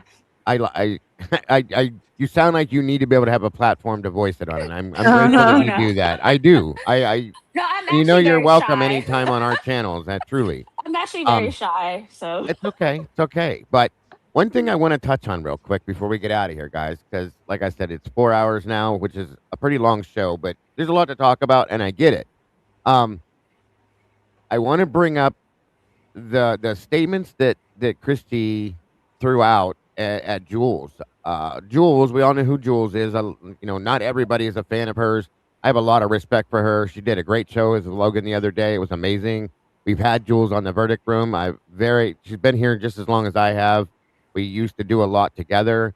And I have a lot of respect for her and her thoughts and feelings on things. So she put a statement out. Harsh covered it this morning, I think it was, and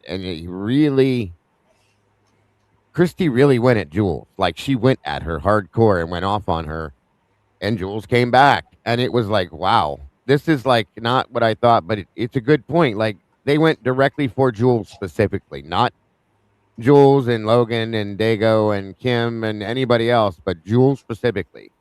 It was almost a personal type thing. So I'm real interested to see how that continues to go because it tells me that they're watching and paying attention to everything Joel says. I mean, and they made some nasty comments, that maybe she needs to spend this time with her kids and do this and do that. And saying Jules is very about her kids, okay? Very about her kids. She's an amazing mother. She spends a ton of time with her kids. She does amazing things with her kids, and she's very protective over her children. So there again, that's what you're worried about. This is what gets to me, okay? Is you're analyzing a creator out here on YouTube that is trying to get justice for your child. And when Jules comes back and responds, that's what she says multiple times. Multiple times. That's what she's doing. You're focused in on what she's doing and what she's pointing out rather than looking at the documents and the things that Jules is pointing out to you as a parent and saying, hey, you should be looking at this. You should be looking at that. This is important. That's important. You need to see these things. And they're completely and totally ignoring that and going at her because of what she's doing. Can I just read real quick what they said and then what Jewel said? So Please. Christy Gonsalves says, I think she literally watches everything we say and do just to make her content. Her poor kids. And Jules, oh my gosh, came back with, the family shows more and more how narcissistic they are. Christy, I'm going to imagine me holding your hand while I say this. I don't give a single fuckity fuck about you, girl. I care about justice for your daughter and for the other victims of the 1122 King Road killings, Kaylee, Period. Maddie, Xana, and Ethan. I care about justice for them, which seems to be something all the glitz and glamour has made you forget was the goal in the first place. Period. Or was that even said, her goal in the first place? Yep. She says, you and your husband have lied your asses off from day one. And we as a community are bound and determined to find out the truth as to why. People with nothing to hide have no reason to lie.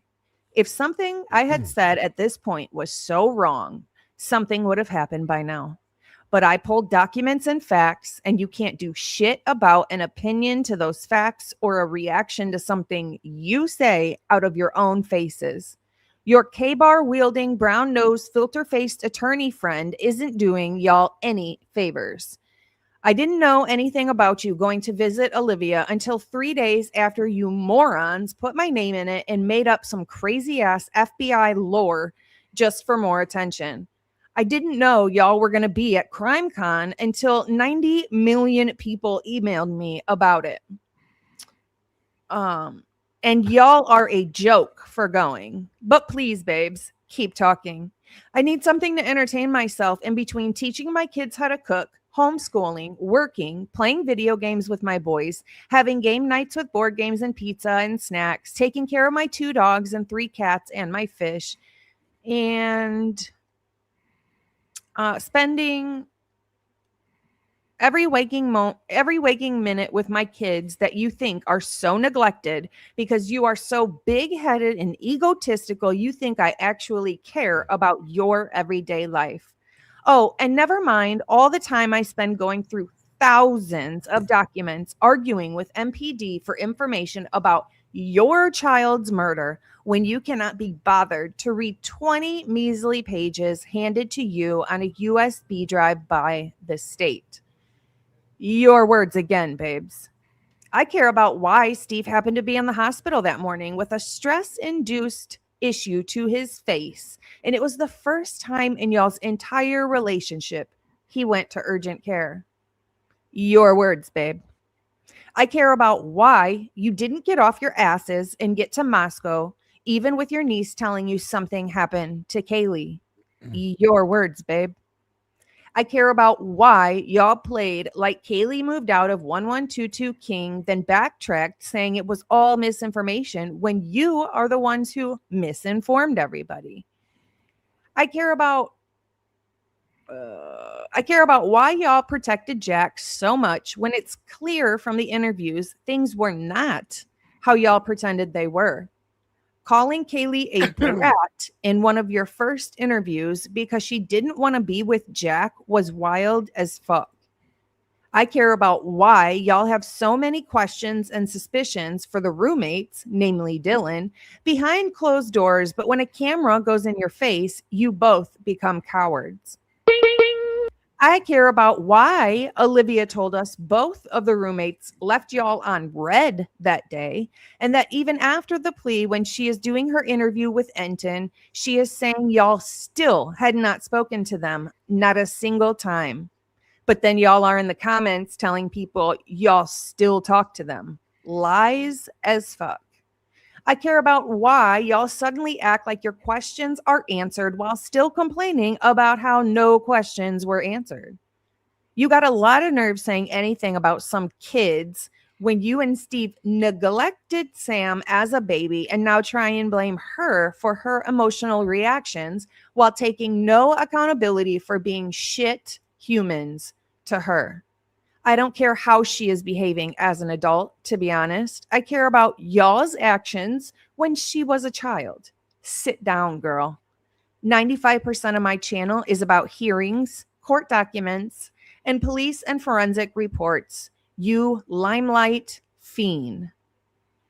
But go ahead and pretend like everything is about you to make yourself feel better. This is about justice for the lives lost. Not sucking up to the people here to save face. Ew. And that's it. Yep. Period. I mean, that I all I can say. That's all I can say because That's she's right. sad ass shit. She's absolutely Yeah. right. And Jules is not one to do that. Okay, she doesn't just Yeah. do that. She takes a lot of shit from a lot of people and has for years. She's been ridiculed more times than none. She's been hammered away at by other people. So For her child. yeah, and it's always she's one of the best mothers I've ever met in my life, and I know these personal things for positive fact. Period. So I don't know about y'all, but when Jules is live, I can audibly hear her children in the background, happy as hell. they're So, always. Yep. Yeah. They're very but, well taken care of and then some. So they we need to look back at- off of that. We look Yeah. at Steve's daughter, Olivia, who gets on the internet looking gaunt and ill, Yeah. talking horribly mean shit Like, I about hope Olivia's okay. people acting. I mean, that's their job. They're actors. Yeah. And you know what? That even boils down to when we had her on the show, the first thing that she said was she couldn't until X date because she had X, X, and X with her children. These are facts. I was Shocker.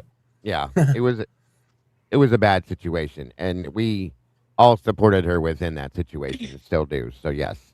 But yeah, she's Yeah, fully. and and I get bad vibes from Christy. Like, I'm afraid of Stacy Chapin, but like Christy gives me like real bad vibes. And like my biological mother is a monster. She's a horrible person. And I see a lot of her in Christy. Just through the TV screen, just through the computer screen.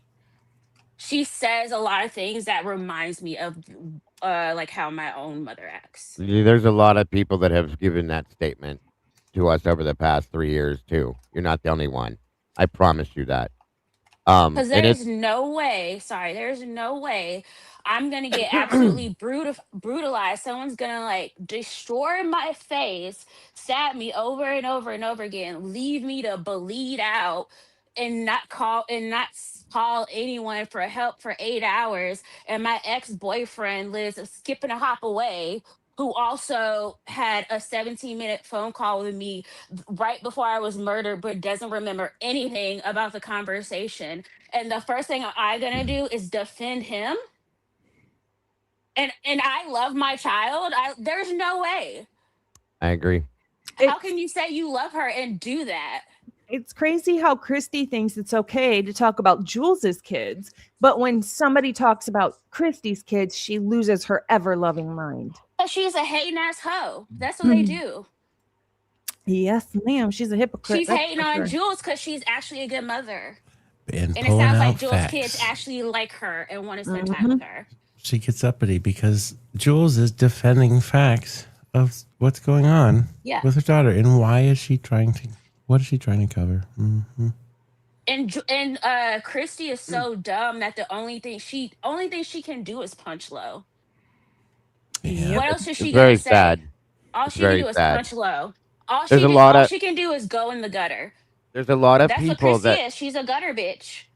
there's a lot of people that have come forth and they've said, with this new organization or new what is it called, you guys? Foundation. Foundation.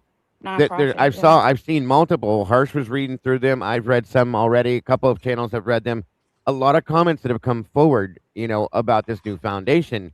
One in particular that I saw, Harsh read that one today, and another one said, with this amazing and awesome new foundation that you're putting together, are you going to be testing the hair that was found in Ethan's hand?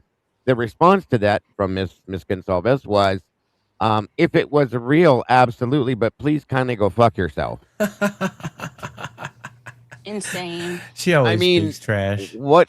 This is somebody that's supporting you and the foundation, and Yeah. that's what I mean, you And guys. she has no class because that's someone on their Facebook account. And yeah, they do have trolls or whatever. So I can understand that. But like you could read that message either way, one, they're being sarcastic, or two, they're being actually genuine about like getting answers about what happened to Kaylee. And so as if I was Christy, I would have assumed the latter. I would have given the person the benefit of the doubt and didn't assume they were just trying to troll or be shady. Everybody has always, from November 14th that I know of 2022, been here to try to help this family and all these other families to get real truth and real justice for the loss of their children. And we have been pushed back, shoved back, kicked back, slapped back in every option you can think of, at least from this family, when all we want is absolute truth for the same thing that they should want is what nobody understands over here and in any of these communities. That's why we're doing this. The only reason why I'm here is for that reason. There's no other reason that I'm here. And I don't care what all these other idiot fools that are talking shit about us are saying. I don't care what they think. Okay. Yeah. You don't know me. You don't know what's in my mind. You don't know what I think about day after day after day after day. When I do what I do, you don't know me. You don't understand how passionate we are about this. We wouldn't do the things we do day after day if we weren't. Logan would not go in her own pockets to get a FOIA to get some information to prove something. Jules wouldn't do the shit she does out of her own pocket to get information to prove the things she does. Dylan spends his time off of work to find answers to this to make it make sense. Mikey puts these shows together and invites people to join us to put these so that we can have these discussions. Kim does her show every single day and discusses things and goes and gets FOIAs for different things. I do the same stuff every single day. Lana does everything she does. Pavarotti does everything he does, and digs and digs and researches and digs. Every one of us could be doing something absolutely different, and I'm sure would enjoy doing something different. But guess what? Here we sit, And all this of is us why. behind the screen. And all of you, of course, Like all there's of you, but thousands of us. Like we all like Like, what are they gonna say? Like, I don't know. Exactly. There's millions of you guys, truly and honestly, that are out here behind every creator saying why and how. Yeah, It it's not doesn't just make sense. Jules. No. There's hundreds of thousands of you guys, along with all of the creators that are doing this, that are supporting all of these channels, Yeah, every one of us, you doing guys the are more same like thing. our elected representatives That's a good way to put and it. It our is. spokespeople. Right. Right. I So will say, Jules handled that a lot better than I would have, Oh yeah, for sure. and Yeah, buddy. I've I I've said it agree. on I've said it a few times on Dago's channel. If you're not gonna give a shit about what happened to your daughter, someone has to, and I guess that person's gonna be me. And you lost respect. I mean, There's never been any. That's the sad part. Yeah. I mean, take a look at where we started. They lost a child, and 3 years later, they are the bad guys. Yeah. How twisted do you have to It be? makes no sense, buddy. It makes no sense. You're right. Trying to cover up And that also, family name. why wasn't Jack D interviewed until last year? Well, he was interviewed. He just wasn't fingerprinted till last year. Oh yeah, sorry, that's what I meant. Not interviewed. Fingerprinted. Which is wild, What? actually. Number makes no one sense. suspect. What? He was the number one suspect from day Oh one. gosh. And then Steve G was like, "Oh, he stripped for us to show us his Yeah. body." To bullshit, Steve. I don't believe I don't believe anything that Steve G fucking says. Sometimes I do. I do think that he actually genuinely like is upset about what happened to Kaylee, and I do think at the beginning he really wanted truth. I honestly don't know if Christy is sad about it, but I do feel like I get the sense that Steve is sad about it. But there's a lot going on there. There's a lot going underneath, and I have a fucking like dysfunctional family, and I recognize the red flags when I see a fucking dysfunctional family. Amen to that one. Well, with that being said, I want to thank you, Miss Kawanda, for coming up here and voicing your opinions, feelings, and thoughts on this. We really appreciate you, Dylan. Thank you as well for joining us tonight and voicing your feelings and opinions. Very much appreciated. And of course, for sure, and most of all, Miss Audrey with Glitch DNA. Thank you so much for coming up and joining us Yeah. one more time. Again, it was amazing. I can't wait till next time. Amazing information tonight. It was just an awesome show. It was a little bit longer than Yeah. what we normally go, you guys, but there was so much to talk about, and there's so much more to still talk about. So I think everybody up Yeah. here is burnout and tired. I think that's where we're at this point. So thank you all both so much for all of you guys so much for joining us. Any last thoughts, Logan, before we get out of here tonight?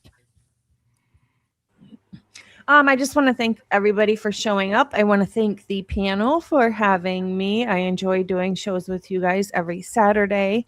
I want to thank Glitch DNA for coming on and spending her Saturday evening with us. She's so very informative, and it's such a blessing to this community. I want to thank everybody who sent donations for these FOIAs. Yes. Specifically, Jennifer, Rachel, Conspiruling, Adriana, and Kawanda. I appreciate all of you guys. And then everybody else who donated via YouTube. So helpful. You guys are just so invaluable. I can't even explain it. Do something nice for yourself today. Be kind, but more importantly, be kind to your animals. And thank you to the mods. You guys do so much, and you are so appreciated. Yes. Miss Kim, any last words, dear?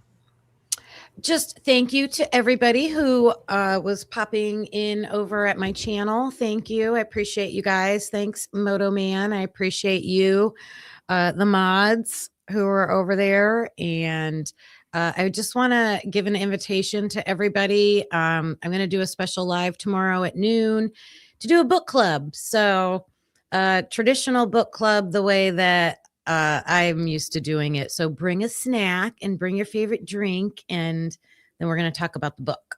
So everybody's invited. Sounds like a good time. Mr. Dylan, any last words to you, my friend? Well, I can't really read, so book club's out for me. So For the broken plea, if everybody doesn't know what I'm talking about. Absolutely. Check. Absolutely. Well, thank you, Dylan. Appreciate you, buddy. Yeah, thanks for having me on. It's always a blast hanging out with you, Dago. Can't wait to do it again. Absolutely. Absolutely. We'll see you soon, buddy. Miss Kawanda, any last words for you, ma'am? No, just thanks for having me. I don't know if people were asking me questions in the chat. Sorry. I thought it was better not to look at the chat while I was talking. So I'm not ignoring any messages that you may, or questions you may have asked. I just wasn't looking at the chat at all, but thanks. No worries. No worries. Appreciate you for being here. Thank you for joining us. As always, appreciated. Mikey, any last thoughts, buddy? Thank you all for coming out. Thank you, all you creators, for what you do on a daily to make this happen and try to find the truth. Absolutely. We're going to get there soon. It's going to happen. I hope. And that being said, I want to thank everybody for joining us. As always, guys, don't forget, every Saturday, 6 p.m. Eastern Standard Time, the Verdict Room, Unfiltered. This is not a script, guys. None of it is scripted. We just come off the hilt with it. And it's always an amazing show, amazing conversations. When we have our guests, they're amazing guests. But I am so looking forward to it every week, guys. While I'm here real quick, I'll say, don't forget, if you can, if you have not yet done it, please, if you will, subscribe to the new channel we have here, Cafe Conspiracy. We'll be here tomorrow, late afternoon, evening, with our second show, guys. I'm looking forward to that as well. So I hope to see you guys there. Thank you, Bianca, for that. And of course, all of our channels, Bronx Tales True Crime, Typically Unique, The Last 24, Hildreth Investigates, and my channel as well, the True Crime Cafe. Please make sure you're subscribed. Hit the notification bell, that way you don't miss anything we do.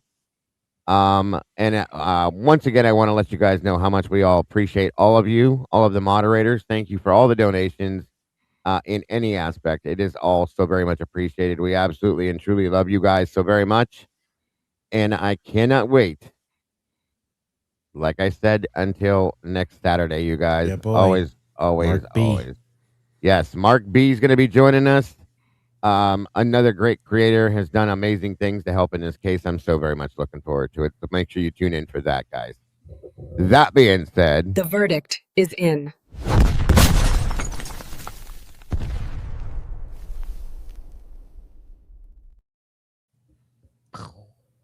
Adios, amigas and amigo.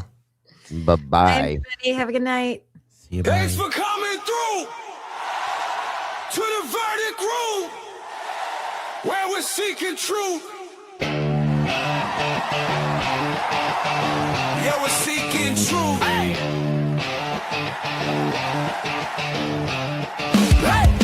Last 24, they rewind it. True crime heads go find it. Breaking every angle, every track. Bronx telling tales, keeps us on track. Typically unique, never act. Being real, being sharp, being exact. Exposing every secret in the dark. Every little timeline, every mark. Welcome to the verdict room, where we're seeking the truth. Looking for answers, bringing the facts to you. They break it all down. That day goes cafe seats, working together, throwing revelations at your feet. Oh. Crime scene chart, they erase that. Put the story back, then replace facts. Looking for the motive, then the cracks. Red yarn on the board, then it snaps. Voices in my ear through the week till they hit play. Then we speak. Files on the table, case on the line. They don't just tell it, they define. Welcome to the verdict room, where we're seeking the truth. Looking for answers, bringing the facts to you. They break it all down. That day goes cafe seats, working together, throwing revelations at your feet. From the Bronx to the world, let it ring. Every missing little detail that they bring. Dropping that gavel when they're done with the beat. Thanks for tapping in. See you next week. Welcome to the verdict room, where we're seeking the truth. Looking for answers, bringing the facts to you. They break it all down. That day goes cafe seats, working together, Throwing revelations at